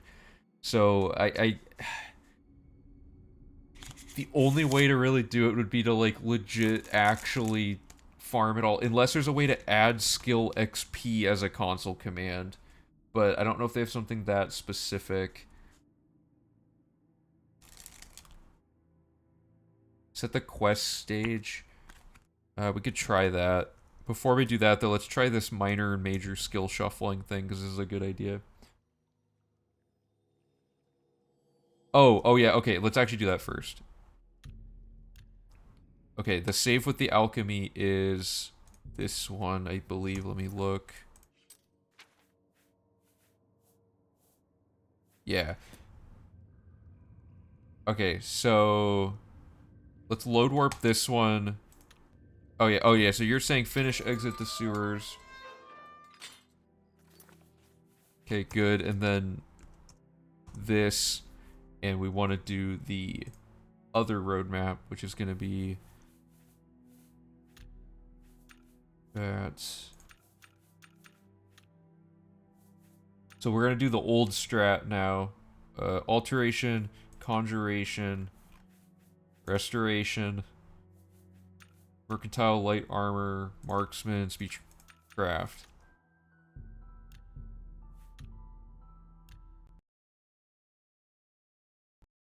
Game crashed. Why? Why did it crash that time? The only reasonable conclusion for Oblivion is that it just gives up when we try that. We got too close to the truth, guys.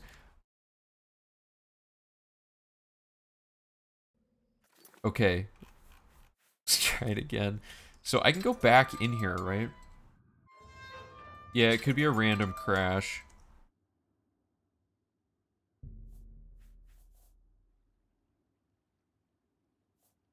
Yeah, it doesn't want us to find out.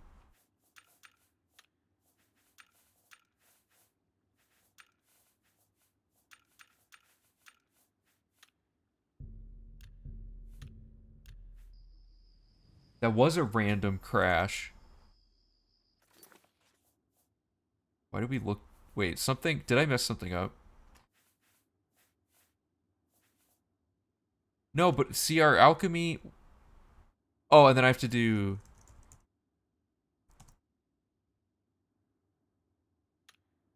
Did something actually happen? Wait, did we just figure something out?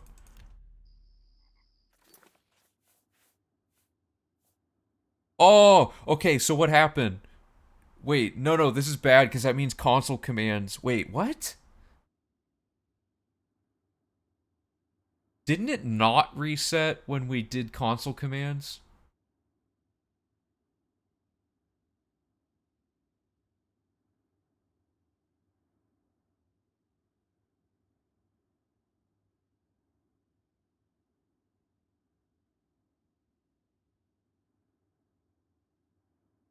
Okay.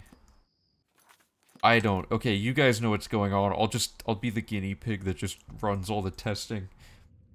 Okay, so you want me on this file with 100 alchemy to do show class menu from inside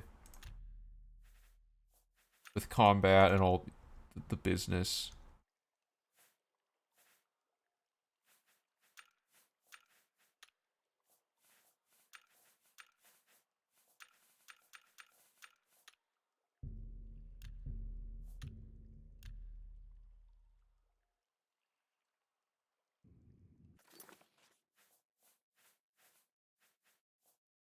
Oh, and then I have to do, that's so creepy.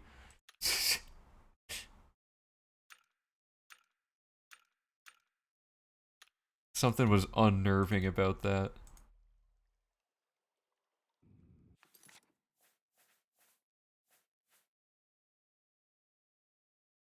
So why did it not reset in here, but it reset outside?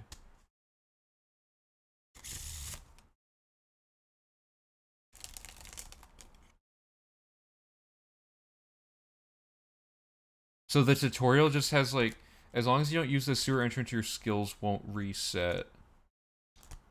So that means we can't actually use the console command to reliably test this.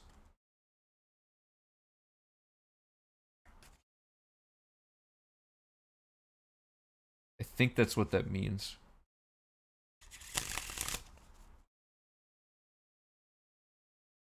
This is weird.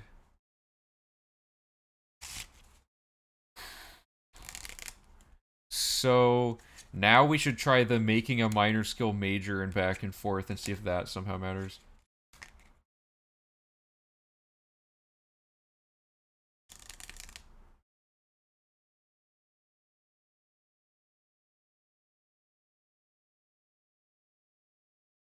I'm confused though, because we didn't go through the sewer entrance.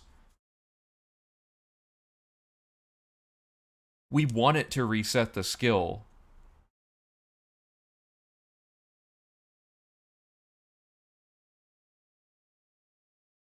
Right?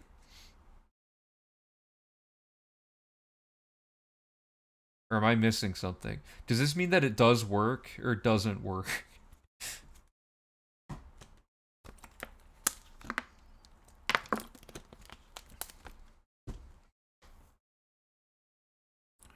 So when you've gone through the sewers and then change your class, it resets stuff. And if you don't exit, it doesn't reset.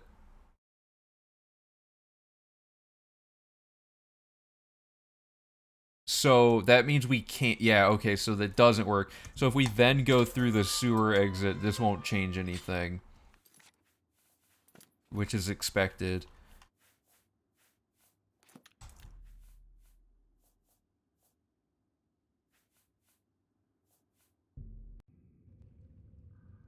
So now I want to shuffle some things around here. I want to see if there's any way to reset the skills just through these menu interactions. Okay, God, I get the hiccups now.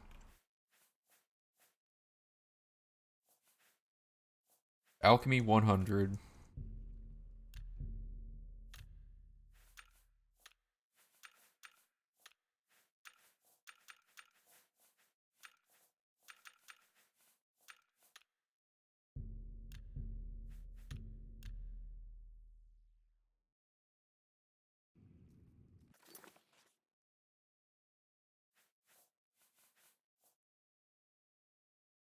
Okay, so that's expected. It does not reset.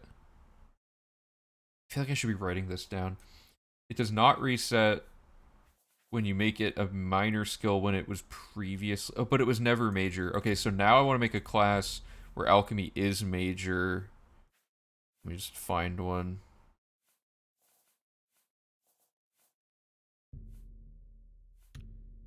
If you make alchemy a major skill, it goes up, sure. But then does it ever come back down?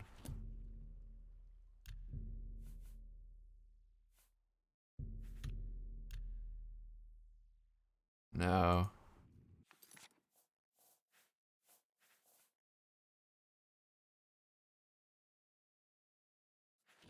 Okay, so yeah, this just doesn't work then, right? Unless you guys have any other ideas to try for that particular thing.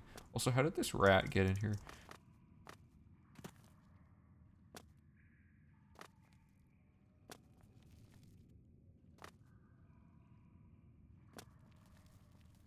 So it shouldn't reset in a legit playthrough. I'm gonna see if there's a way to actually like add the skill with console commands.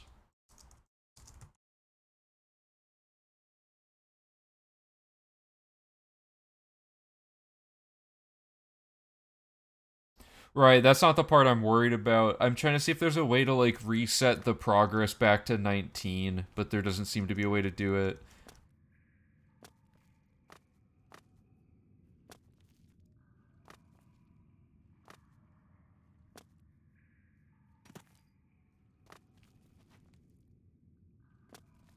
I think I don't know. I gotta find a console command.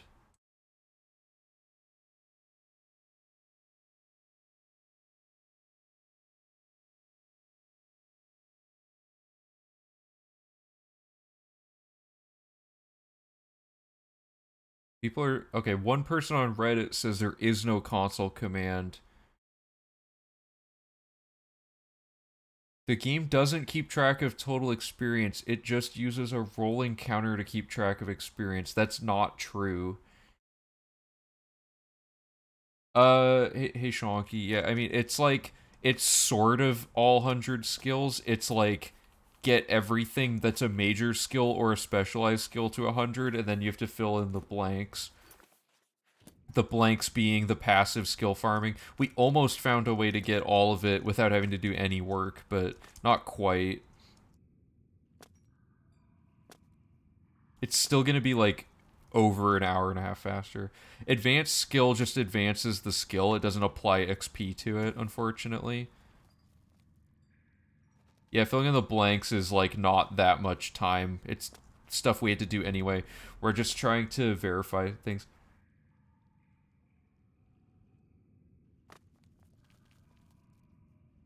So like when you go to TDT here with the or wait, 10? Yeah. So see how how do I show this? See how right here it has acrobatics and it says usage. When you do this, see how it's going up every jump, right? So presumably acrobatics has a running tally somewhere of like this, but it supposedly resets according to this dude online. It resets when it gets to 24, but there's no way because it's actually taking into account the skill values and stuff. Like somewhere in the code there exists some script that may not have an equivalent console command that advances acrobatics by this amount. Like the script for when you jump adds 0.3 to your thing per jump, right?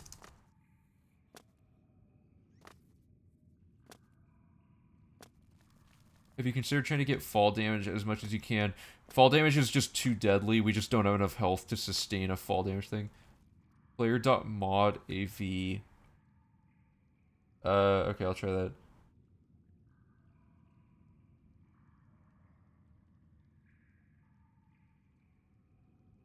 Oh, okay, so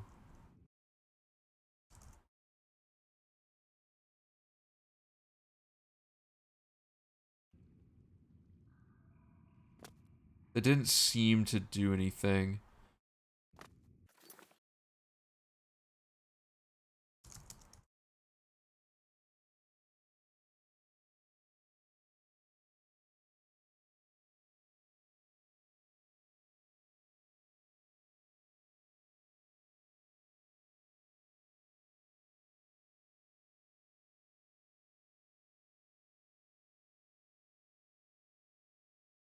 Mod AV modifies the skill level directly. Yeah, but it didn't go up.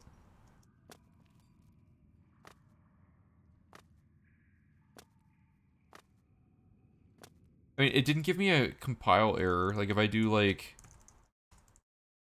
It says, like, an error. So mod AV is in the code, it just didn't do anything.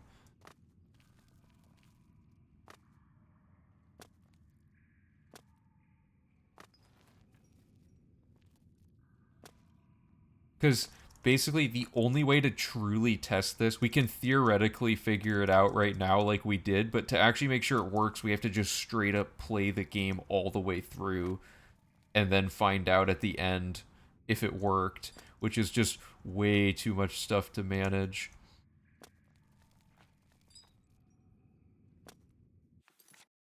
But theoretically, let's look at the maybe 5 instead of 5 or instead of 100.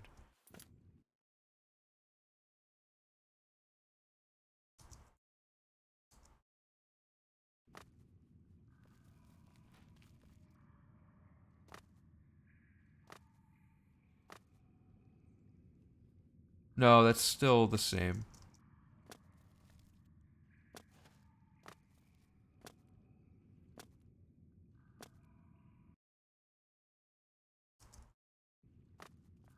Yeah, it just doesn't do anything for some reason.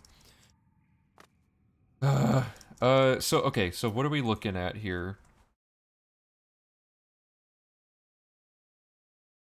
We've learned that this roadmap won't work, most likely, unless we find some way to trick the game into thinking we've never farmed these skills. And even then, vampirism would lower our hand to hand and our athletics, which are not covered by Augma Infinium, and it would lower them each by 20 points. So, best case scenario, we'd have to farm uh, 40 training points, right? Right? Wait. Yeah, so we'd have to do 8 level up trainings in a dream state where everything works exactly perfectly. And if we didn't do and that would mean we don't have to farm any skills the whole run at that point. So that's like a holy grail long-term goal to figure out how to get that to work. For V4, what's looking more immediately able to be realized is this strategy where we specialize all of these up to 100, we specialize all of these up to 100, and the only actual skill farming at the end of the game are these. So we'll have alchemy, alteration, conjuration, illusion, mysticism, acrobatics, and security. And with those, we are manually farming alchemy partway through the run. Alteration, conjuration, illusion, and mysticism can easily get to 100 in the time this run will take, so those barely count at all. Um, Acrobatics is very unlikely to get to 100 by the end of the run. But we can use vampirism to add 20 points of acrobatics, so we only have to get that one to 80, including training, which we might not have to do. And then security we can farm and then get plus 40 with skeleton key. So really the only manual farming, like at the end of the run, is going to be a little bit of security, and in the middle we'll do a little bit of alchemy. So, and this should work. I can't think of any reason this wouldn't work. And because the skills will reset and everything for the, or not skills, the what's it called? Is acrobatics faster than armor and casting? Yeah, because armor makes you move slower the entire run. We get hit by almost nothing because it dies so quickly. And you can jump everywhere you go. Yeah. And if we make acrobatics, let's look at the increasing skills page. Because basically, these are going to be, like, actually our major skills, I think, during the run. Or no, it doesn't even matter what skills are major or not, does it? Because these minor skills have to get from 5 to 100's worth of XP no matter what. Armor doesn't make you slower with feather, but we won't always have feather. And again, we don't get hit by hardly anything, so we're not going to level up armor like at all throughout the run. It'll go up maybe like 10 levels. It's tracking XP while magic skills drop below 100 once they're no longer major. Uh, yes. Oh, that was the thing I was going to test. Oh, so oh yeah, so that's what I was gonna say. We're gonna not pick these skills as major skills. I think these skills are all gonna be minor skills that we farm, for their various purposes, and the skills that are gonna actually be major skills are gonna be any of the other ones, and we'll probably have to do something. Oh no, we buy destruction training to get to our 10 level ups that we need. That's right. Okay, so that's all good.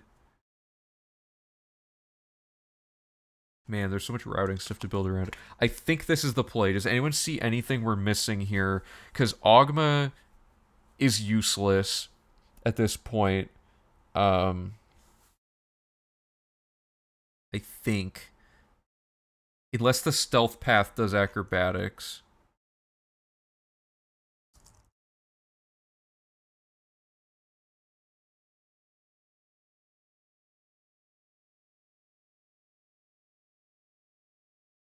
What if we power level at the beginning to 145, not specialize in combat, but pick blade, blunt armor, block, heavy armor, speech, mercantile? None of underflow, athletics, and acrobatics.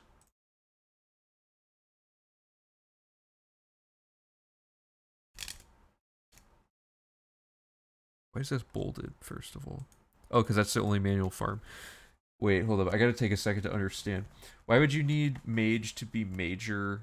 We we don't, I guess. I don't know. The class creation's gonna be so different now.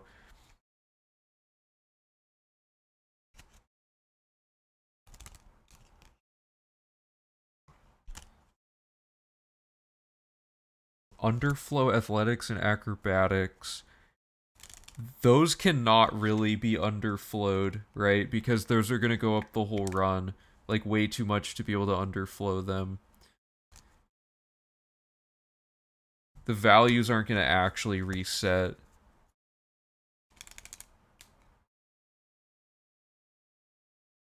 Oh, like you underflow at the start.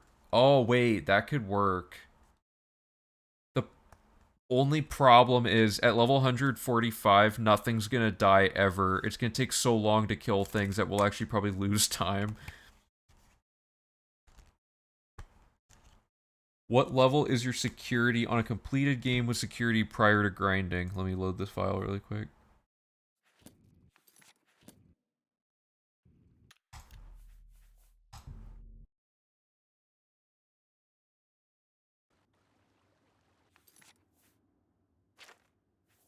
So I console commanded this level up just now, but security got to 87 throughout the run. Weakness to magicka stacks. I guess we could replace Apotheosis with like some instant on touch thing.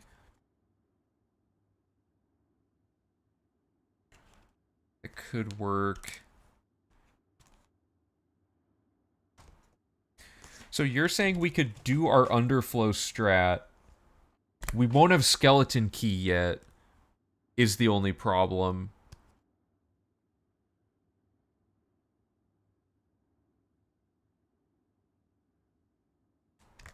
How do you over... Oh, is security part of something?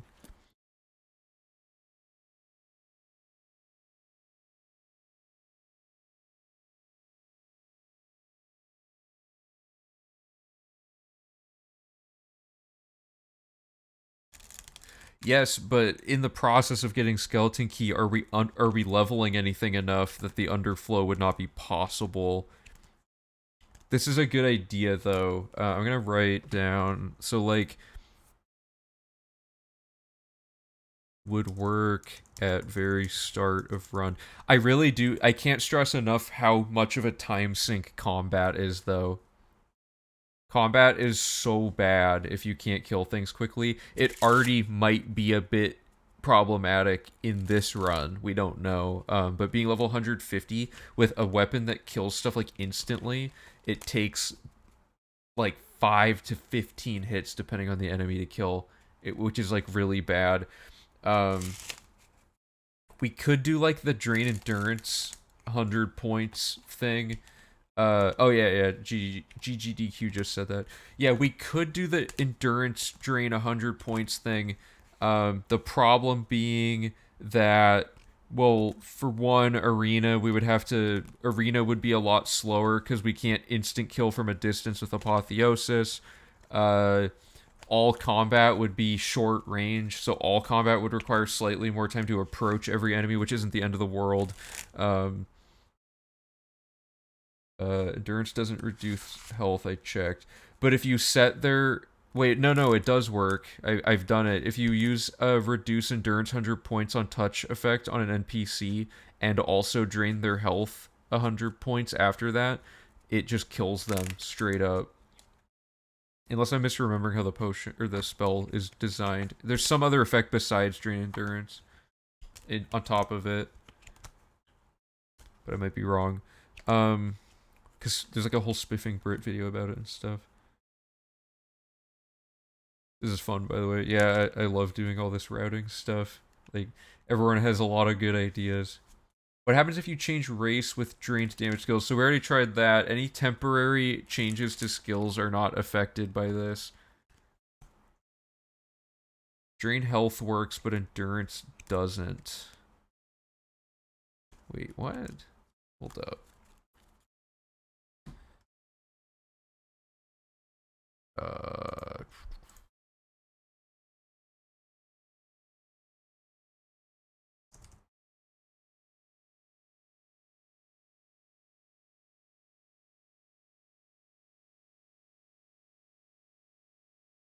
there's a spell in here that like instant kills.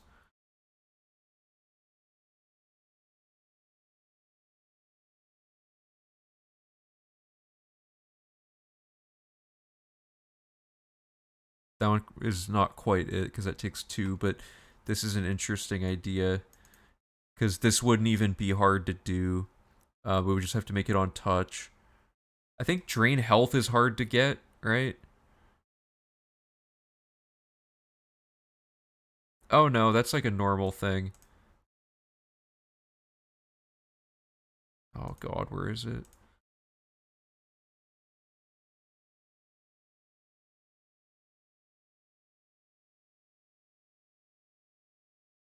I can't remember. No, I swear there's a spell that this works. I don't want to like just literally stream the Spiffing Brit video, but there's a whole video about it where, and I've tried it and it worked. I don't know.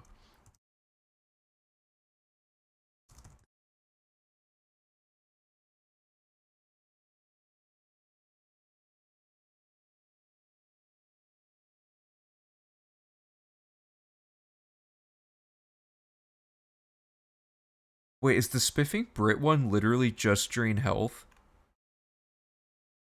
Hold up. I don't mean to restream Spiffing Brit video stuff, but we actually need this information.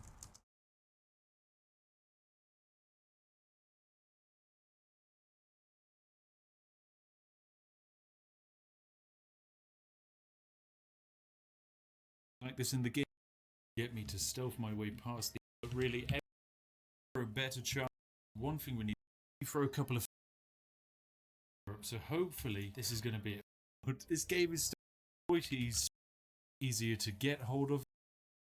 Spell of. Go, then we can oh man, it takes him 17 minutes to get to the actual spell. That's the entire subject of the video. Death. So allow me to create the man.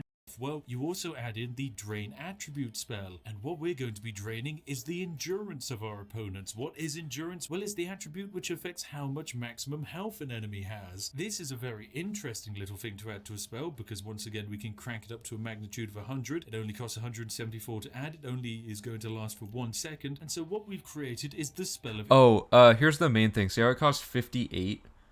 That's no good. Because we can't cast that all the time. We don't always have 50 magicka, and we don't want to, like, be chain casting a thing. So you're saying that this video is just straight up incorrect information? I mean, the wiki also says endurance doesn't do it.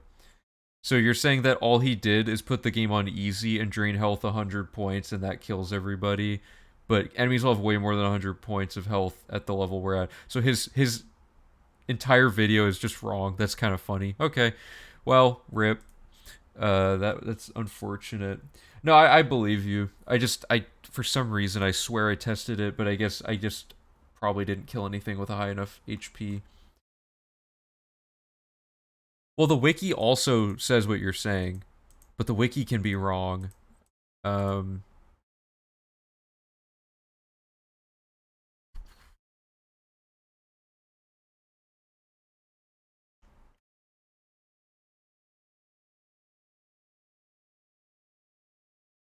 I don't know. This is all assuming. Okay, let me. Start of the run. First thing we do is get to level 150 or 144, hypothetically. And we manage to do it in a way that none of our skills increase that are in that category of the ones that need to stay at 19. Can we do that? Yes. Alteration, conjuration, and restoration can easily be avoided. Or wait, am I looking at the wrong ones? Sorry. Alchemy can easily be avoided. Destruction, but that one's not going to underflow anyway. We don't really need to do destruction, illusion, or mysticism to set this glitch up. We do need to become a vampire, which sucks. And that no, but if we become a vampire at the start of the run, you know what'll happen? We can't start the Darkness Eternal quest, and then the run is soft locked. So that rules that out. We also have acrobatics, sneak. Yeah, okay. I don't think we can do an early game vampirism, uh, because of Darkness Eternal. Because this would all this is really achieving by adding all of this complicated stuff with all these spells. I was unable to start Darkness Eternal when I was a vampire, I think. Let me look it up. Is it mentioned on here anywhere? Yeah.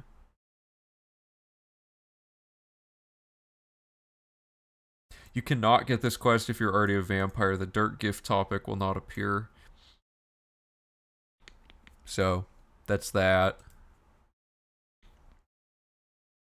Which means if we did it, we'd have to get to the point in the Dark Brotherhood where we can start that quest and get the vampirism from him, right? In that case, what would be happening would be we'd have to somehow do all of that Dark Brotherhood quest line up to that point without increasing any of these skills. Now let's examine that. Could we get away with that? We don't need magic for Dark Brotherhood. We could it'd be funny to have to do the whole Dark Brotherhood without jumping for sure. um we don't need to sneak, don't need security, but keep this in mind. We'd have to do the whole Dark Brotherhood with slow or secure. Okay, security would be the one that might get used. That'd be the problem, actually. Just for fun, let's actually play through up to that point and see if we can actually pull this off. Are you guys down for that? If you're down for that, I would be willing to do it. I kind of am curious. I think it would be funny to play the whole game from start through the Dark Brotherhood stuff without leveling these specific skills. And then that way, worst case, we have a video we could do. Oh, I crashed the game by alt tabbing out. Worst case, we'd have a video we could make out of that. That would be getting all skills maxed out as fast as possible, right?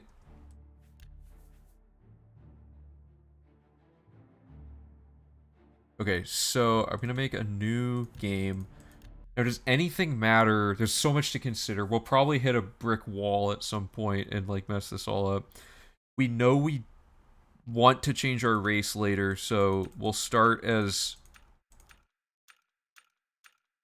But we have the problem of vampirism turning or like disabling. Oh, I see. Okay, no.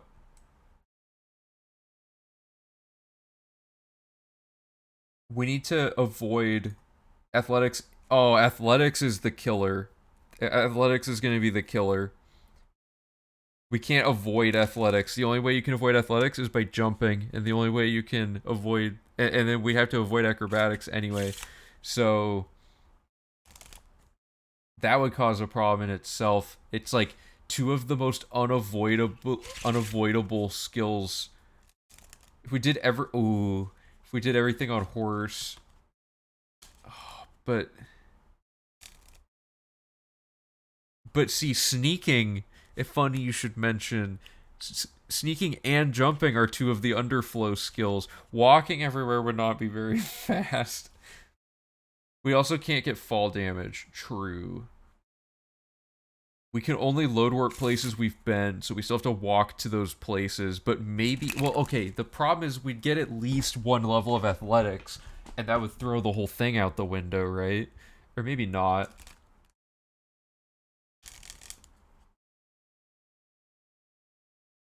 Skooma would reduce significantly the amount of time that we're athleticsing, right? What should we start with? It should be 5. Either way, the starting value doesn't matter because at the end of the day, it crunches it down and then reapplies your total XP you've earned. So being at a higher level, you'd still gain the same amount of XP.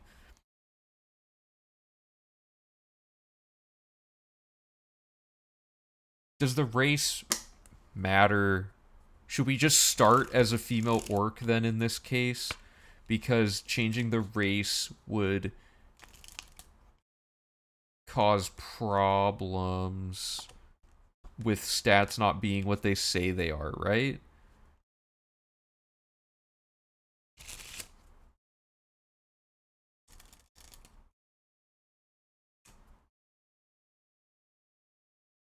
You can level up oh, I didn't oh, wait.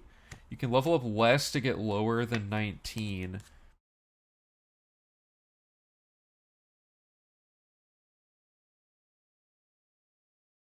That would give us some leeway, but not enough to work it into the run in the way that I would like. It would work for this, yeah. Um,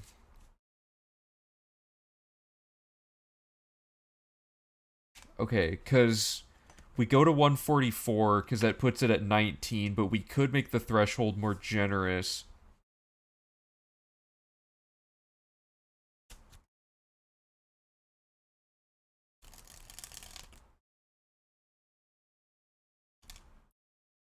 Okay, so we have to speed run this as fast as we can in a way where we only get up to 12 athletics.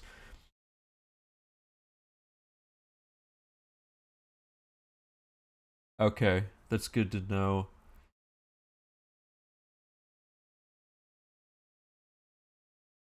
Oh man, I'm trying to think of like,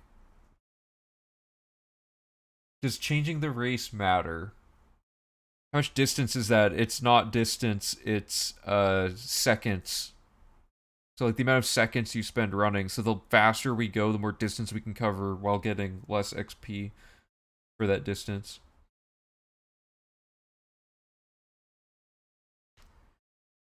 Okay, I really need to figure out if changing my race matters for this. Well, no, because we're trying to recreate what would happen in the run. So in the run, we would change the race intentionally to reset stuff. And in doing that, it would lower certain things. Okay, let's just... I really gotta make sure I don't mess something up here.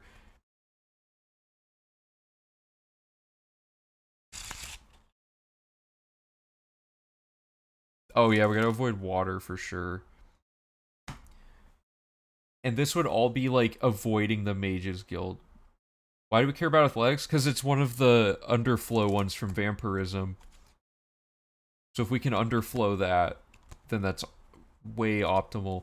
So the goal, I guess, is underflow all 7 of the vampirism skills plus security. So that'd be... Oh, wait. Well, specialized would only all get to... Oh, right. So specialized would all... Wait a minute.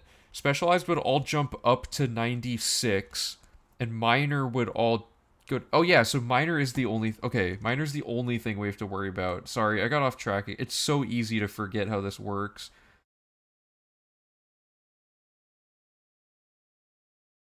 I also gotta switch the color scheme on this.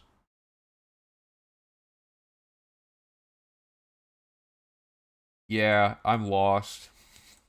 It's... I haven't even gotten past character selection yet. Okay, so if we...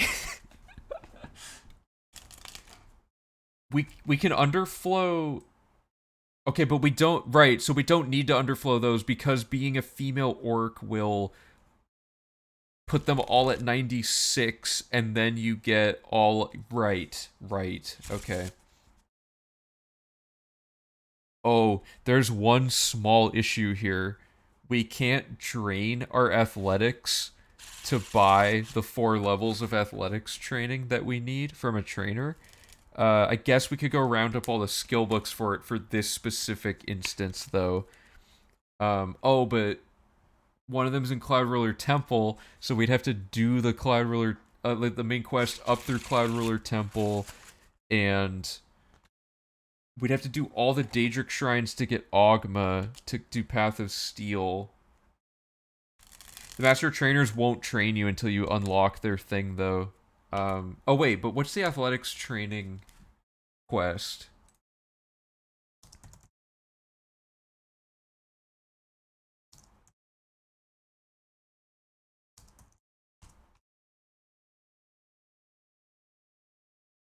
Because at the very end, here, let me.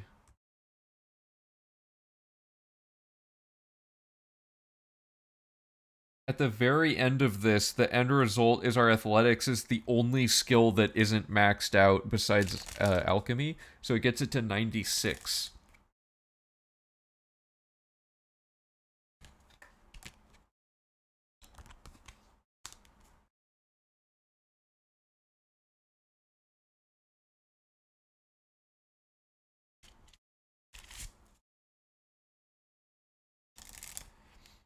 But see, if we can get it working now, it won't be a V5 thing. It can be now, you know? Because our goal is to get all our skills to 100 for this.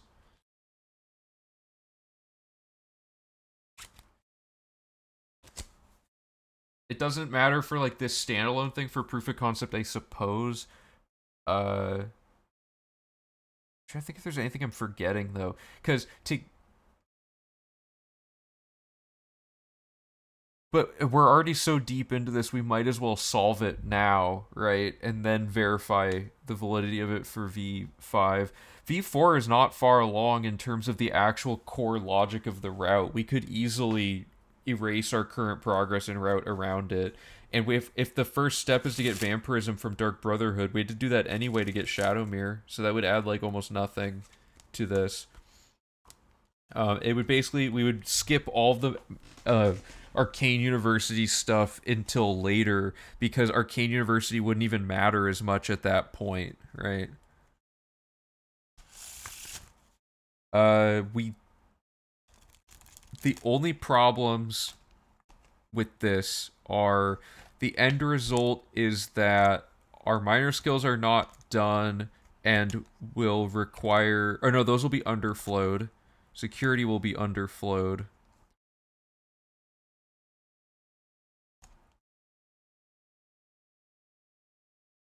We'd have to wait till the end of the run to read Ogma, and then we'd have to buy 4 levels of athletics training. Oh wait, if we do everything at the start, how are we going to read skill books, guys? That's not even going to work. Because you can't read a skill book if your attribute isn't less than 100, or if your skill isn't under 100, and you can't use a spell to affect it. The run would be majorly soft locked because we can't read any skill books if we do super early skill 100%ing. We'd have to wait till the point that we have every skill book, and there's 109 of them, so it's not like it's quick to go round them up really quick. We'd have to run through the whole game and get every book, then do the leveling up at the start to take advantage of underflowing, and then go all the way back. This is such a bad idea now. It was so promising, and now that's actually going to throw a major wrench into everything. Okay, well, we got to the character select screen, so we gave it a valiant effort. So, theoretically, at the end of the run, for V4 at least, unless we can find some other way to trick the game this way, here's what we're going to do. We are going to do changing the class and everything. It's going to scale everything up to 100, except for these minor skills.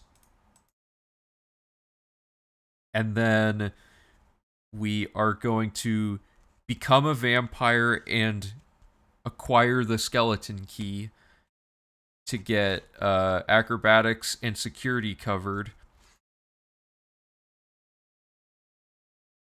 Would it be useful to go to level 20 with major skill of athletics and specialize combat for 58 in athletics and 107 base speed? You mean for like our initial character build for like the actual run part of the run?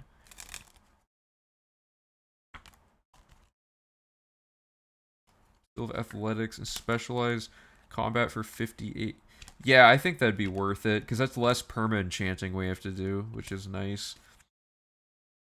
And less training that we have to buy. The lower we can have our level be at the start of the run, the better. Like if we're a minimum, like if it's a minimum of level 20, because we have to unlock all of the Daedric Shrine stuff. But then after that, any above that, we're just needlessly making everything harder to kill, and that just wastes time. So yeah, as far as applying this to the actual route, I'm not quite there yet. Although I do think we could get the skeleton key at the like skeleton key and vampire easily could be acquired at the end of the run instead of during the run.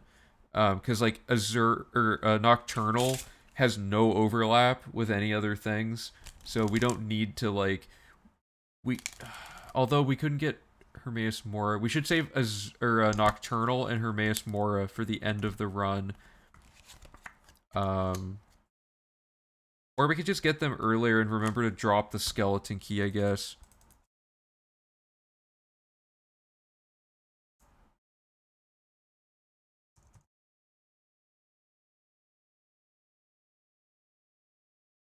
Security is so easy to farm, it won't matter.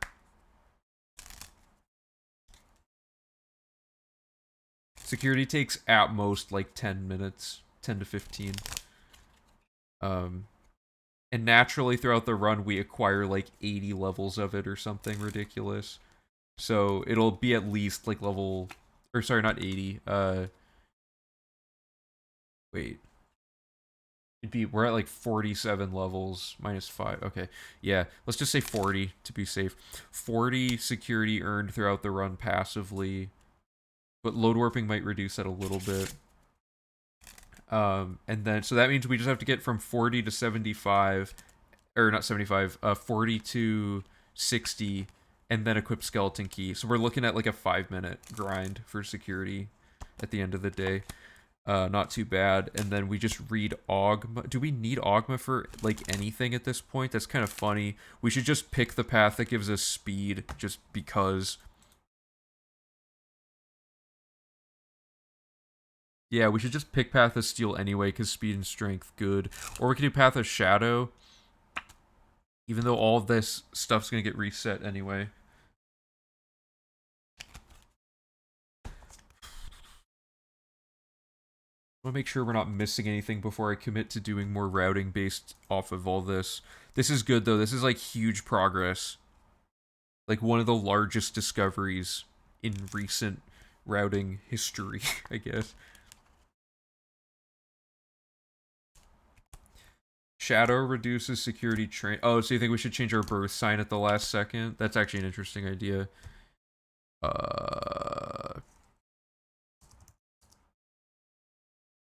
Oh, Path of Shadow.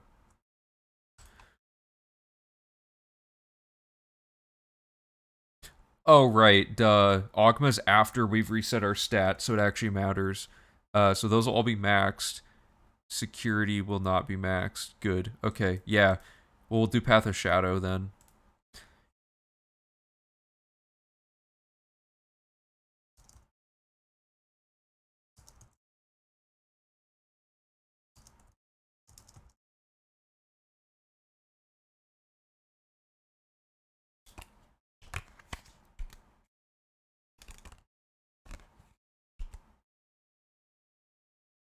Conjuration's gonna be at 100, like, 20 minutes into the run, pretty much. Or, like, 20 minutes into the post-map exploration part of the run. It's like, you can just run around casting it, and it just goes all the way up by the end of the run. It's super easy. I should change the way these are, so this is passively farmed. So we can ignore passively farmed, right? I don't know how I'm going to cut this all together into like a video explaining what's even going on because I barely still can follow it.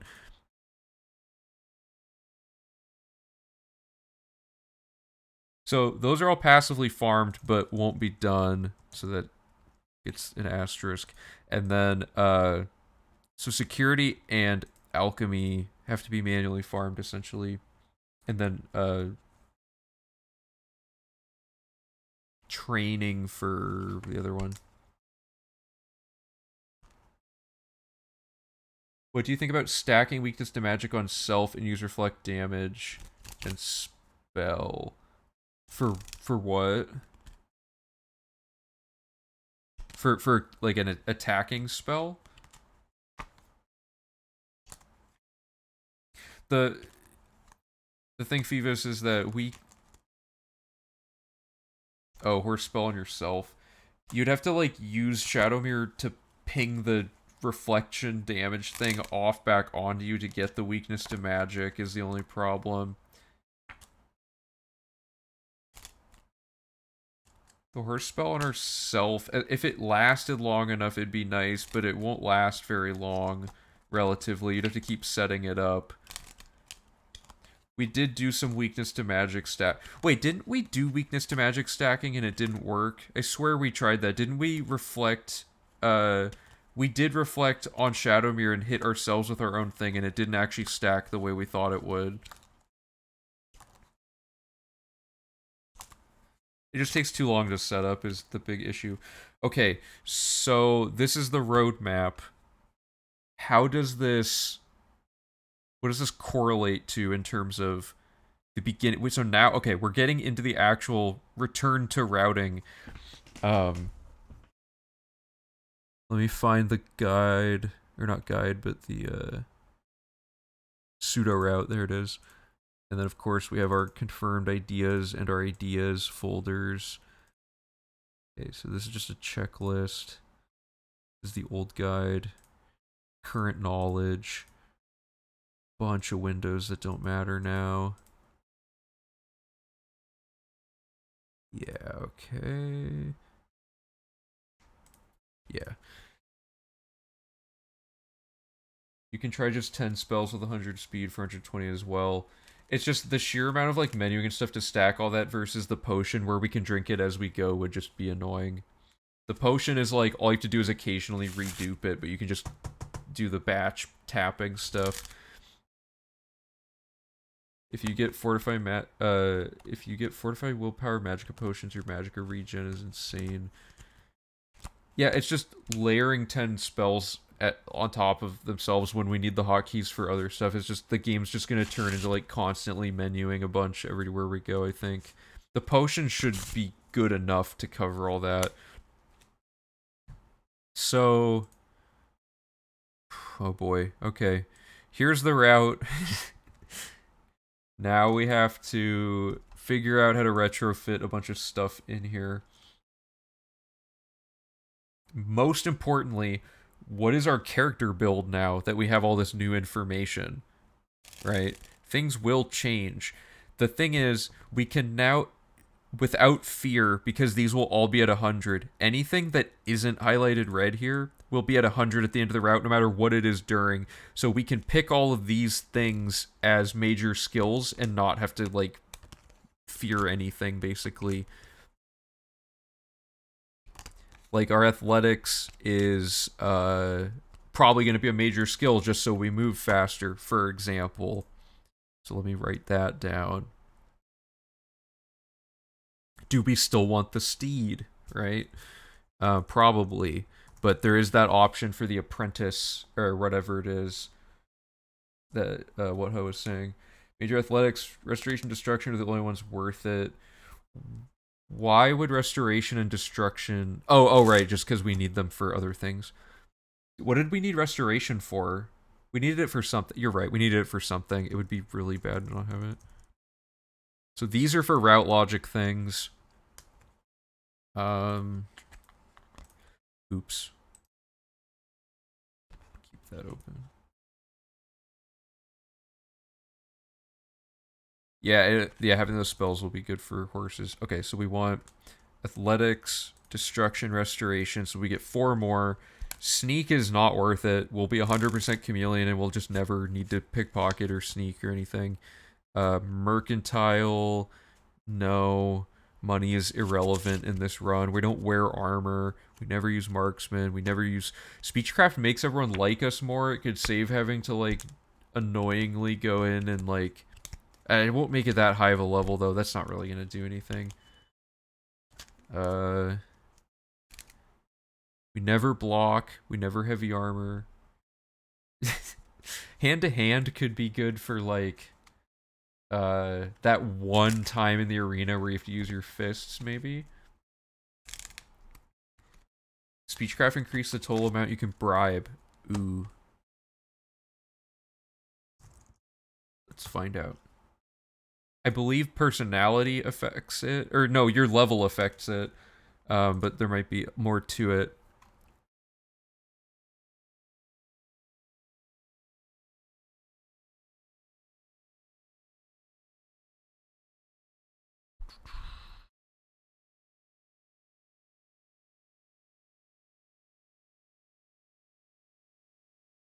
Doesn't say anything. That's one thing that's underdeveloped is how exactly the bribing like values are determined. I don't think there's any information online about that yet. All I know is that when you're a higher level, the gold amount you can feed people is a lot more, but the bonus never really changes much, I think. And currently, the route goes pretty smoothly without even having speechcraft, so I wouldn't call it essential. But it's actually interesting now because it's dangerous to have certain ones of these be a major skill. So, like, if our security was a major skill and we got it to like 50 something, when we re-roll it's good, or if we got to like 100 and then we stopped gaining XP for it, that skill is going to recalibrate and go down later. But because security doesn't go all the way up by the end of the run, I think it's safe to make it a major skill because that'll just make our lockpick chance greater. I think that's just a flat improvement no matter what. So that's how many are we at? We're at 4. We never repair. Okay, so I'm gonna use. Okay. No, no, no. Yes. Speculative. No. No.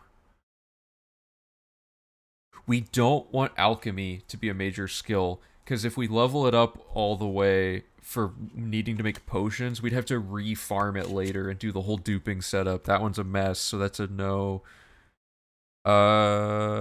Same with all these. These spells have to be no, unfortunately, which means we do have to buy some extra effects now at different points at the start of the run when we go around and do stuff. So destruction and restoration to get effects. Acrobatics isn't benefited by being a major skill, so that doesn't matter. So Speechcraft 5 maxes at 73 disposition, so Speechcraft 56 maxes at 87. If it raises the highest value you can bribe to, that's mildly convenient. Sneak is a flat no. Security, yes. And then mercantile, we don't use light armor or marks. Okay, so our options for our 3 remaining skills are speechcraft, mercantile, and I guess we could just do all 3 of those, right? What if we just did these? Like, nothing can really go super wrong. Unless there's a spell effect we won't have because our spells started too low of a value. You know what I mean? Like if our illusion's not high enough to unlock like a spell for illusion that we need for something that could throw routing off.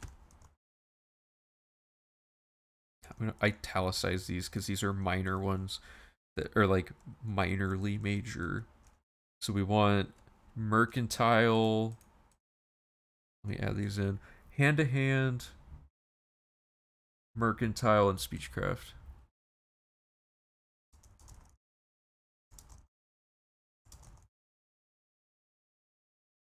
If we make illusion a major, then it won't be 100. Right, that's what I'm saying. So, like, the problem is...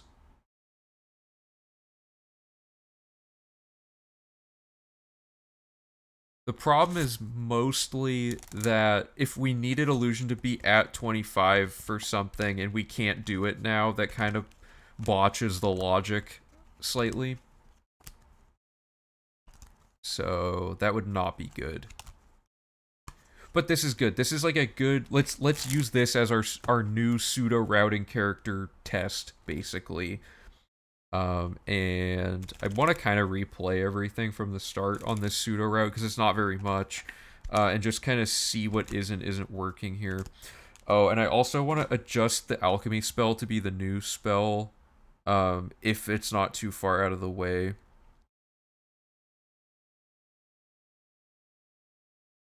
Because we had all this stuff for alchemy. Oh, so here's a summary, by the way, of the potion research. We routed out the illusion part with the chameleon stone, correct. Yeah, that's a good point. Oh yeah, we need to do combat or stealth, not magic.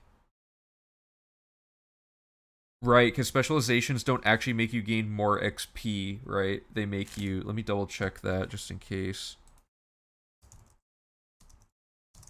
Because if they change the rate you gain XP at, that's actually pretty sick, and we would probably want to take advantage of that. But they do start +5 in addition to that, don't they? Oh, I see. Yeah, it changes the base experience, or it changes the experience needed, but it doesn't change the base experience. It just makes it modified off of that. So that would not be good. Um, and keep in mind, we have to level up. We need to get 10 skill points naturally at the start of this run, to be able to level up in a bed to get the infinite level up glitch going at the start for stuff. So, specialization, combat, or stealth. Stealth is gonna be thrown off. I say we make it combat.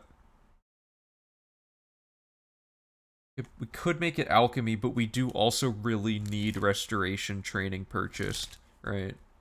Alchemy is not really alchemy is actually honestly slower by not farming it manually. The sheer amount of menuing and stuff. It's got to be destruction to get it to 50 or whatever it was. I think it's 50 destruction, yeah.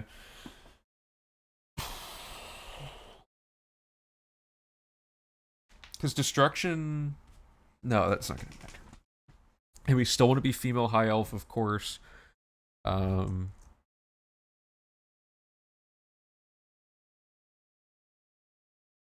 Oh, yeah. Okay, yeah, you're right. We could start... Okay, so we put alchemy farming as early in the run as possible.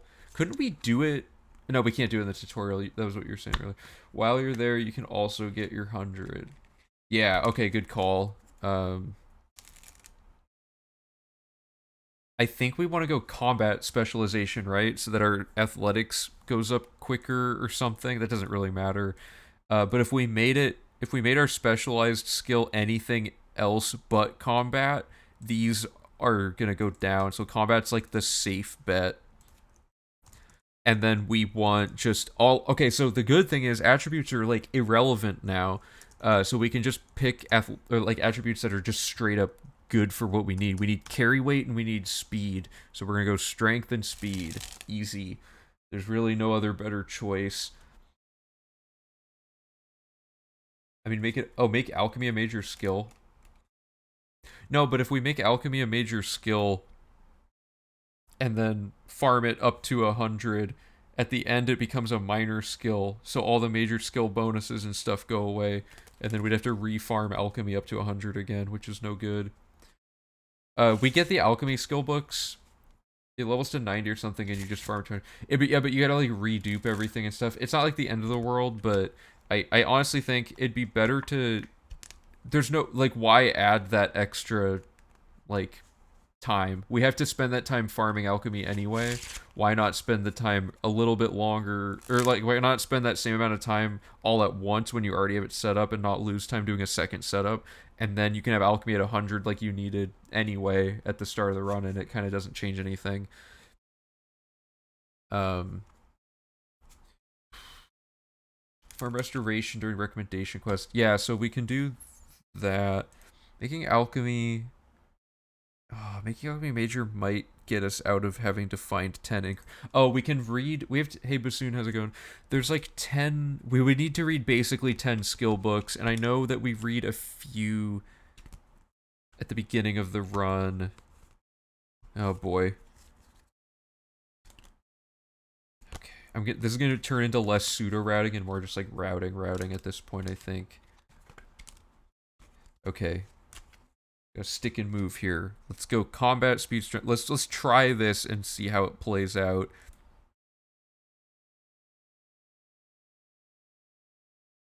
Okay, and we're gonna go off of this and get all the bullet points of this as well. Also, your athletics should level automatically a few times. True. Athletics is painfully slow. I don't know if we'll get more than like 2 level ups the whole beginning of the run, but we'll see. Okay, so I'm gonna.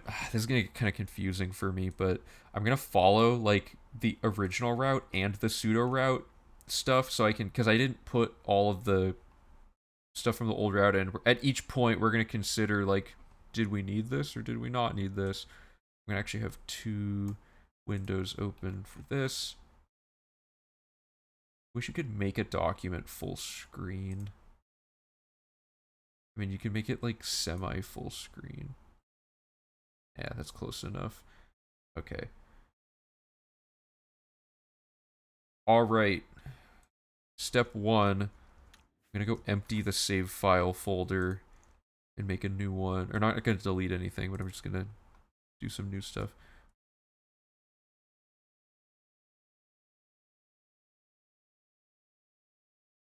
I want my games.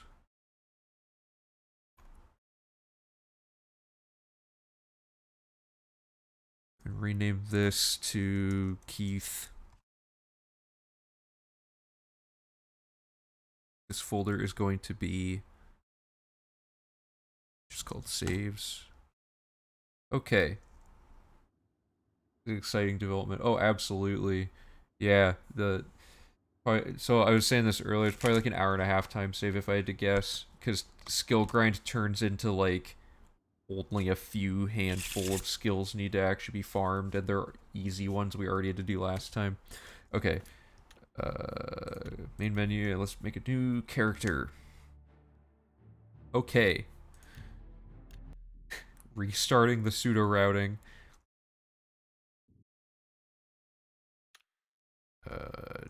B4 pseudo route. Okay, so we want a female high elf. Or wait, no. Does it matter if we're the male red guard anymore? Like, no, this shouldn't change. Nothing should be changed by doing this, actually. Changing the race at the end of the portal, or at the end of the gate and stuff is fine. Okay. Let me add that in.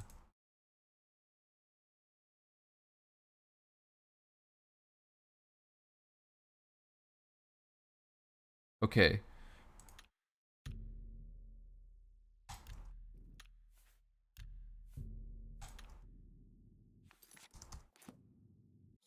Okay, so step 1 is to just do this first part of the tutorial normally.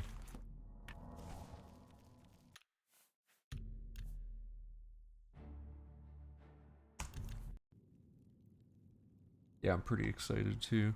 Oh god, okay. It all starts with knowing how to save clip.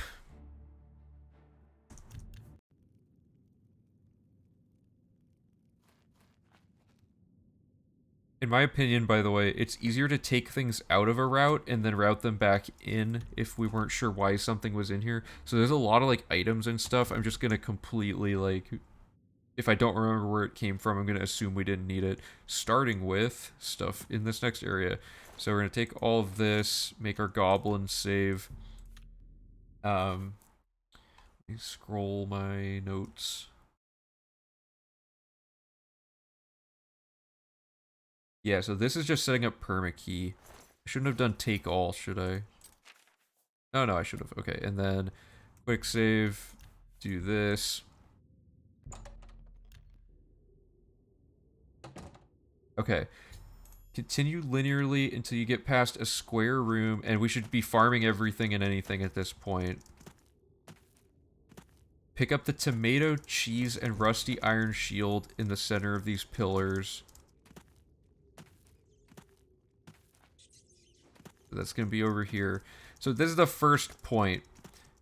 Yes, this is efficient to get the tomato and cheese, right? Like, those are fine to get because we need those to set up alchemy stuff immediately. However, the rusty iron shield is for heavy armor, which we don't need anymore, so I'm not going to include it, but I do have to make a note of all this other stuff. Cheese. Tomato. Okay. Then it says, hug the right wall and find a chest, which is going to be somewhere around here. This area is kind of long. And we could actually add saddling to... Oh, I forgot I can't jump with Adrenaline Rush. We could actually add saddling to skip this area. Or no, this is a flat, like, awful save clip that I don't want to subject people to.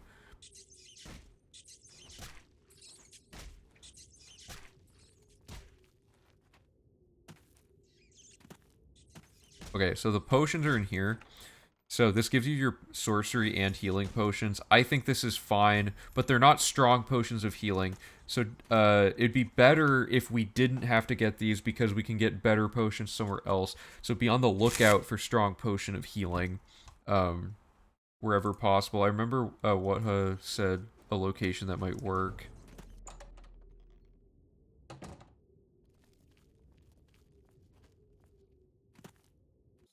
Okay.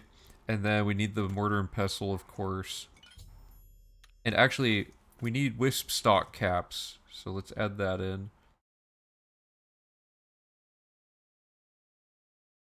But are we skipping this part with a saddle skip?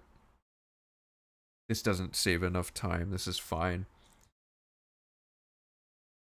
Mortar and pestle. Wisp stock caps. Okay, so we got one of our key ingredients we need.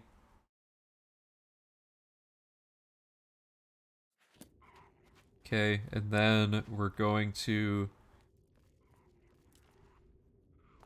We can't skip past this again. Or we can't skip past this. Technically, we could. Everything in here can be found elsewhere. But adding, like, all the saddling stuff only saves, like, maybe 5 seconds or something. And, like, for a run this long, the more dense logic we'll get to later. Here's one small thing. We pick this lock, but we don't need the repair hammer anymore, but we need the 18 gold. So if anyone knows a better way to get 18 gold at the start, on top of the gold for the scrolls, let me know.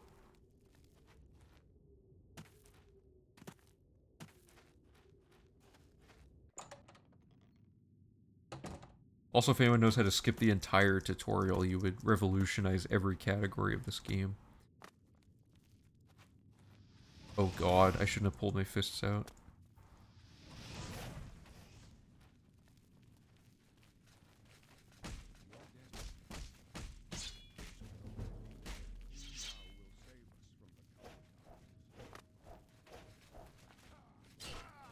The problem is Kalindal doesn't, like, let you sell him hardly anything.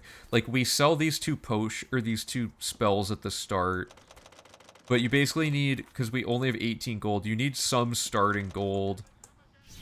Actually, maybe those new... Hold up. We might not need that gold. That'd be nice.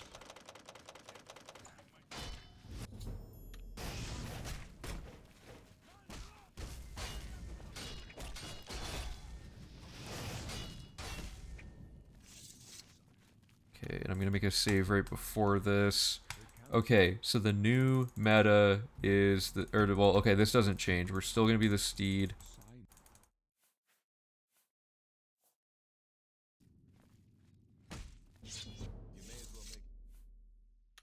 Talk to Boris about the torch. Get them to chase me. Whoa, that, like, shot me forward. That was crazy. Hello.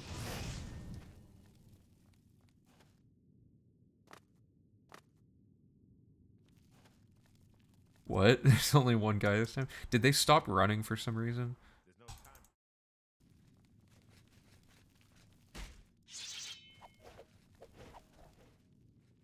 This tutorial's not going great, but I'm also not trying to go super fast. Is there a better potion? There's actually worse potions in there.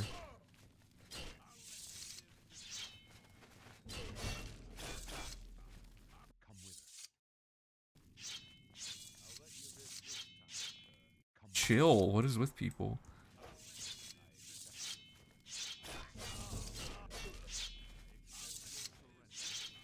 Okay, that's a soft lock. Whatever. I messed that up, I guess. I should do torch and then punch.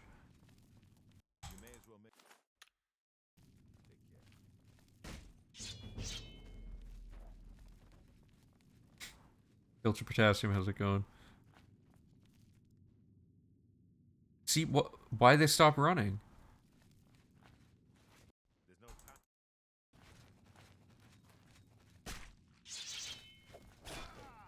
Something's cursed about this already.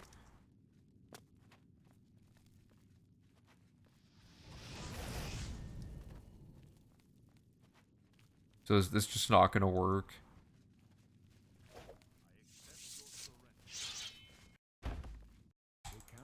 This game's testing my limits here. Things that usually always work just don't. The game doesn't like that we're finding all this stuff. Okay, well, I know that punching them once does not break it, because they'll just come over here and, like... Let me see what they're actually...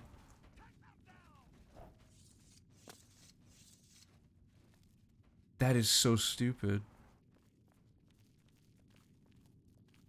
Yeah, it's probably fighting back. Like, I've never had this where there's just, like... Like, I've never had this situation.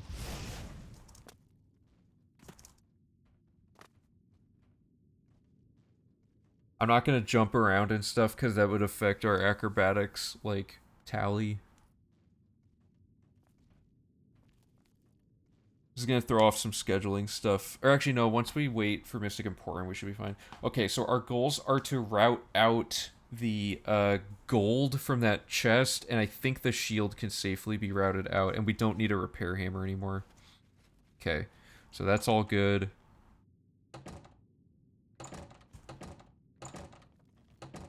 Okay, so that should spawn them all in here.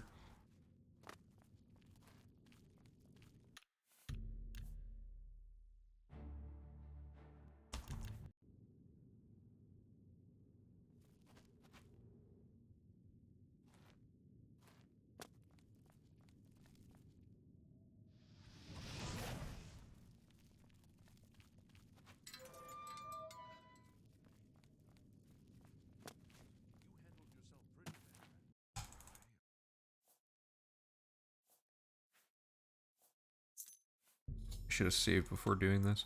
Okay, so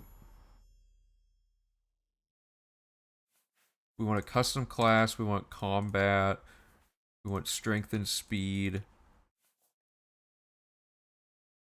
We want athletic. This is so weird to do this differently now. Athletics, restoration, destruction, security, hand to hand, and mercantile, and speechcraft.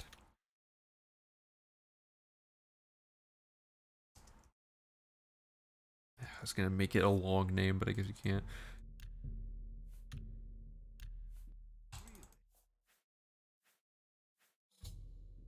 This will also help us vet if this stuff will break anything else.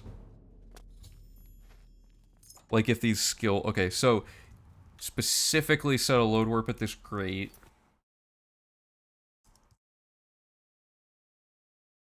To get back in here later. Potentially. I don't know if we need to do it that way.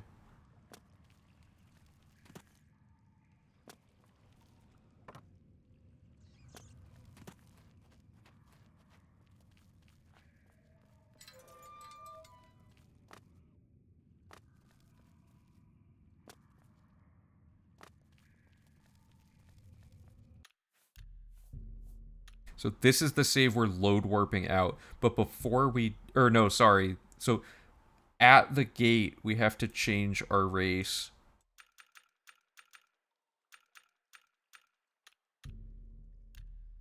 Like that. That resets all the stuff we need. Everything's good.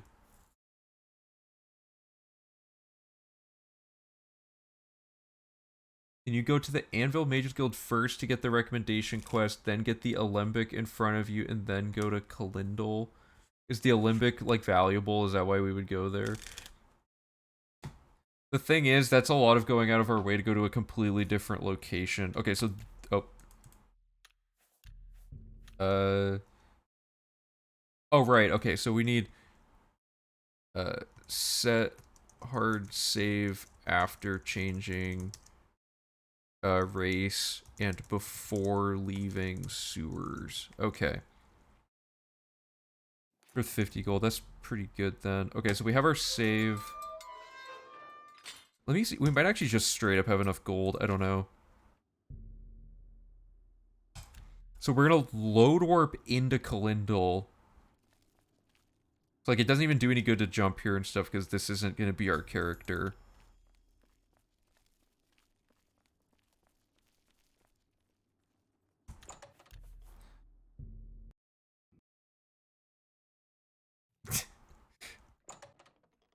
I guess not. Oh, whoops.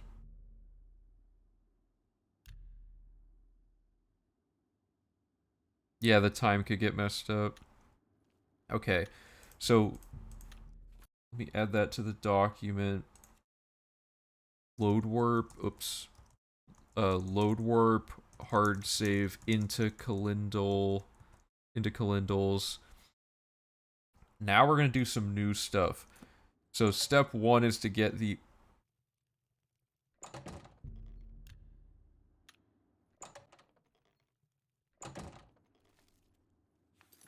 What? He's closed at 11 a.m.?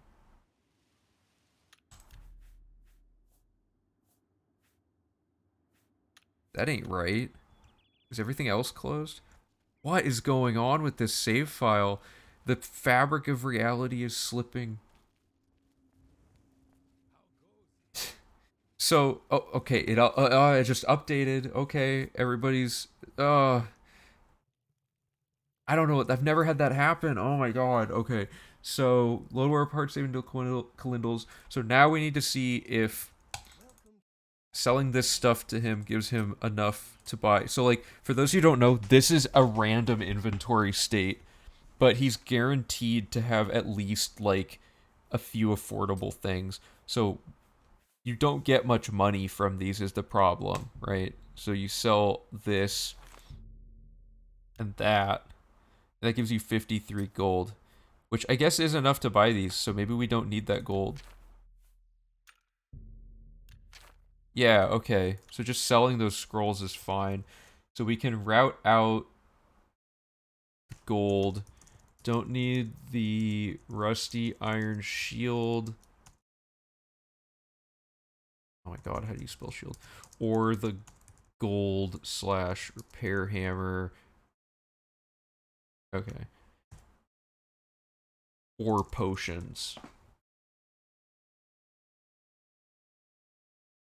Okay.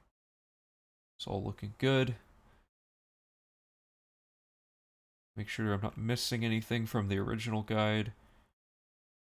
Oh, and then reading Black Arts on Trial.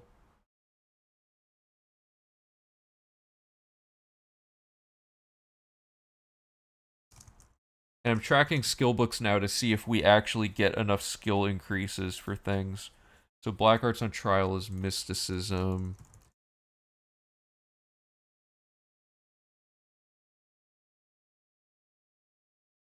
Oh, you're right. That's probably why I was able to afford that, because of the mercantile. Good point.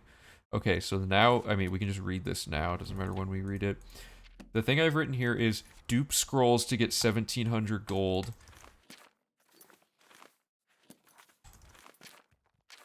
And the pattern...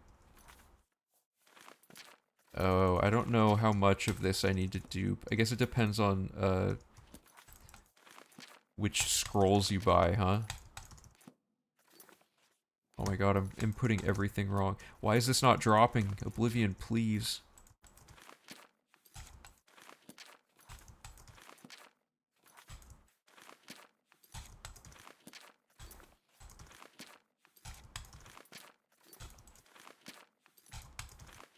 I don't know how many it takes. We'll math that out exactly more later, but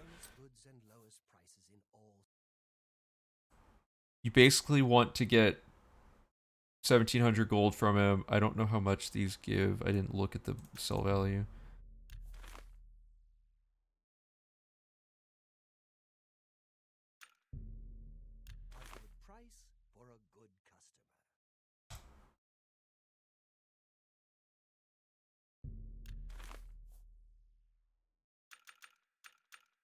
Oh wait, I don't know. I'm not. I'll figure out exactly like stack amounts later. That's like close. Why do I have a club? When did I get that?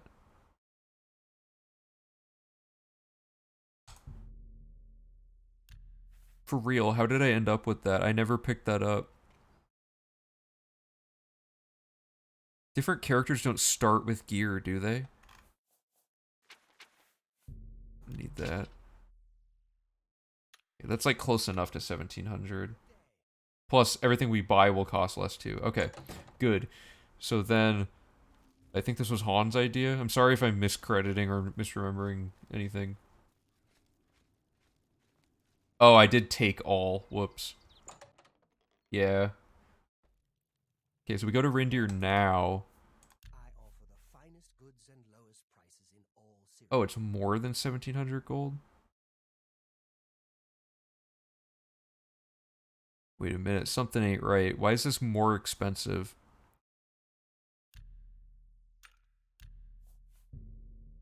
I mean, we can just add a haggle thing into the route later. And then get a ton of these. And then we're going to sell these until you have 8k.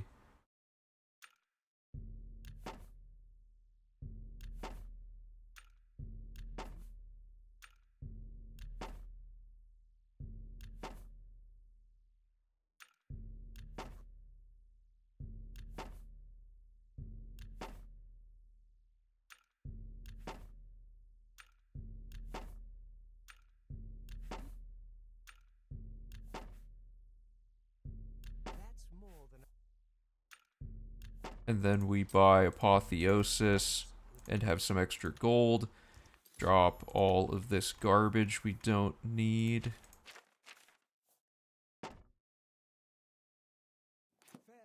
And then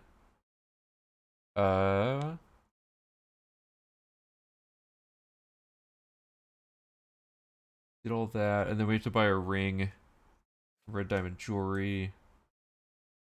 This is in the wrong spot.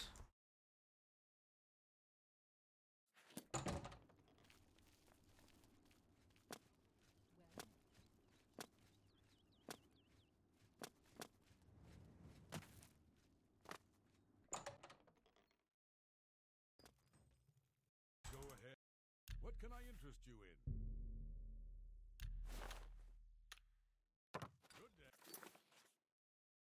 What else am I missing?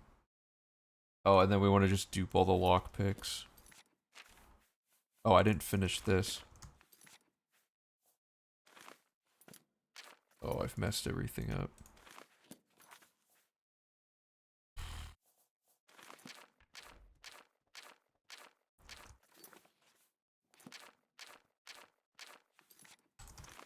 This will be, once we math it out, it'll be really easy to manage all this, by the way.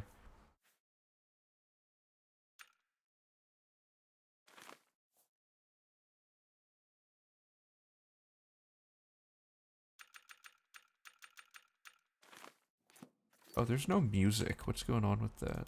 Oh, because the game crashed. So, yeah, there we go. I was wondering why it felt so empty. Oh, and then, duping lockpicks.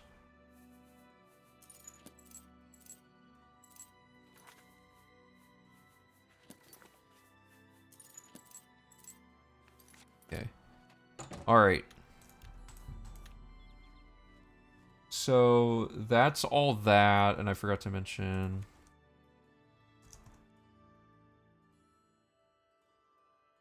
So, we could level up our alchemy at any point now. We could actually... This is like a perfect spot because there's a bunch of containers and stuff. We could just straight up dupe our alchemy to 100 right now.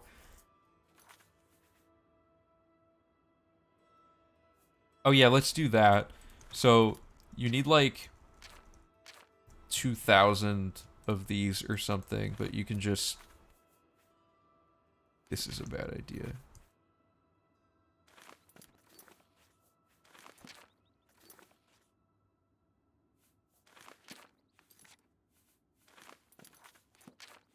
Do this to scale it up. So one of them says 2K or whatever, and then we can drop like whatever that much, let's say, and then we dupe the cheese.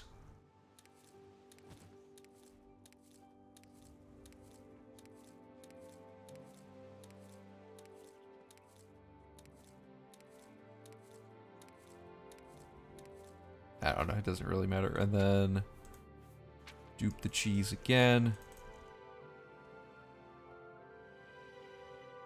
And then the big dupe.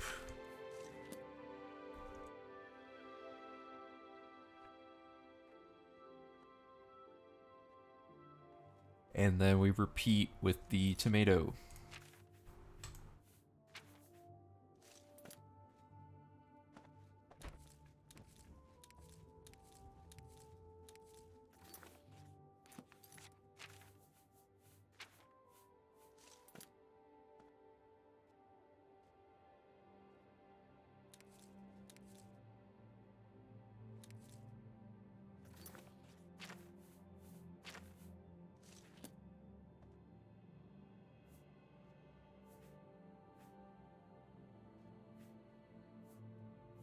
There we go. You can press down and enter to pick them all up. Although, these last couple doesn't matter. Okay, we should have 2K of everything, and then... Why was that so delayed? Okay.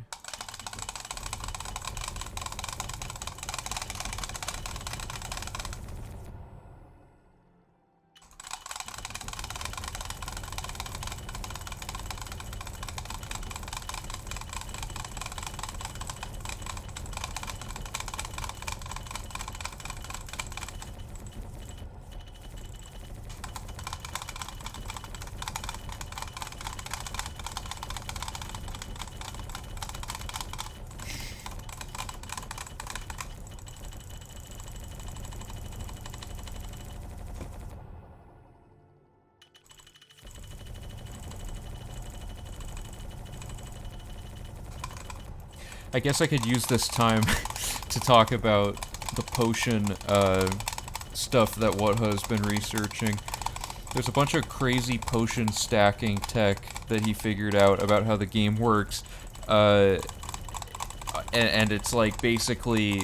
Oh man, it's so much to explain, but long story short, he figured out how to get like 4 negative effects and a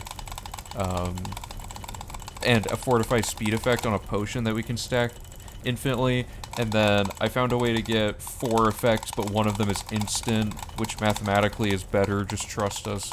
And then there's using Skull of Corruption, you can dupe Nirnroot to trick the game into thinking each Nirnroot copy is a separate alchemy ingredient, so you can have 6 negative effects, 5 negative effects, plus the speed effect. And the more negative effects you have, the more potions you can drink if you want to have a simple explanation there. So we're trying, the final step is to figure out how to trick the game into thinking Wisp stock caps have different items. But I tried, oh my god, we can't do this now, we haven't read all the books. Oh, I just thought about that. No, this is super bad. Oh, I feel stupid. We have to wait on that. Alchemy has to wait till after we get all the books. Actually, let me go on a little tangent here.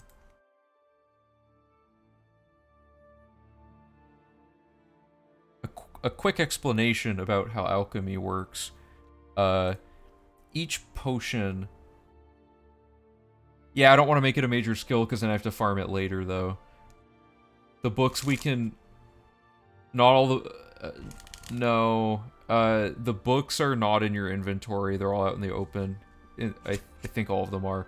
But we can read all of them within the first, like, 20 minutes of the route. So we can max alchemy super early, like, probably not too long after we've actually acquired the ingredients. So it's pretty good.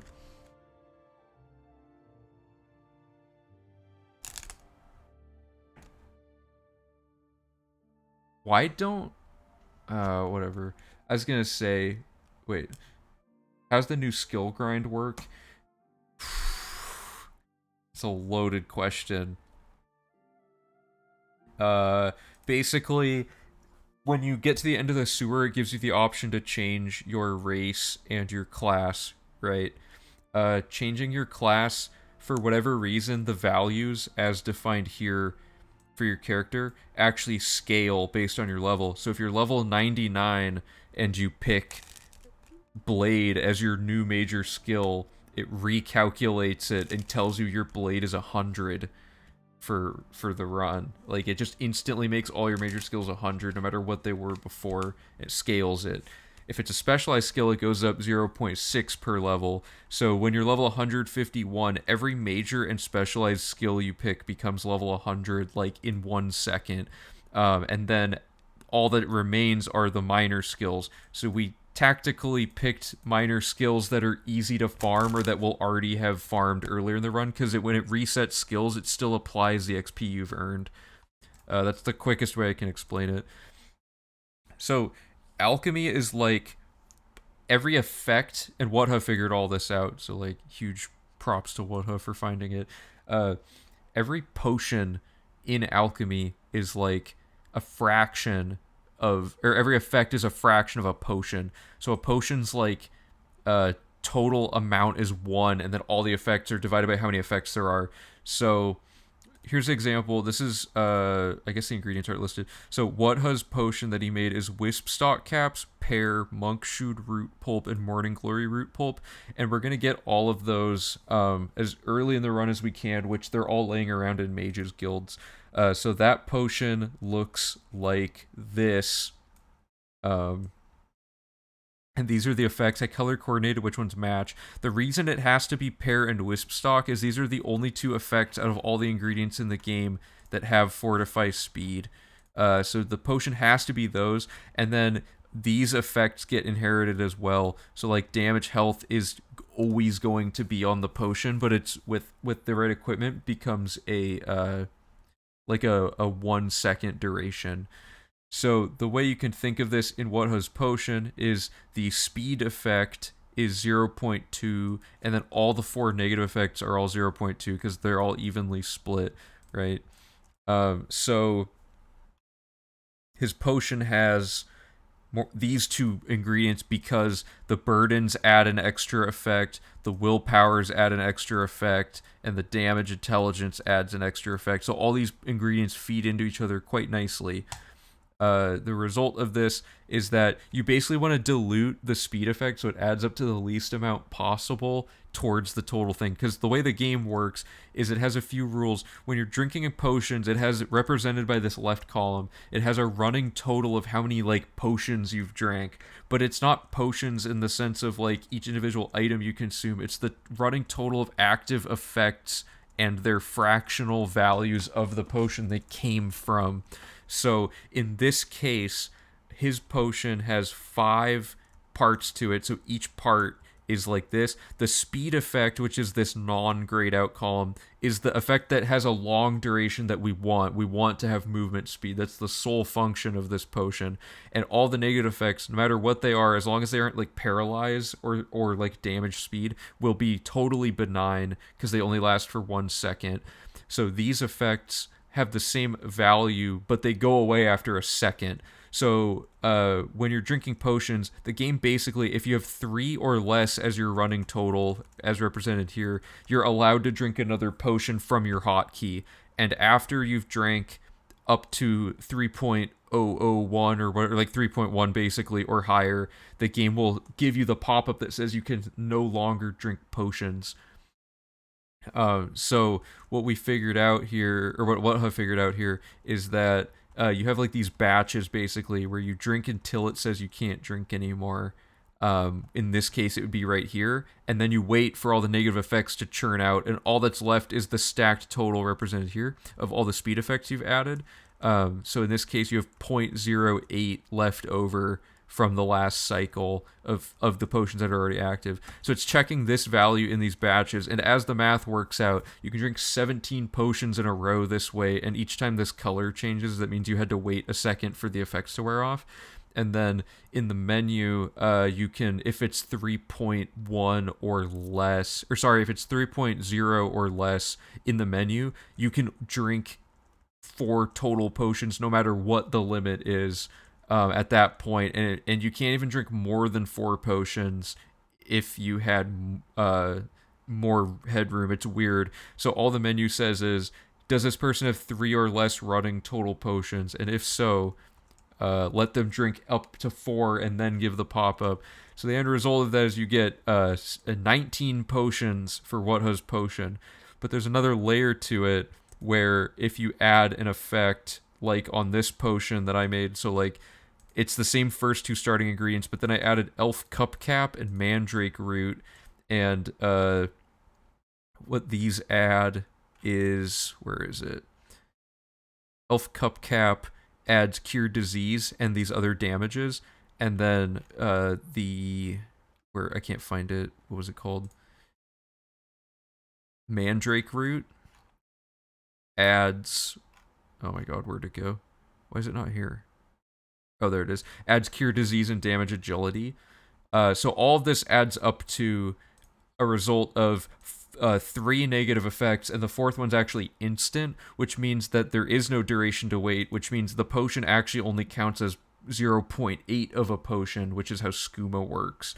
So it lets you drink more at once. So in this case, you can drink 4 potions, and then it changes like the batch order. In this case, it's not more potions, but the batch order changes, because you'll notice that right here in what has potion, on the 3rd batch you can only drink 2, and then it throws the limit, but here it drinks up to 3, which is just enough to let us drink that extra 1, and then you have to start going in batches of 2. So slight difference basically.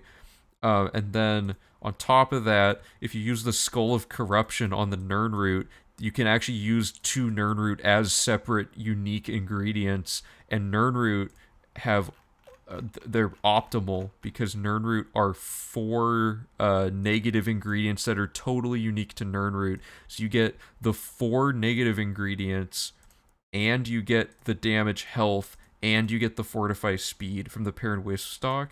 So that potion ends up being 24 total potions, because although it counts as 1 potion per, the effects dilute that single speed that you're stacking and let you get more and more and more of this added up over time. So the batch order changes a little bit, and you can just drink like an insane amount of potions with that one as well. So if we can figure out how to achieve this with Wisp stock cap and Nirnroot, open invitation for people who like looking into stuff like this. If we can get the game to let us make a potion out of 2 Wisp stock caps at the same time, we can get the Wisp stock cap to double up, which is 3 other unique effects, which turns into, between Nirnroot and Wisp stock, that'd be 7 negative effects and the speed effect. So it's like as diluted as we could ever hope for, and all those other effects wear off after a second, making the batch order add up to 30 stacked potions. So it just keeps going, because then it's like, is there a way to get instant effects and stuff? And it's like super crazy. Let me show you the effect of doing all of this so that you can see it. Sorry, I was researching this a ton last night and trying to catch up with what Hood figured out, so I'm excited about it. V4 pseudo route. So and then we want to bring the Keith save back into circulation here.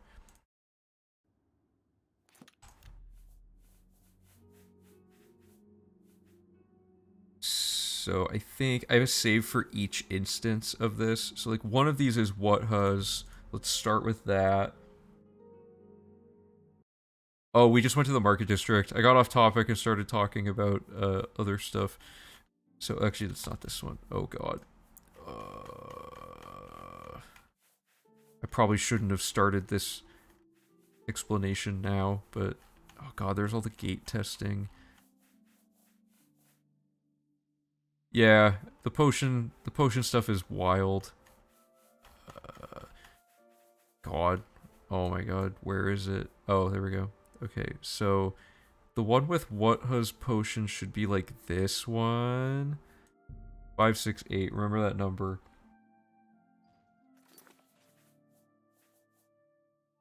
Not quite. Okay, but this illustrates the point. This is the one I made with the cure disease thing. So if we hotkey this, and just Wutha's is the same output speed-wise, just a slightly different drinking order. So mine's not actually better, and it won't be worth going out of our way to make. We're going to be using Wutha's. But, so the batch order in this case is 4, and then 3, and then 3, and then 2, and then 1, 1, 1, and then you drink 4 from the menu. So 4, 3, 3, 2, 1, 1, 1 menu. I'm gonna leave it open so I can actually see it. So you can do, so I'll show you what I mean. If you do 1, 2, 3, 4, the 5th one, oh whoops, I messed it up. The goal is to be able to drink these like super fast, basically. Oh my god, no, did I really just do that?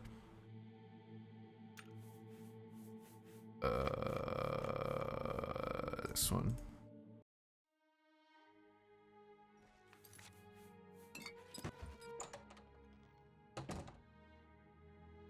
So if you do 1, 2, 3, 4, 5, why is it letting me drink 5? Wait, that was not doing what it's supposed to do.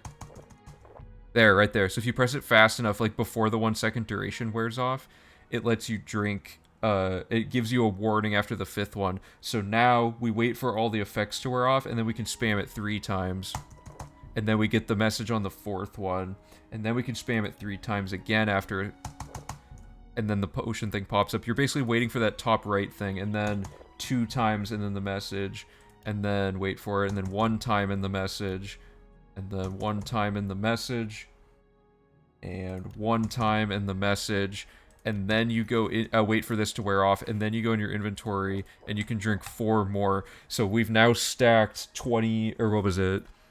19 potions all at once. So on this character, we have a movement speed of 1,210. Now, it's not going to be this fast in the actual run, because, well, one, this character already had maxed out speed and maxed out athletics. They were already both at 100. But also, this is using master equipment to make this spell, so it'd be a little slower of a potion. But the end result in this case is this movement speed, which is, like, stupid fast. Like, the game can barely handle it.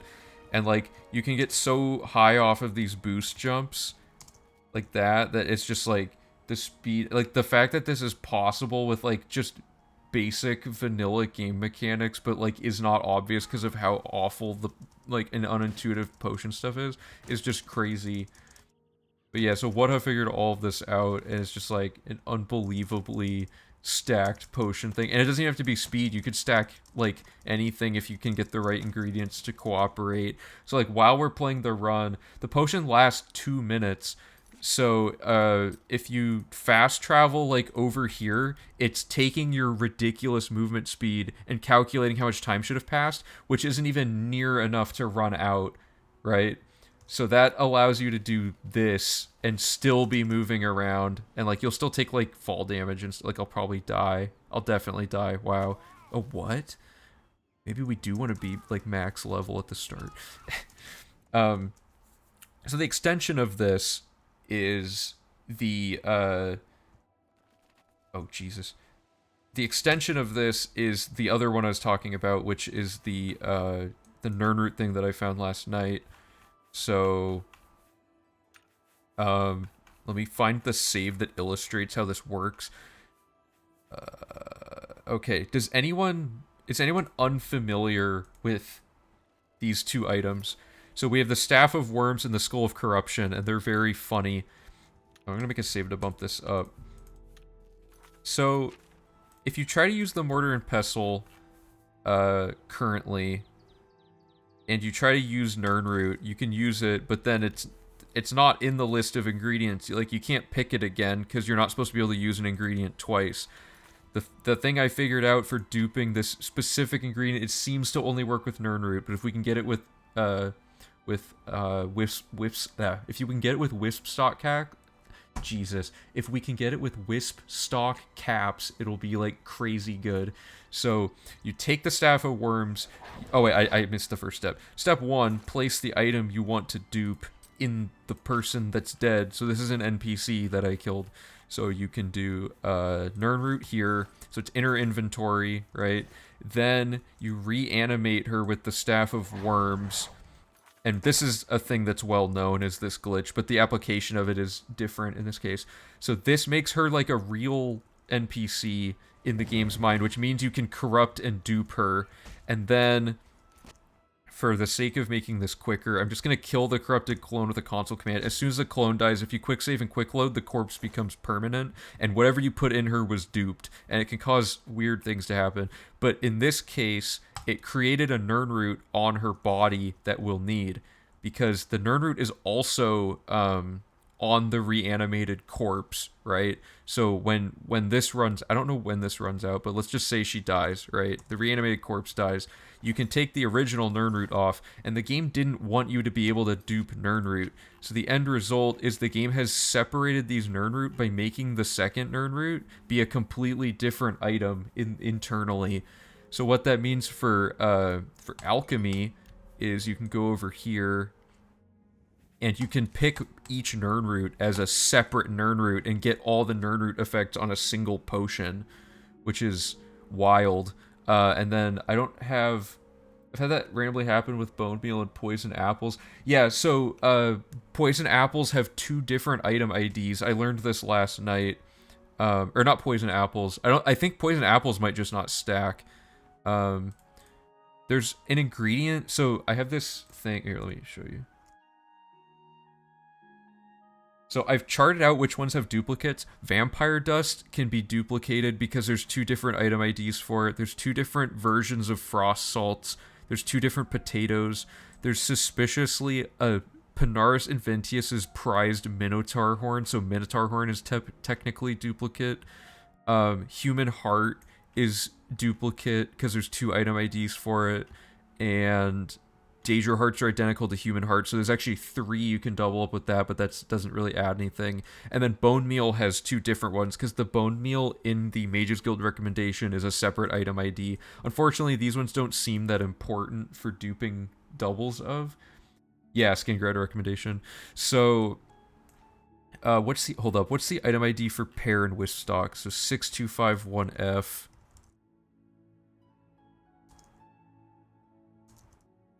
And then what is the thing for... So pear is 3368B. Oh god, I forgot it. 3368B. Okay, so then you can click this View All button and add ingredients that are otherwise not congruent. So this does nothing at first, but when you pair it with the pear like that, now... what the game... Or actually, I think I need to do those first. Hold up, let me start this over. Whatever you put first seems to have priority. So we make our wisp stock and pear... Like, oh my god. Make our wisp stock and pear like this to get the fortify speed effect. And then you do your view all button and do double Nirnroot. So you have the cursed Nirnroot. And then you have like... legit Nirnroot, like that. So now you have a spell with like a crazy amount of, like, this has 1 more effect than the spell we're using for the run, because this setup is like ridiculously wrong, or ridiculously long, so it's not worth setting up for the speed run. But now you have this speed, and then you can make that, and then we'll just dupe it. Like, oh, that's ill-advised.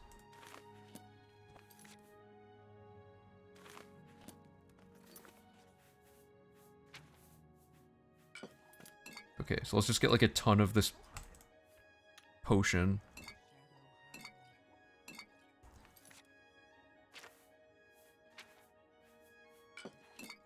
So after layering a ton of ridiculous mechanics together, the math of this on the spreadsheet works out that you get 4 potions before hitting the limit of 3.1, then 3, then 2, then 2, then 2, then 1, 1, 1, 1, 1, and then menu 4 times for a total of 22 potions. So that adds 3 more than before.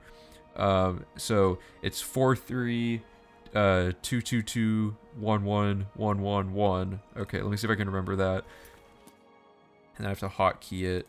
So it's 1, 2, 3, 4, menu pops up. Then it's, I didn't wait a second. And then 3, and then the menu pops up. And then 2, and then the menu pops up 3 times in a row. Oops.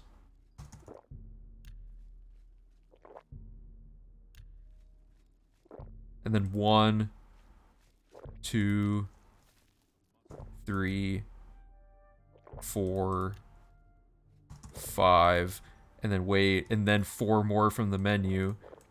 Like that. So now we have a save where we have like the most speed like ever. This seems to be the most possible in the vanilla game. This is all Master Alchemy equipment.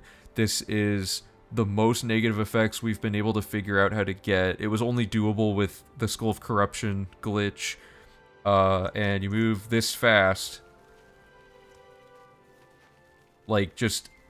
And it has the same duration. Oh, the game... See, we moved so fast the game crashed. That might actually be, like, the practical limit of the potion.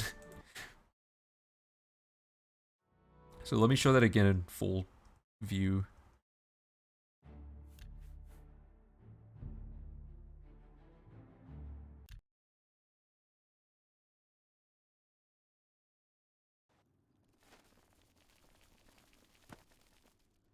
Okay, so that's the speed of the character.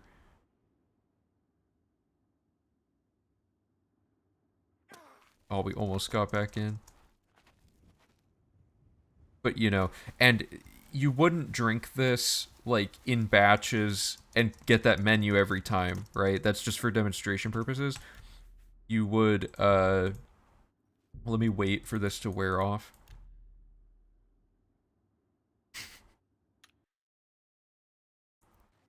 Okay, so the way you would really do this is while you're playing the game, you would just do the 4, and then you would do the 3, and then you would do the 2, and you would just kind of tap 2, like over and over, and if you get the menu, you just wait for the effects. So now we're at the 1s. I might have miscounted. And then you don't have to do this part, but okay, so I must have done one too many. But as we're playing, our speed will just slowly scale up, and then it'll be like ridiculously fast for like 2 minutes of in-game, or of actual, like 2 minutes of gameplay, and then you just keep doing it. So that's pretty good. One way the potion could be improved would be as if it's a little slower, but we're able to get, or if we can drink less of it, but we get strength, so we can carry an excessive amount of them to save time having to, like, dupe them over and over again. But yeah, so that's potions. That's why we're trying to rush alchemy so early in the run, is because as soon as we can get access to this, it'll go better, and getting to character level 20 and level 100 alchemy will allow us to buy expert tier gear that will give us a potion that's almost as fast as this. Not quite, obviously, but it'll be faster than skooma. So yeah, this is the better skooma recipe that the game doesn't want you to know about. Okay. Why did those rename to... Interesting. Oh no, I don't want to do that. Okay, let me change the save files back.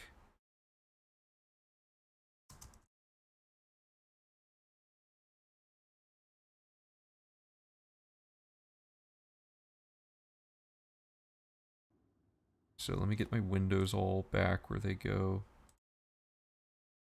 Hopefully you guys learned something. I'm sorry if that explanation was a little confusing. I will probably make a full video explaining it at some point, but that's like, I just figured it would be good to show the mechanics of it. Okay, but we can't do it here because we haven't read the books. Okay, so we'll be doing it very soon. So you'll see us pick up those ingredients as we do stuff.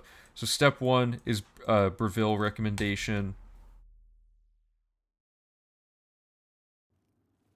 You have a video on carrying capacity. Oh, is there an exploit for that?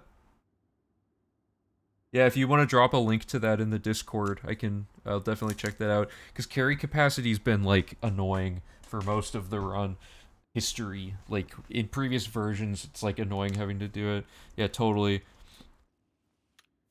Do you already have a video about the exiting the sewer stuff? Because I don't want to make a video about it and, like, steal your thing, you know, if you want to make a video about it. I can like just post it as a community thing, pointing out to your video and stuff. No, it's fine. Okay, cool. I'll heavily credit you, and then I'll show like all of us debugging stuff from that point out. Same with Bosch. Bosch did a lot of early research on it as well. Okay, so let me look at this. Reveal recommendation. So step 1 is to just get skooma. Skooma's not ideal, but it's the best we can get this early. It's a 1 a.m. thing, and then we talk to Nordenor.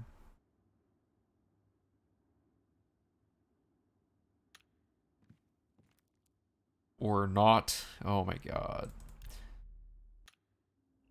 Okay, so Nordenor's never... Okay, what? He's never 2 hours late. Why does time seem completely displaced? Is it... Could load warping be messing up time in the game? It shouldn't, but... He walked all the way up and then walked away, because it instantly told him to go to his next scheduled thing. This is a cursed run so far. Let's pretend this didn't happen. Now we're waiting until 1 a.m. again.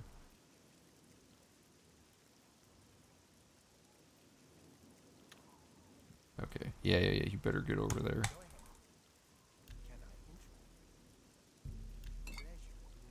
We buy skooma, and we dupe skooma. By comparison, skooma's gonna look pretty slow.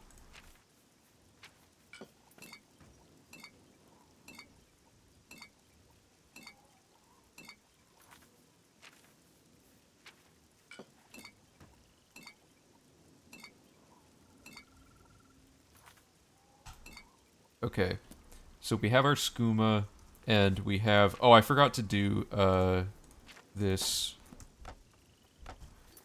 So that sets up our apotheosis. So if we ever run out of ammo, we just press 1 on the hotkey, and it groups them all back together. And when you ungroup it, it forgets that one of them didn't have full charge. So that does that. Okay. So we're gonna stop at the chapel.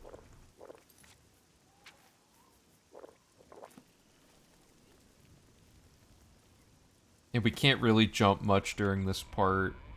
But we can farm... do we want to farm anything during this part? Or are we just gonna get our farming from other sources?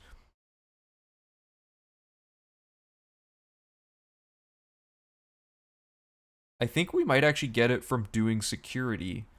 If there's not too much stuff. Yeah, there's a point at the beginning where we get... Yeah, okay, we're not gonna manually farm spells. We don't need to. Okay. Because security is going to give us... Oh, the game crashed. That was an inaccurate representation of that. Okay, so we go here.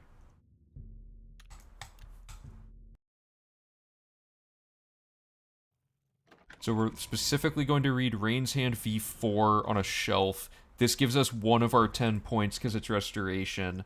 And then there's Nirnroot here.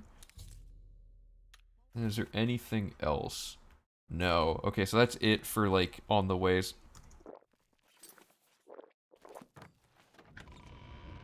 Jesus, that's a boost jump.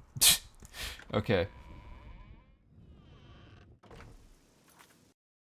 Scroll my notes here and add chapel in.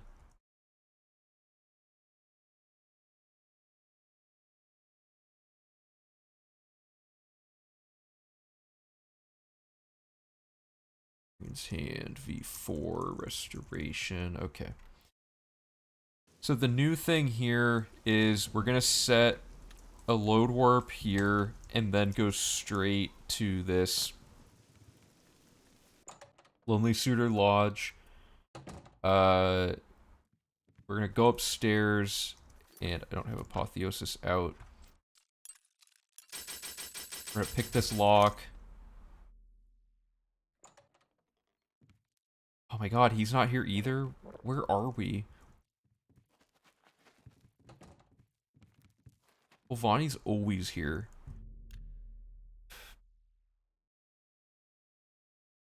See if this spawns him.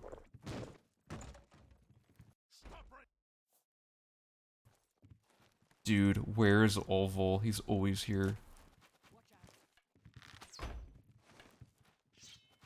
Oh man, it's unreal how much weird stuff we've already encountered. Are you even supposed to be in the game yet?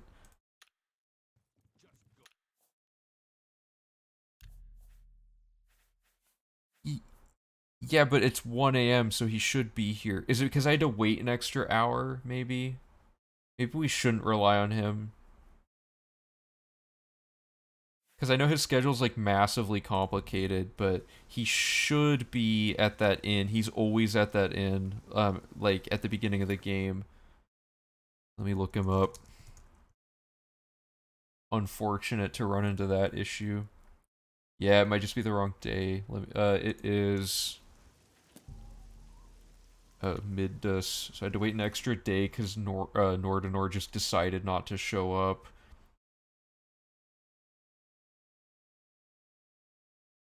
Oh yeah, okay. So he on Middus he goes to man. Let me try this again and see because this is Morndus. So it should be Tyrdus, but I can't prevent this dude from just not showing up on time. So I have no idea what would have caused this.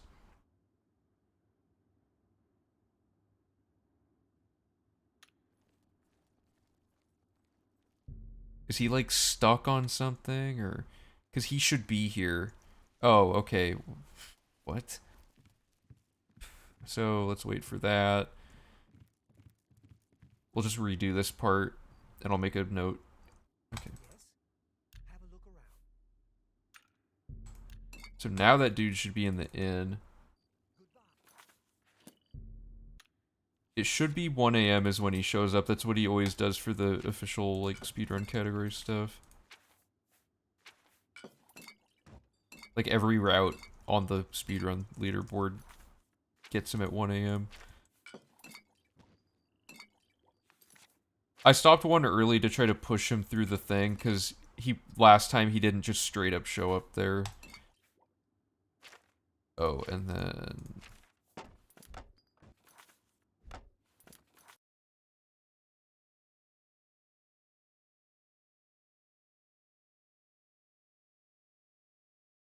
okay. They gave me the days of the week.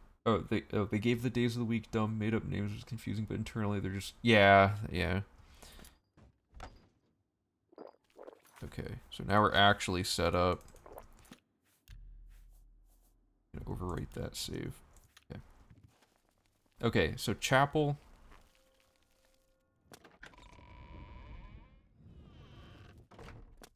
Hermit key gets us through here. We get one of our 10 skill ups. We get this nerd root.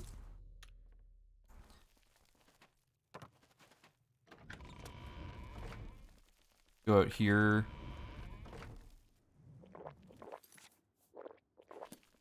We set a save here.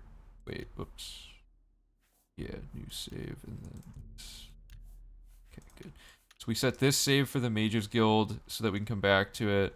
And then we're going to go in here. And this guy should be in here now. That should have fixed whatever weirdness was going on. We go upstairs and open this.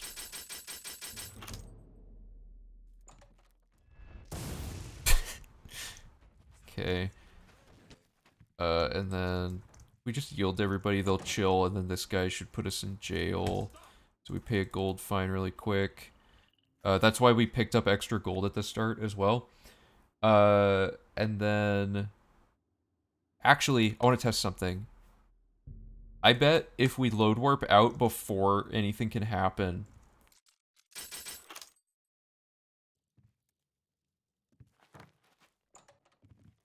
Do I have a bounty from that, actually? That gave me 165 bounty? Wait, what?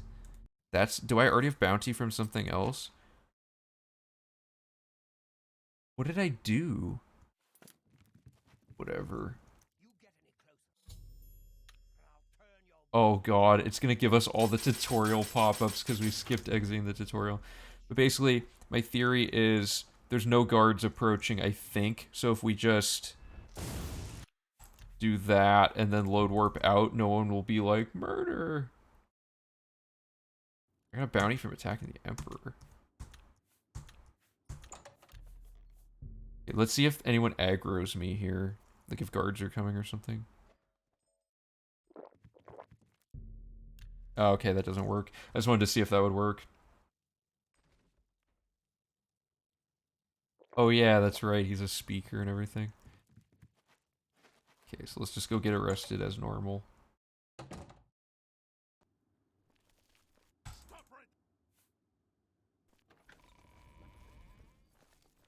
Oh my god, I thought that was the guy we just killed. I was like, oh my god, what is happening? Okay, so we load warp Breville Mages Guild.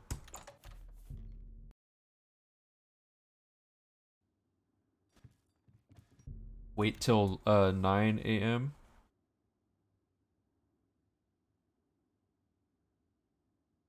Like that. Everyone should start filing in. Of course they're not, because every schedule in the entire city is broken today for some reason. Where the Argonians should always be here. Why is every schedule broken? Okay, well they're all here now. We need Chameleon from Ida.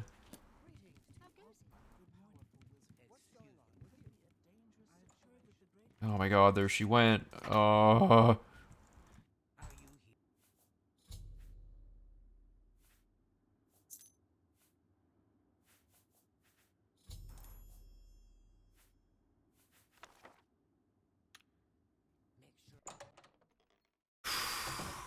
So she should just be down here now.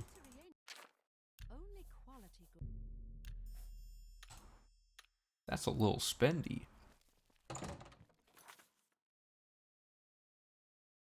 Is there anything else I need to buy? Spark from Delphine Gen, which we don't need anymore, so that can be removed.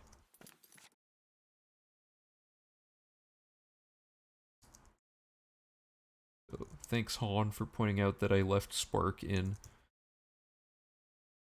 Always add 1 to the wait time when you're trying to get someone to spawn somewhere. No, I know. It's when it says 9 a.m. and I wait till 9:45, it usually works. I think something weird happened in this city with all the scheduling stuff, or maybe skipping the end of the tutorial has botched all of the scheduling, which would be kind of funny. But yeah, I've done enough waiting to know that I was doing it right and that something just wasn't working. Because every person I've waited for at times that they're always there has been off by like more than an hour. That time I had to wait an hour twice to get them to show up. Like on top of the time I already waited.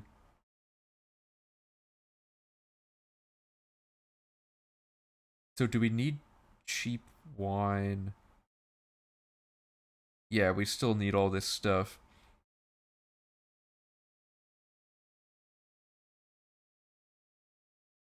Why did we rule out the Leowen skooma option?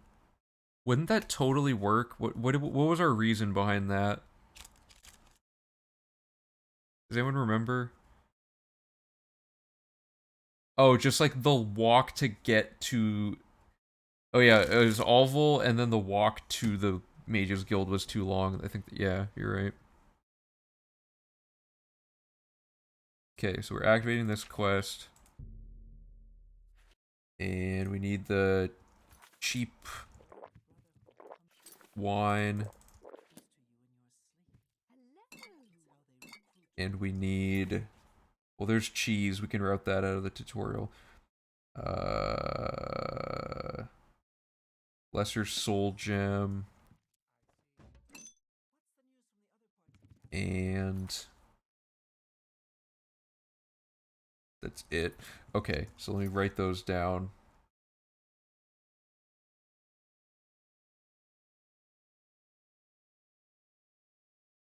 Alright. So the way this can work now is we just finish this quest. This is gonna be... Oh wait, I gotta talk to this dude. See, he's supposed to be in the Mages Guild right now. Why is he all the way across town? Or I guess I don't know, maybe other people are on the right schedule, because this guy's supposed to be, like, right next to us at the start. So, was that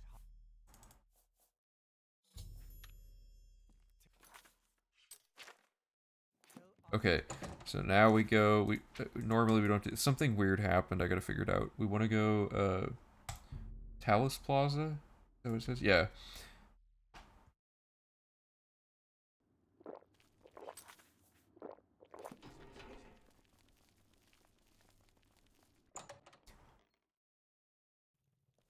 good days?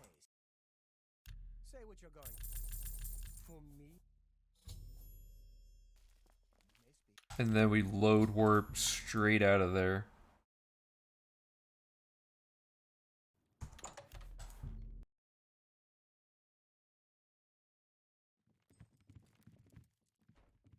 Do you have Okay, so that's done. Now we do the arena. So let me find the arena on the original guide.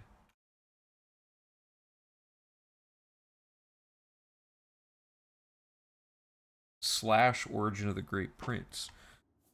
Okay, and the reason we're doing the arena... Wait, hold up. We might not want to do the... Oh no, okay. We need fame, and we need time to farm our illusion spell, I guess. But that's not that important anymore. Because we don't... Or wait. Did we route illusion out? I don't think we did. The stone was so far away that it wasn't worth it, right? Wasn't that what we ended up deciding?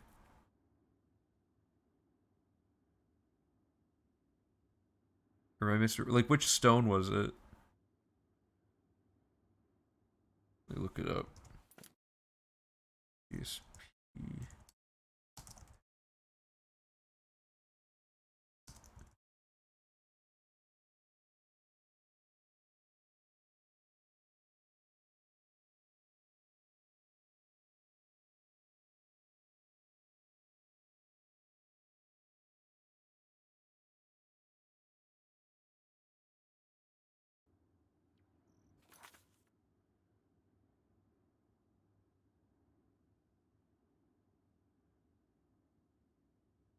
No, see, we ruled this out because it takes so long to get it that it wasn't worth it. And we were going to farm our illusion to 25 while we did the arena since we had to do the arena anyway. That was what we ended up deciding. Because to get all the way over here and stuff, like, horse vectors will patch this up. Oh god, it has to get to 50? It's at 5. It's at 10. Not bad.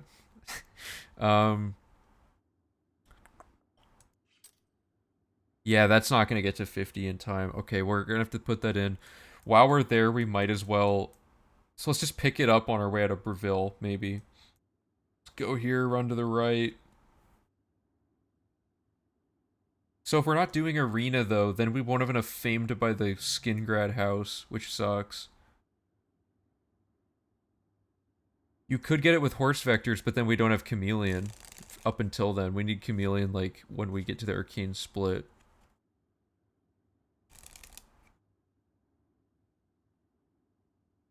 We don't have spells yet to get a horse to get over there, is the problem.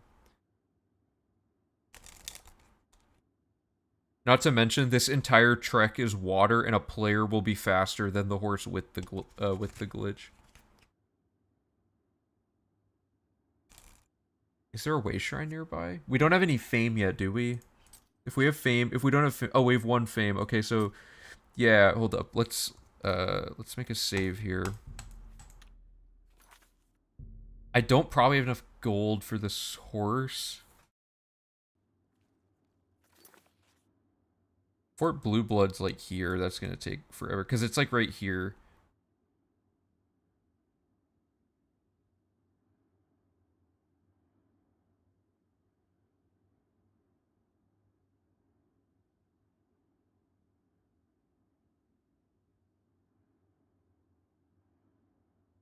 I bet I could jump this with the horse.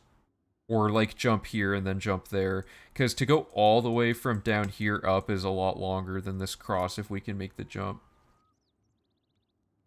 Quick rundown, Mal. We likely won't have to farm hardly any skills anymore.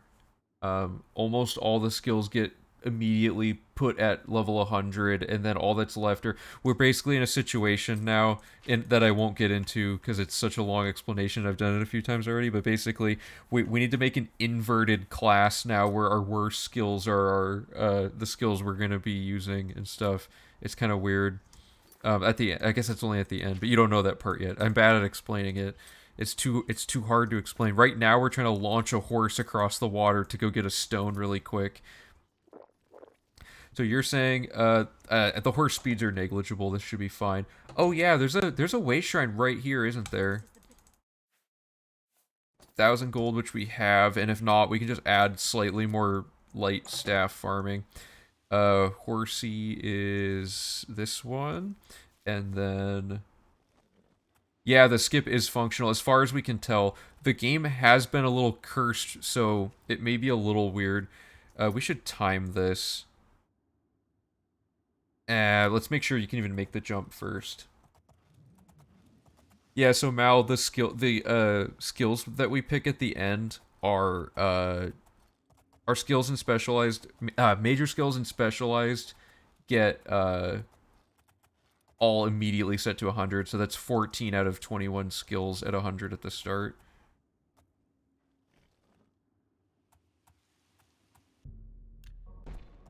I got oh. Whoa, whoa, whoa. Okay. This probably won't be that crazy fast. Let me make sure my trajectory is right. It would be kind of funny to foreshadow this. Wait, what?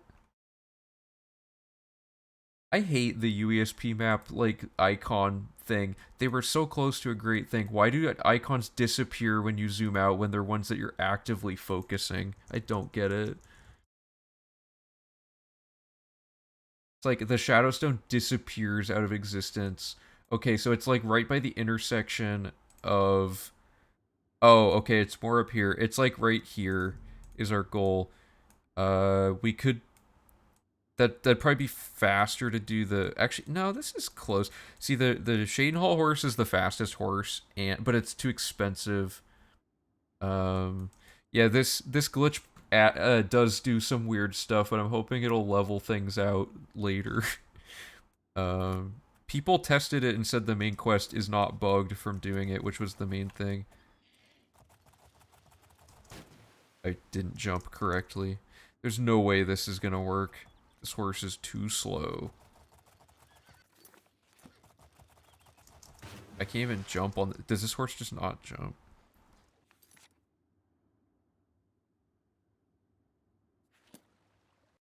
So, yeah, this sucks.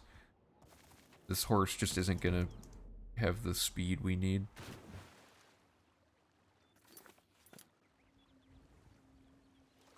Yeah.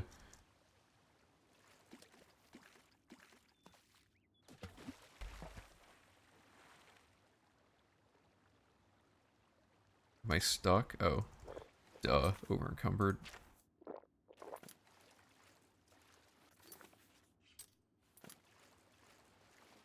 It kind of sucks that we have to make this long trek. I was trying to avoid this, but I guess trying to power level illusion up to 50 is no longer like an option.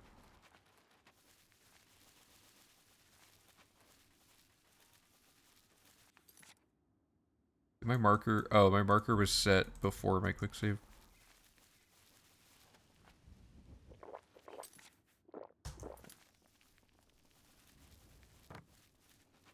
I'm not a huge fan of this route logic for this specific thing, but in general, it's probably fine to have this in. It's like a 30-second time loss to save like 50 minutes of pain trying to get illusion leveled up. Although this is pretty painful. Have faith, Aloys. I'm sure my father will think of something. Welcome, traveler. Oh, this is that quest. Of course I messed it up.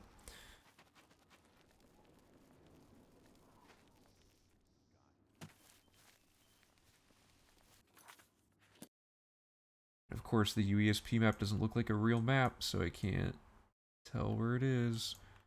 Okay,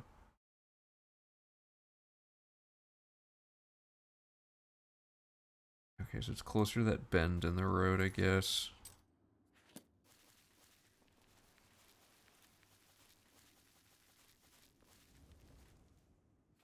Oh, you can drink the skooma right away? Okay, that's good to know. Oh, the game crashed again, so I don't have music. Apparently I'm under attack.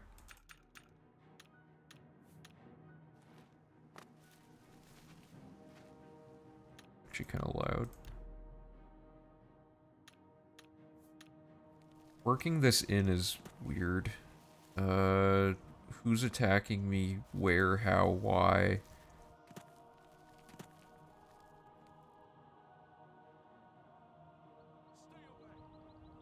What is happening?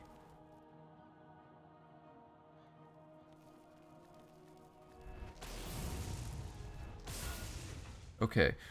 And then the stone we need to wait till night. Yeah, Shane Hall's probably faster. It would have been faster if the horse worked, I guess, but we'll do that when we get there. Hey, damn man, how's it going?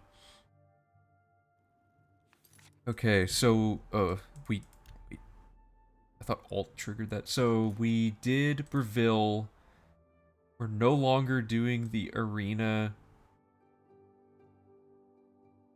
But we could. I'm gonna see if our newfound athletics and our skooma definitely allows for this. Okay, we should do the arena anyway because we can secure the amount of fame we need. And we can use this chest to get some of our 10 skill points farmed. Oh my god, please. How is this so uncontrollable? What is going on?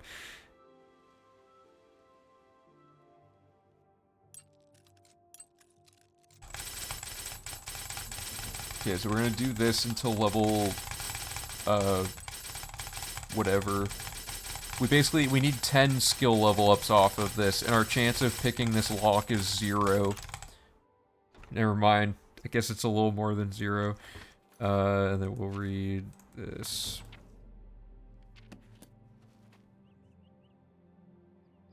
Okay.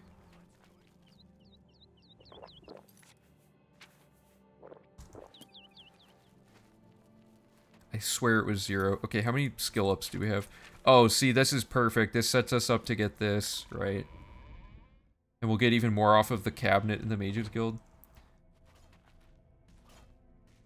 Yeah, I thought the chance was 0. Oh, it's 0 under 25% with no tumbler fixed. That's right. Okay, so we're gonna do Ransom of Zarek in this cupboard. Oops. Oh, and that gives us an athletics that we need for our major skills. This is good. Yeah, Deo man, you missed it. Everything's different now about the run. Like, almost everything. Skill grinding's a myth. We barely have to do it. Crazy new stuff going on.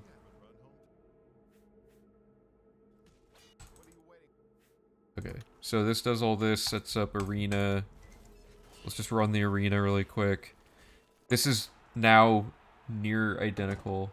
Okay, so...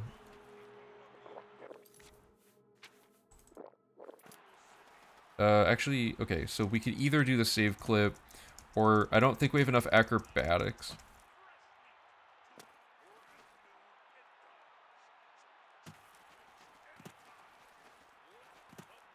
Yeah, okay, our character is uncontrollable with the amount of acrobatics we have. So I'm going to want to not do it this way and just do save clips. ABC ABJ isn't gone yet. Yeah, I wish.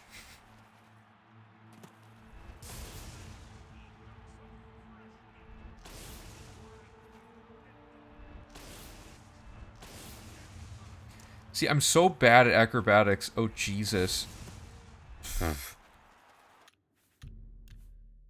Maybe it is too janky. Maybe we need to wait till we're 25 acrobatics to do this. Because this could go anywhere, technically. We don't have to do this yet. But, like, if you get up here and peek through, you can do that. There we go. And then I would want to save clip through here. Like that.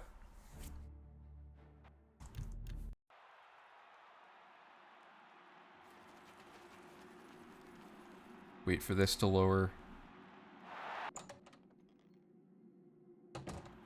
Quick save, go through door, quick load. Oh my god.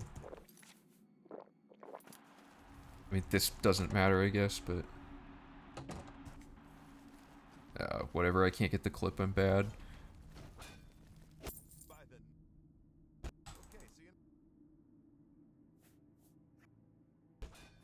Yeah, ABCBJ is just the mantra that reminds us at all points in time that we need to be doing those things.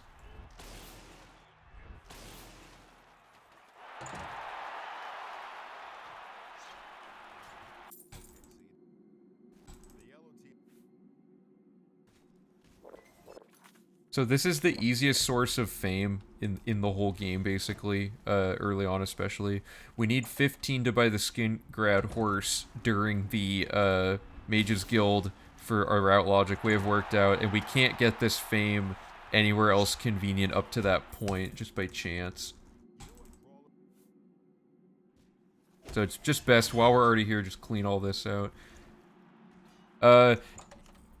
Yeah, I mean... It's a lot, but long story short, when you exit the when you exit the sewers at the start of the game, it has a pop-up that lets you change your class and your race and everything.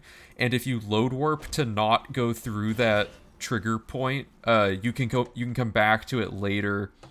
So what that means essentially, hold up, let me line this up. What that means essentially, there we go, is that you can change your class loadout after you've finished the game, basically. And with that, sorry, I'm trying to play and explain at the same time. Someone found out, Phoebus found out, sorry if I said the name wrong, figured out that if you, oh god, what am I trying to say? It's so, we learned like 3.5 hours worth of information about how this works. I'm trying to find like the simplest way to explain it. There's just no simple way to explain it yet. I'm not smart enough about it to explain it simply. I'm also just like too inside my head now trying to figure out how to word it. Let me line this up. If you exit, or if you change your class and stuff, it turns out that it's scaled based on your character level. So there we go. So if you level up a ton, and then which you can do with the infinite level up glitch, and then you go and you buy, god, I lost it again. Sorry, my brain is fried from how much I've tried to think today. And lining these shots up requires 100% of my brain, apparently. Okay, you... What's the best way to explain this, guys? How do I explain this in a way that's like that even makes sense? You skip a trigger point that lets you change your character, so later you can load warp back into that zone to reactivate the menu to change your class build after you've already leveled everything up. When you change your class and race, it rescales your skills relative to your skill level. So a major skill starts at level 25, but that's at level 1. At level 2, it starts at 26, etc. So it just scales up super crazy high. So we get to level 151, load warp back into the sewers from the tutorial, go and activate a screen we shouldn't have access to, change our class major skills to be, or our specialization to be all combat, because all our specialization skills become 100 at that point because math, and then all of our major skills become level 100 because math. So all that's left is this new batch of minor skills, which are our major, or which are the skills we're farming passively throughout the run, become our minor skills at the end. The skill XP gets added on to the truncated amount of that skill, and then the end result is all of your skills are at or are automatically at 100 or near 100, and you don't have to do any like manual skill farming the whole time. Did I explain that well? I'm sorry it took so long for me to think of the way to explain it, but it's like, I mean, just to show you an example of how deep into this rabbit hole we got. This is why I can't explain it quickly. We have all of this stuff we worked out. We figured out you can underflow the integer value of skills, and we were trying to become a vampire and underflow 8 values of skills to not have to do any training. We learned all of this stuff. It doesn't look like it very much now that I look at it, but like it took us like hours to map all of the info out you see here. There's like so many considerations: the height of the character we switched to, which race we switched to, and why, how all of this works out. So we came up with this 7-step plan, and it's just like absurd at that point. And I can't remember it all because I'm gonna have to sleep on it basically to remember it all. But the point of right now is to get fame, so I should continue doing that. Yeah, the 7-step program here for getting getting the skills all. But the time save to be expected from that is crazy. The time save is like, so the skill grind is an hour or 2.5 hours in the current record, and in the next run it'll probably be about 30 minutes. So that's like an hour and a half to 2 hour time save, depending on how all this shakes out. But that's why we're now putting it in this pseudo route, because we need to make sure nothing weird happens as a result of doing that. So we're trying to now go back through the beginning of the pseudo route and like fix it up to have the setup we need for fully stress testing everything. And this is just this is just major tech that got dropped on us on Discord. By a person who joined today into the community. So as Yeti said, just like starting out with a bang in the community just immediately fixes the skill grind to be like super optimal. So between this and the horse vector stuff we were doing, which is now horse traveling salesman, those things alone save like a ridiculous amount of time. So again, my estimate is probably way too easy to reach. I think sub 16 is like too easy now. Now that we have the skill grind thing, because that was something I didn't think we'd be able to get. How does the 100 skill glitch impact training quests? It doesn't. We'll have already done. So basically, you play the whole game normally, and then at the end, you just do a bunch of crazy glitching math stuff to get your character's stats all the way up to 100, and it doesn't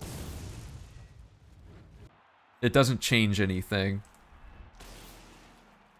Yeah, mid-run, we still have to get, so the skills we're now leveling all the way up are, let me look at the spreadsheet so I don't forget. The goal of the run passively is to now get your, where is it? Alchemy, alteration, conjuration, illusion, mysticism, acrobatics, and security as high as you can throughout the run. And then the process is get to level 151 after that point, or like after doing the rest of the run, get to level 151, go into the sewers, change to a combat build, and get rid of the skeleton key.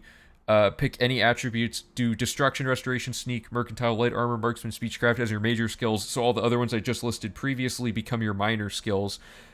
everything besides those 7 minor skills becomes 100 instantly. Then you become a vampire and pick up the skeleton key to get your security and your acrobatics up with bonuses. And then Ogma Path of Shadow to cover even more security farming. And then after that, all that's left is if any of those skills somehow didn't get to 100 throughout the run, those have to get bought with training up to 100. Because conveniently, doing this glitch resets your luck to 50, so you can just keep leveling your character up with training. So it couldn't have worked out better in that regard. It's super nice.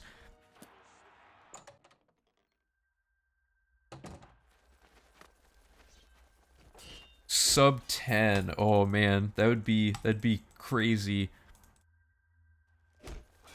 The fact that you guys have 100% down to 15 hours or less is insane. Yeah, I didn't think it would be this good. That's the power of having like a whole community behind it. Like if I was just routing this on my own, like for version 1 and 2, it would be like not very fast, but version 3 just got immediately better when people like when more people were able to help out, and then now it's like I'm actually not hardly the one finding anything major. It's like other people, so it's really cool seeing that it's like an entirely community driven thing, and just like the general like hive mind of like people knowing stuff exists that I just haven't encountered in my gameplay, right, adds so many more possible things that could be optimized. Like I didn't know Apotheosis existed, so when the YouTube channel started gaining a little traction, people joined that knew Apotheosis existed and stuff like that, and it's just like it's really cool. I'm very happy with where the PRC community is at with stuff right now.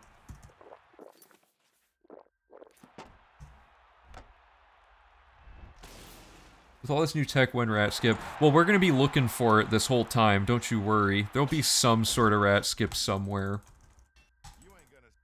Oh, the truly bad thing about doing arena right now is we can't farm acrobatics, I guess. I didn't think about that. This run is more and more turning your character into a godly being. Yeah, like, Chameleon basically makes us, like, immortal.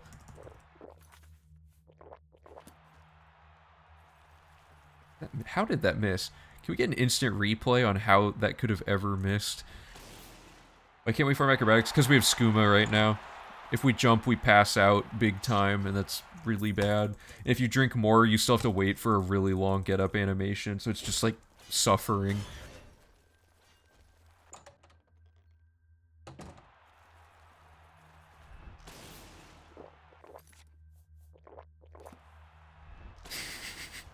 Yeah. We'll hire a professional, like, esports commentator to, like, narrate the entire next run, because it'll be short enough. Oh. Oblivion's so short that after V4, I almost want to just start looking into other games, other Elder Scrolls games for my long-term dream of the anthology 100%. I've been slowly mapping out some stuff to do for, a few games. Is my mouse DPI set really high? I'm using an off-the-shelf Logitech, like, $5 mouse, and then I just turned the in-game sensitivity all the way up, so that's what I'm working with. Oh, it's this guy. Oh, okay, so this can test my theory. Is the hand-to-hand actually, like, doing anything by picking it? Can we kill him quick enough? Yes! Picking... Okay, this is a hilarious optimization. We picked hand-to-hand as a major skill specifically so that guy dies in one hit, and it worked. That is the dumbest optimization ever. And that, so if you're wondering why that saves time, not only is the combat faster, which is the obvious time save, the better time save is we can kill him fast enough that we can leave this gate lowered for this fight now. So now the Grand Champion fight can be from a distance. Pork Chop just gets in the way. I'm sorry. There's nothing I could do, guys. Oh, okay.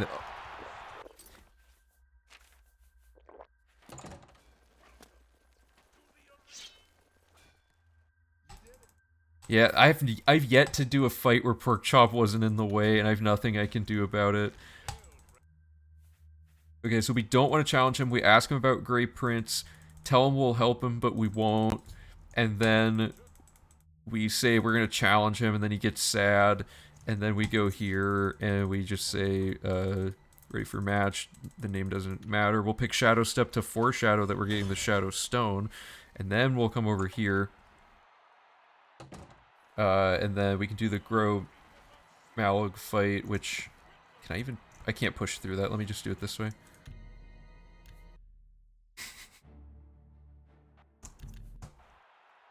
Oh, the old lady that just yells at you. Yeah, it's funny. That's a quest completed. Can we get a cheer from the crowd, guys? Oops. And we could actually load warp. This is a small optimization Karsto found. You can load warp to the entrance of the arena, and it might be a little faster than going to the menu here. But adding load warps adds complexity to the route that we might want to avoid, so for now we're not going to do it. Fame discussion is going super well. I need to just sit down and like organize what everyone has said about it, though, so that it can be easier for kind of summarizing what we've learned, and kind of like come to a final decision soon. Just had an idea to underflow Magicka. Ooh, that would be crazy to underflow Magicka. Underflowing anything would be crazy. For people who weren't here earlier, if anyone wasn't here earlier, if your security is... So we were at security, like, whatever. It got reset to 20 while we were holding the skeleton key using the new load warp to the sewer thing. It set our security to 20 with a 40 bonus. So we dropped the skeleton key. It went to negative 20. Skills can't be negative, so it turned it into like 230 something. Instant 100 security. Okay, so that's arena. That should all be good there. We want to leave. We actually don't even need the Adoring Fan anymore, so it doesn't matter if we interact with him, but I won't kill him, I guess. And the next step is to move on to the Anvil recommendation. I guess maybe it isn't worth it to do all that just to get fame here. It might be better to be able to jump during that part and stuff. That might get moved to later, but for now we'll test it. Oh yeah, if you have anything like super important to post, you should definitely post it on the Discord so I can pin it and then we can keep track of it. Because if it's in Twitch chat, I'll likely lose track of it and not actually know what's going on. Okay, so now we're gonna do Anvil, like this. Oh, and we want to set a save here for later.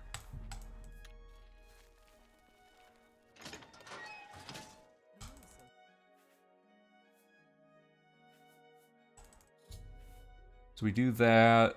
Potion of Paralysis and the pair are in the living quarters of the Anvil Mages Guild.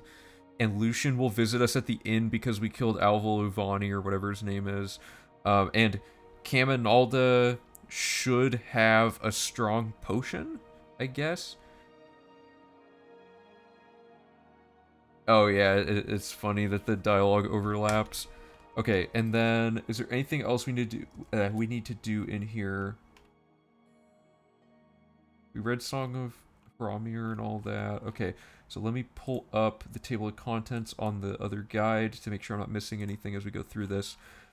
Anvil has nothing. All we do is we just do the Anvil quest. The skill book's in a different Mages Guild, I think. Wait, so how do we get a potion from Caminalda? That's the part I'm confused about.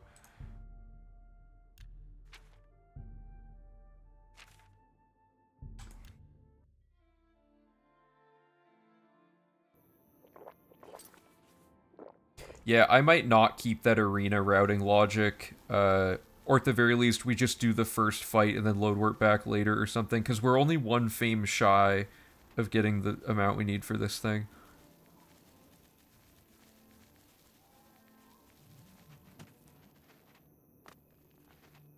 Really?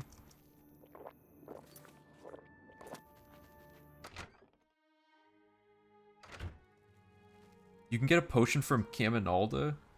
What's new with you? Oh, did you say whoever, I don't know, whoever said it must have said the other. So Cara Hill can sell those if it's consistent. Oh, oh, does she really? That's convenient. Okay.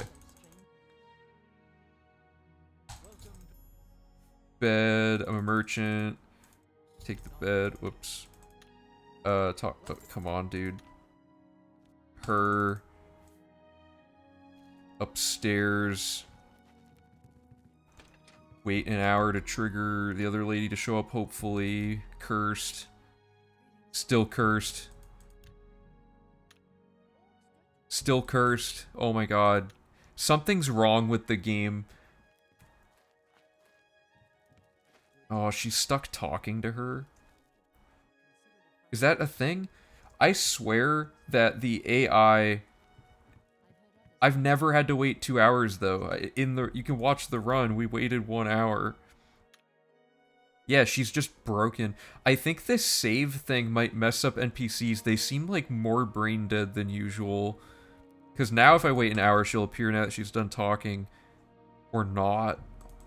Can you not simulate NPC movement with wait times anymore? Or like, man.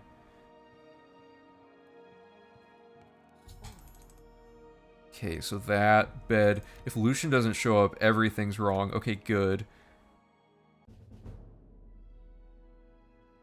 Wait.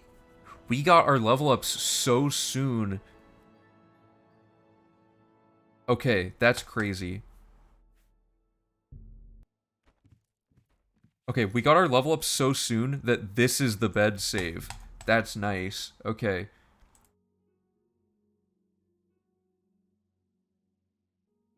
Set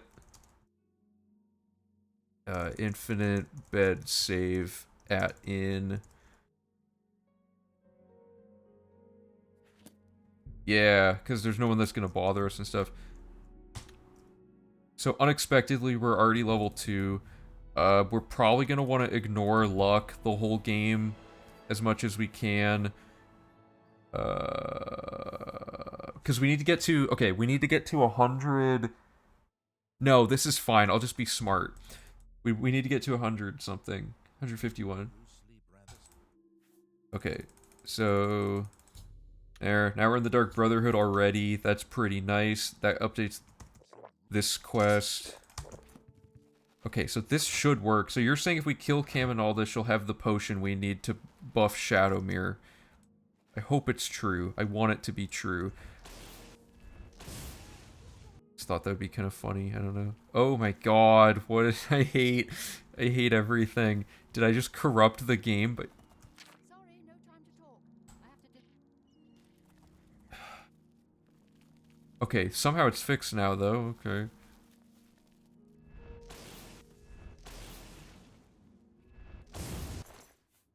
Oh, you're a genius. Oh, take potions off Caminalda. Okay, absolutely. Strong potions off Caminalda. Okay, so we've routed out... Oh, God. Oh, and I'm in full screen. How do I get exit full screen? Sorry, I'm updating the route really quick. Yeah, this saves a little bit of time in the tutorial. Like, the less we have to think about in the tutorial, the better. So we've routed out the thing we needed to route out. So that's really good. Thanks for that one. And then 100% glitchless, which is... I don't even want to think about 100% glitchless. V1 was close. V1 was very underdeveloped. Okay, and then we're going to go back to... That's Fighters Guild. Okay. Load work back here.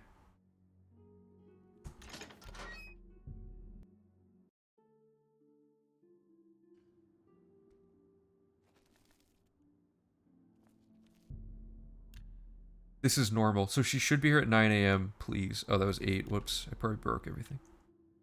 Yeah, NPCs are just... Something is horribly wrong with them now. I have to relearn where everyone is, I think, because this leaving the tutorial messes something really important up, and I can't tell what's going on with it. But it doesn't seem to affect progress. It just changes the outcome of what the game's going to be played like, which is really dumb, because we can't use Google to get out of it if someone's missing. Okay, so there's something up here. Let me...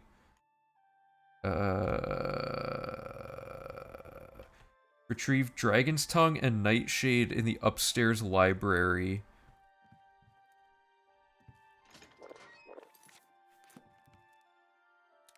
Dragon's Tongue and Nightshade. We need those for the,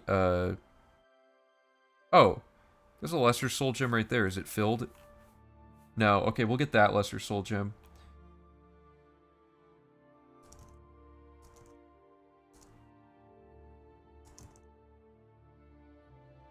That way this... Okay, so then we don't have to get the Lesser Soul Gem in the other guild hall. That saves like a 2 sec... That saves 2 seconds, guys. That's the big time save.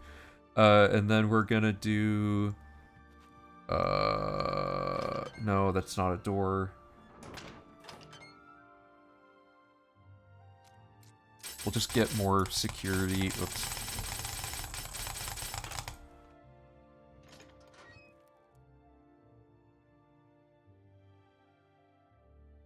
What? Don't I need to be here? Yeah, whatever. I messed something up. Okay. Yeah, you can't play a glitchless run of anything because glitches just happen inherently by playing, for Bethesda games at least. Okay, and then, oh yeah, and then upstairs is going to be, this is so complicated, Potion of Paralysis right here for the Dorian glitch, and where am I looking? Oh, and the pear. We need a pear for our speed potion. Boom. And let me just reorder the thing.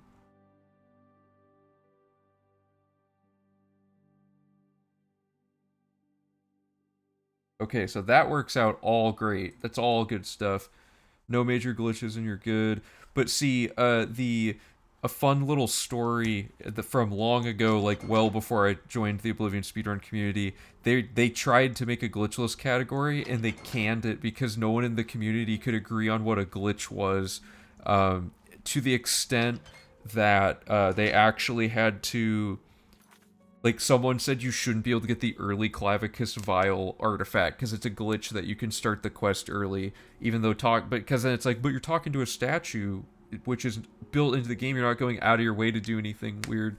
Yes, it's like they just decided you can't call anything a glitch or not in Oblivion. It's unclear most of the time what was intended or not because of how stupid everything works. Okay, so now we're going to the Coral recommendation. Wherever that is.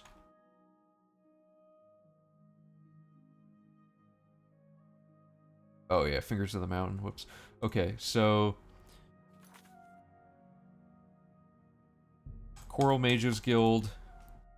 We're gonna set a load warp at the Mages Guild.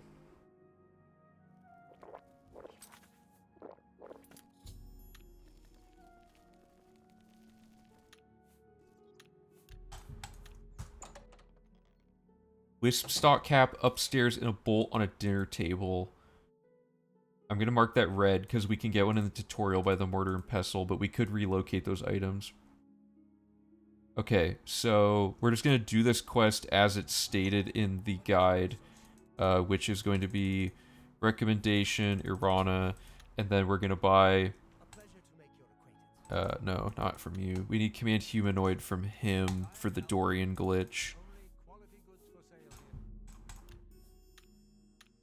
How are we doing on gold? Uh-oh. How do I have so much gold?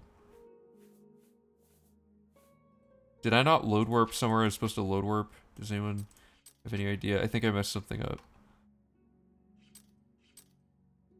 No. Am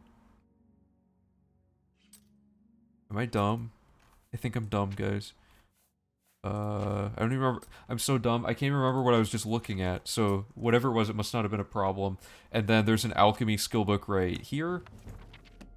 And then you're gonna want to activate Fingers of the Mountain, Dharma for hack dirt. See, Dharma's not here now. Everything's wrong. Dharma is supposed to spawn here like right now. Everyone's schedules don't make sense anymore.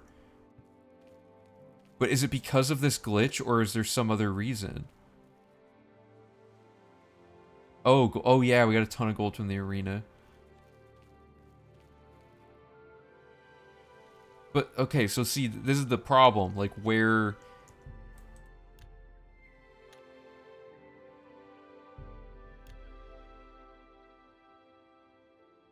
It has to be because of the tutorial, right? That's the only new variable in all of this. But their schedule, they still seem to be following schedules. They just seem to not be properly, like, coordinated. So people, like, don't update their AI packages correctly. Like, look how long they're standing there talking to each other. That's, like, not good. Tutorial glitches, load warping past the tutorial, like, exit so that we can use it to do a bunch of glitching stuff later. But, like, is that even her? It's not Irana. None of them should be where they're at. Every single person's in the wrong spot, doing the wrong thing. We've basically created, like, an alternative state for the game where we have to figure out where everybody is in a more bizarre way. Is she in the gray mare, though?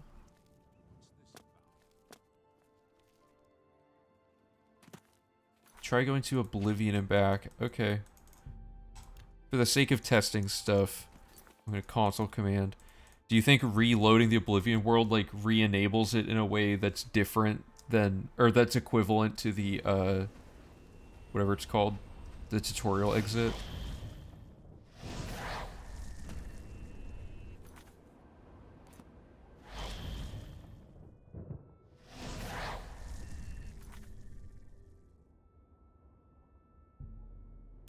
If this fixes it, you're brilliant. That's a genius move to rebuild the world. And I think... I don't remember what time normally we're here in the scheduling, but...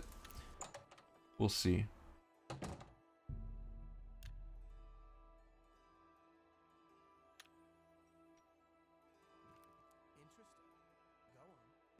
Okay, so people are pouring in. This already looks weird to me, though. Is that really... Did that really... Oh my god. Okay. Now we gotta do it... We have to do it from here now, too. Because we gotta see... That means we have to go out of our way. Wait, that's how... That's how we get the fame at the start of the run. We go close the Kvatch gate, and that sets up all the pathing stuff we need. And then we don't have to do arena at the start because we don't need the fame, and we can just get the security from other stuff. Although, no, that won't set up the bed save correctly. Okay. Did that really fix everything? Is there some other way that can be faster as well?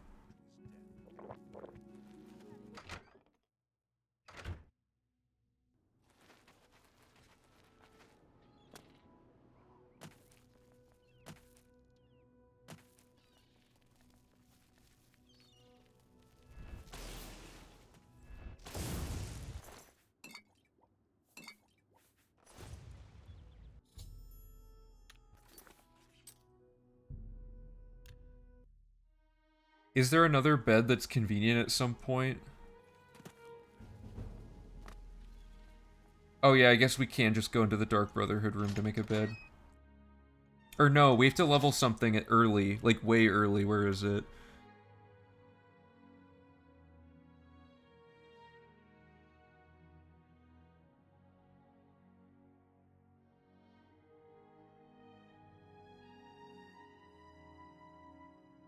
Oh, right.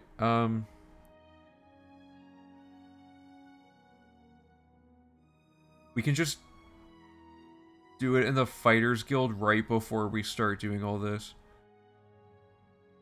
Some of this stuff might have to be reordered. Okay, I gotta... Let's double check that this actually does what it's supposed to do, because if we're already in the area for Kvatch, we might as well... Well, I shouldn't say we might as well do the main quest. We'll set a load warp and come back, because we'll just fast travel here and go up to it. That is Is that worth it to go that far out of the way to fix schedules? Is there a different way we could do that? We could do Through a Nightmare Darkly. Do you think that would rebuild the world?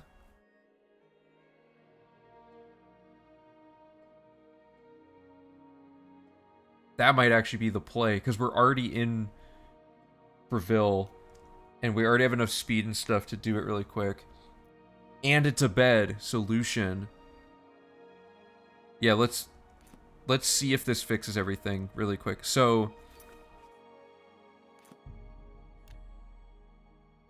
we have skooma.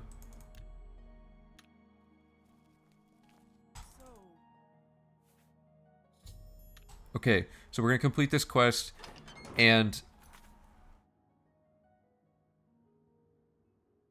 oh, right, so we couldn't make the sick jumps.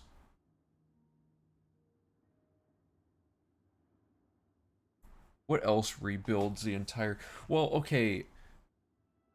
Why does it matter if we go into a different... Like, going into a building and going back out into the world should rebuild stuff, right? Is it just because Oblivion's completely detached from the rest of the game, so it, like, resets everything? Is that what's going on?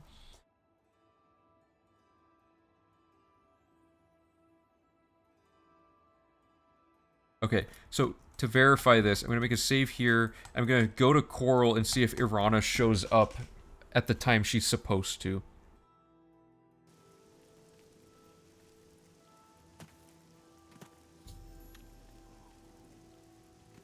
Well, now they're there. Do you think going into Oblivion universally fixed whatever happened?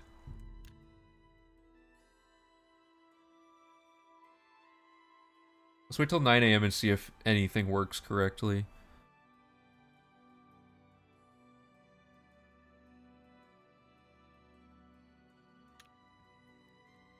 Okay, so things are still broken. In a weird way, this is good.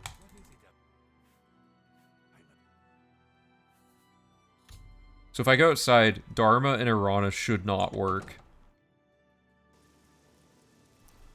What, they're there this time.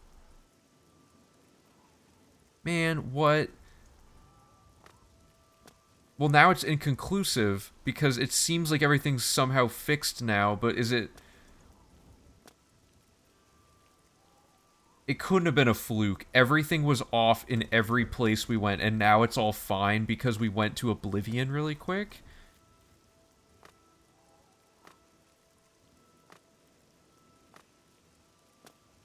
But how do I even test that now? Because...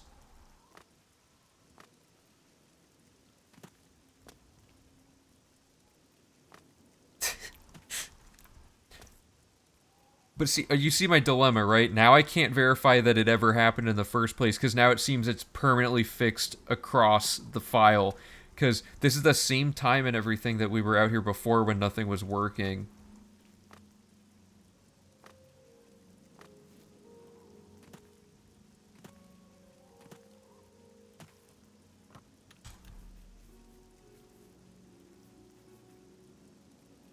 Wait, but Alvil showed up at the right time.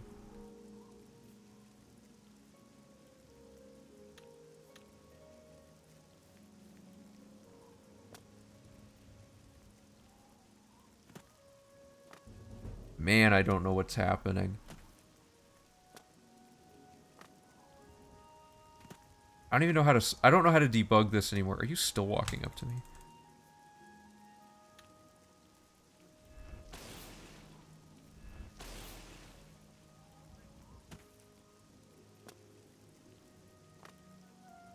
Well, that's what I mean. So if it broke it because we skipped the tutorial, but visiting Oblivion fixed it across the whole save file, how do I even re-trigger it? Because old saves now have fixed scheduling.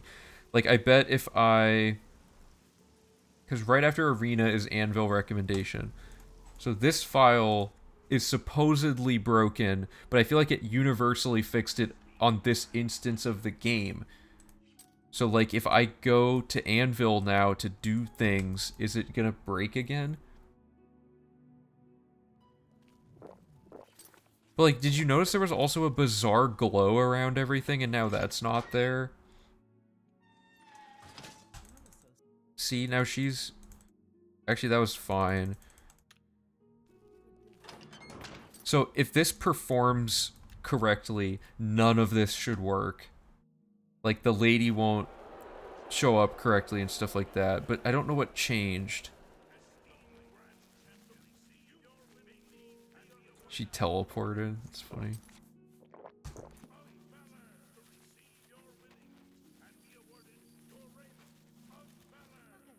This could also be a thing where we have like a, if this broke, go to Kvatch and do this. If it didn't break, don't worry about it.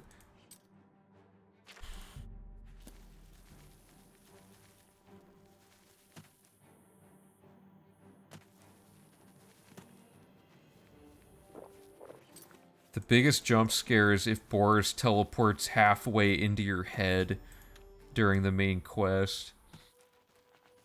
Because then you just see like his teeth and his eyes like inside of his skull.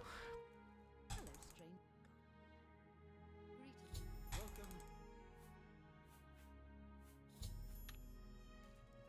Pardon me.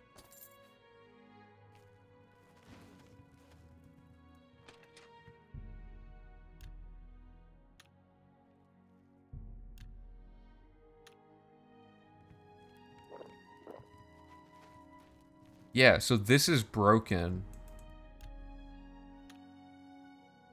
Because as soon as she starts moving, waiting an hour should advance it. So, if I...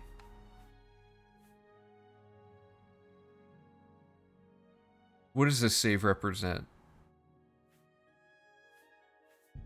This is before I've done the quest. So if I go to Kvatch and then do this, it should fix it? What?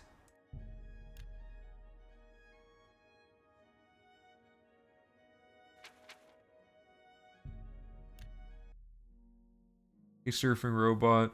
It's going well, and by that I mean it's very confusing. Every aspect of the gameplay is just behaving inconsistently. Did I ever pick up the Amulet of Kings? No, but we didn't do that in V3 either. The Dragonfire skips getting the Amulet of Kings, but it's not actually like dictating any necessary quest logic.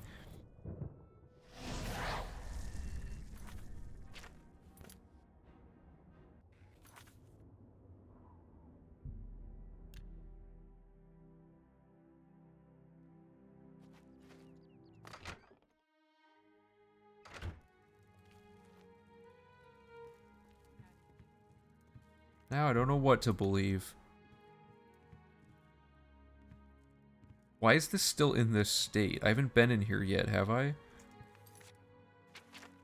Oh, come on. I made a save post Anvil? Why?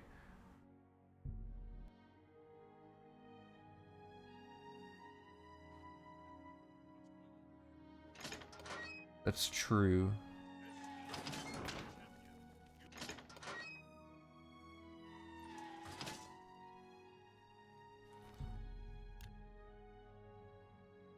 Load warping straight to outdoors causes even more problems typically, but we can try that. The problem is I can't seem to recreate the brokenness. Okay, there we go. That's broken correctly.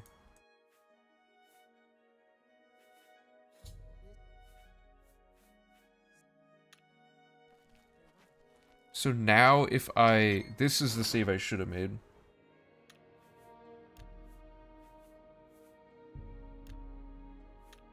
So if I go here...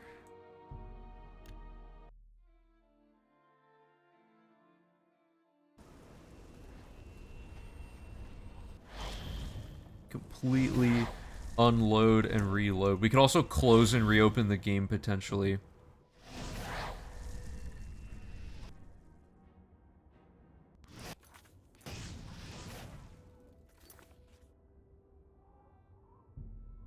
Theoretically, everything should now just be fixed, I guess.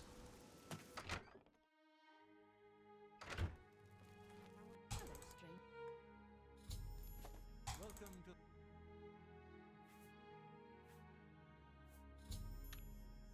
You too. Pardon me.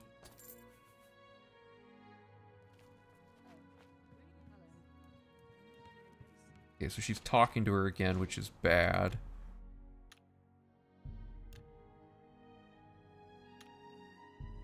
Maybe this one's just bad luck because she was being talked to.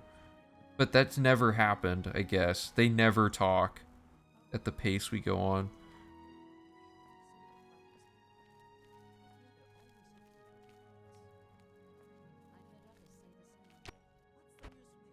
What did I just step on? No, you're supposed to go up here and wait an hour, and then she teleports to you like 100% of the time, but it's no longer working.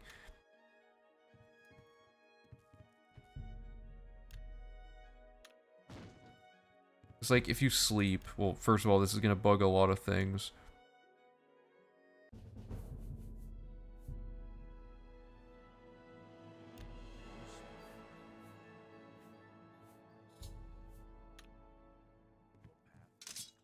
See, like, for some reason, it insists that I wait for her to do this entire walk, which is never the case. But all the other things have been broken either.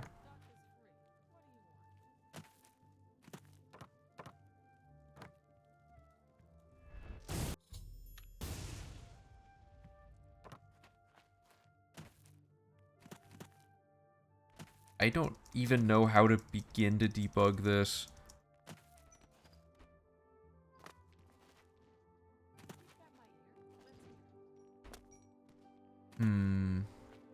Wait, it's already midnight? What happened? I guess I started streaming way later today because the discovery was made. Man, I don't even know what to test. I might want to sleep on it and then come back tomorrow, or I actually don't know if I am able to stream tomorrow. But there's so much broken stuff, it's almost unsafe to continue routing until we figure out how to fix this. So I might want to retrace our steps on a fresh save again on a new state of the game. Let me try closing the game really quick. Because nothing is fixing this.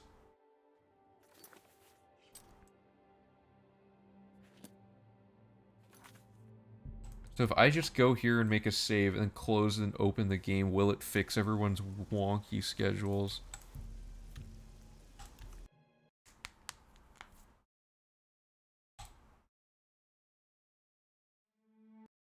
It'd be really funny if, of all things, the skill farming optimization just adds like an absurd amount of jank to the game that makes us lose more time than it would have saved.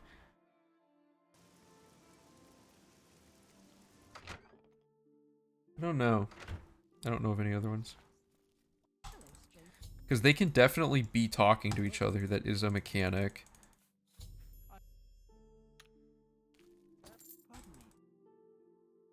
Oh no, it's fine. Like, it's funny that this is happening. It's just like... It's interesting that this has never happened and we can't figure out what the cause is. Okay, so closing the game does nothing, so it's tied to the save file. It might also just be this one specific thing going on.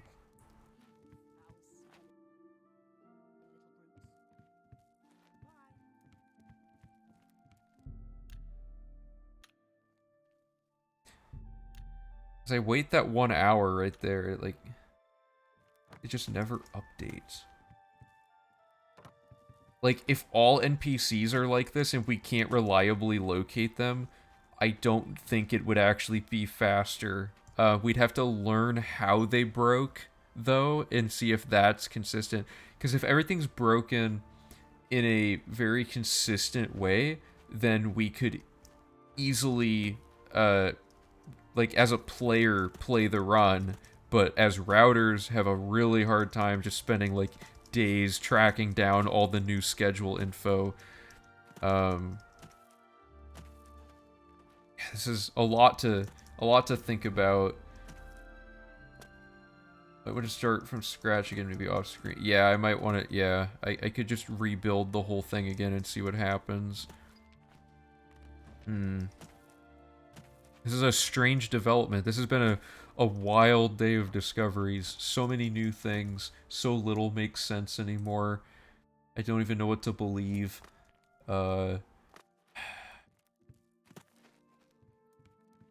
times like this that you just want to play Redguard, you know?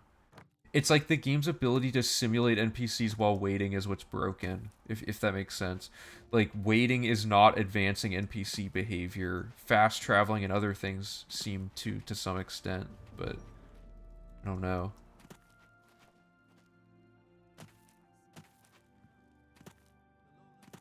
Really, I'm just stuck.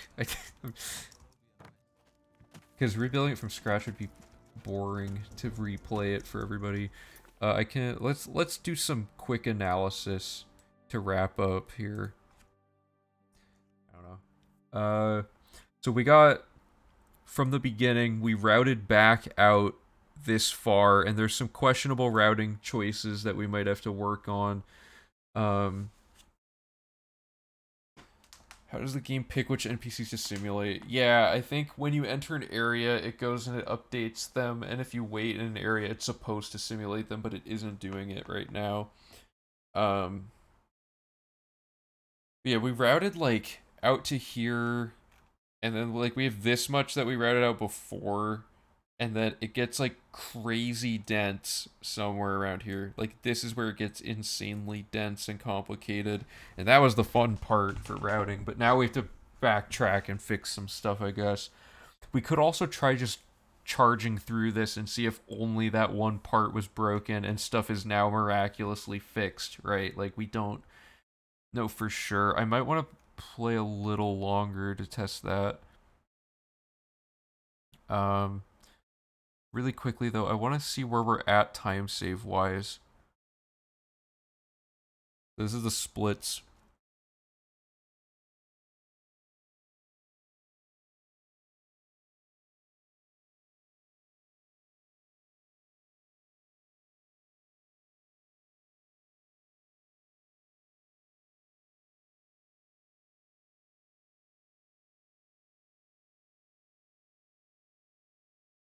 Okay, so if we played everything the exact same, it would look like this.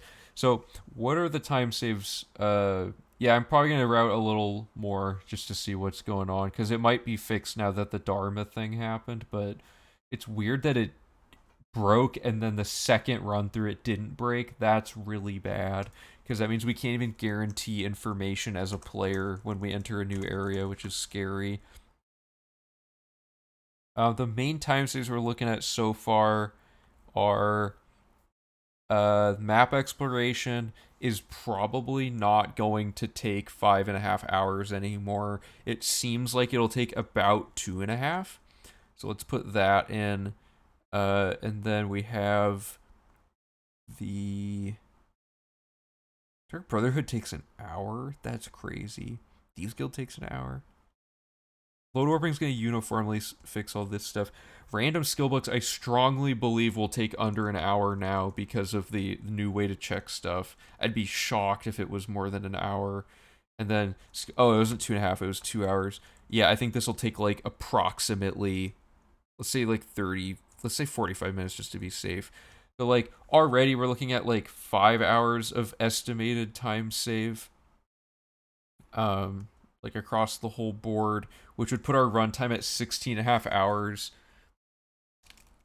Oh yeah, and then 30 minutes of internet, so that'd be like 16 hours. When did that crash? That crashed during investing circuit, so let's just say that this is like 45 minutes. Right, okay, so if nothing goes wrong technically, we're already looking pretty favorably to be sub 16, unless this glitch causes weirdness that's unforeseeable beyond this. What else? And then in general, load warping could easily cut an hour out of this run. So I think sub 15 is definitely doable. I think we're in the range to get it now. 18 seconds, maybe someday. Yeah, let's charge on through here and see what happens.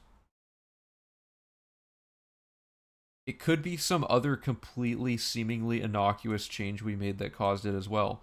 Maybe the load warping's causing it. There's like, we can't definitively say yet. Okay, so let me find... So we're on supposedly Coral recommendation is safe.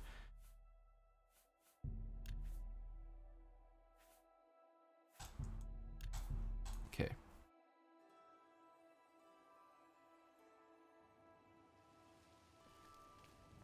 Yeah, so this is like weird, ugly, bad area of the game where everything's broken. But we can start this, and we can talk to him to buy command humanoid.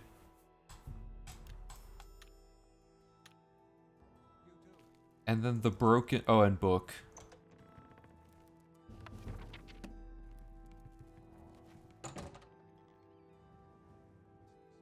So their schedules are broken again. It could just be bad luck. Maybe the schedule... I'm gonna wait 24 hours. It could just happen that because we did some extra tasks, a lot of other things are just slightly off from how they were in V3. We really can't tell for sure. I'm pretty sure Irana's out here around 9 to 10 a.m. though.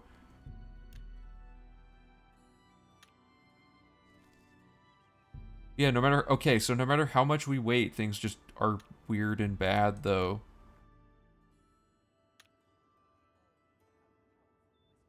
They literally never update their package. Their AI package is just... Like, they should not be talking this long. I'm also not getting subtitles, but...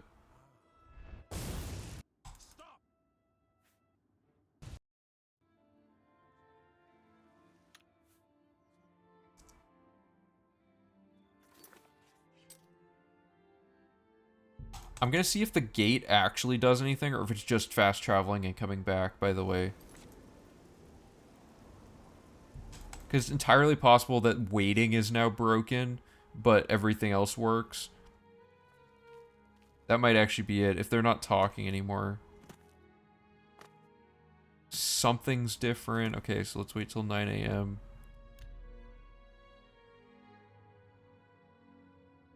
Because, like, even Nordenor was bad. No, it's still broken.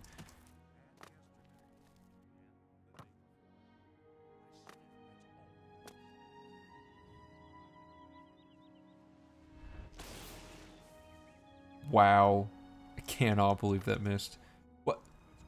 See, he had no armor, and now he has armor.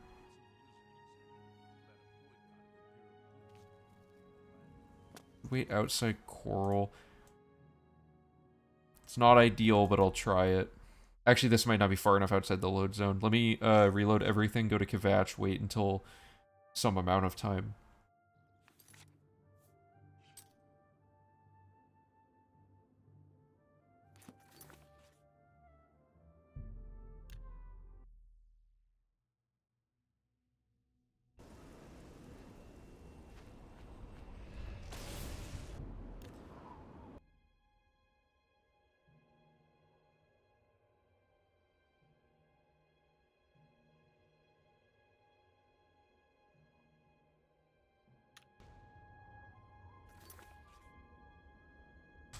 I swear that it's just that waiting doesn't advance time anymore. Like, when you come back after leaving and reloading, the schedules legitimately update when you leave and come back. Entering the Oblivion realm had nothing to do with it.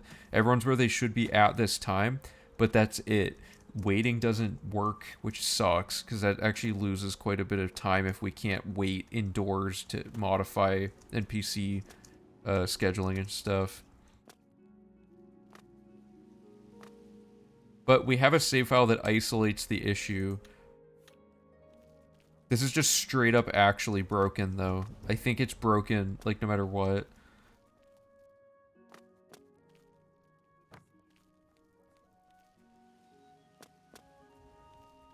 If you wait immediately outside for the Anvil quest. I could take a look at that. I'm getting pretty tired, though. Props to you for the patience you have with this stuff. Oh, thanks.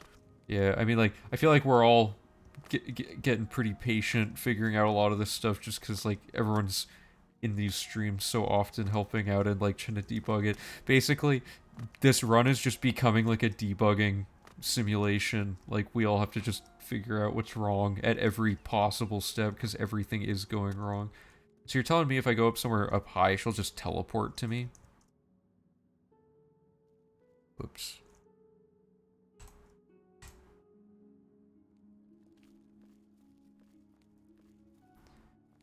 Yeah, it'll be great if this doesn't cause some horrific bug. This is a total Oblivion move to, like, make it seem like something's working, and then at the last second take it away from you. Like, the very, very last second in this case.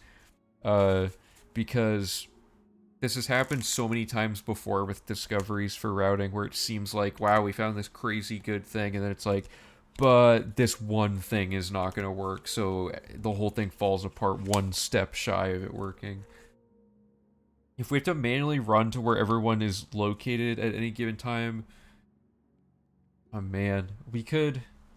Maybe this is not beneficial, because you can't simulate NPC movement with waiting. That's really what it is. I think it's just waiting doesn't simulate time. So we got a bunch of people that like to peruse the construction set and stuff. Let's all just take a crack at this. I'll see what I can find. See if there's any script in the code. Is she still down here? Where did she go? Oh. You know what's even weirder? Waiting in the tutorial does advance NPC behavior for, like, Boris and all of them. I think the step, the play is probably to look for tutorial stuff, like script relating to the tutorial and exiting the tutorial, and see what isn't being activated by not exiting the sewers normally. Because it takes a shockingly long time for the game to load the game up. Maybe it's loading all the scheduling behavior and stuff, but I don't know. That could be a stretch.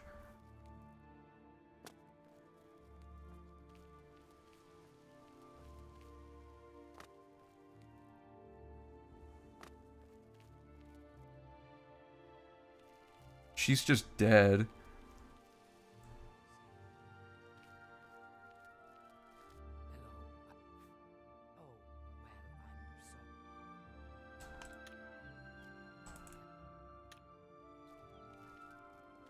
I honestly don't know what to do. Let's call it for tonight. I don't have any leads. I need to, like, think of stuff so we have actual, like, you know, content for the stream, because if it's just me staring into space not thinking of anything, that's not going to be that entertaining. So we'll all regroup. I don't know, I might be out for this whole weekend, I'm not sure yet, but I'll try to stream as soon as I can to dive back into this. In the meantime, if you have any leads, and if I find anything, we'll be conversing on Discord about it. So, and also participate in the Grand Fame Discussion Summit if you aren't already on the Discord. Yeah, so let's just call it for today. We made huge progress in a lot of ways. So again, let me find, yeah. Hold up. No, that's not going to do anything. Yeah, but anyway, so yeah, huge thanks to Phoebus for finding the leveling glitch thing, and Mr. Bosch for doing more of the research following up on that, and then thanks all of you guys for helping debug all of the possibilities for that after we all started researching it on stream. So now we're at a really strong point in the run, I feel, even though this is a weird setback. I don't think it's an end-of-the-world setback. It's just a lot of effort to make it work, essentially. V4's looking pretty fast now.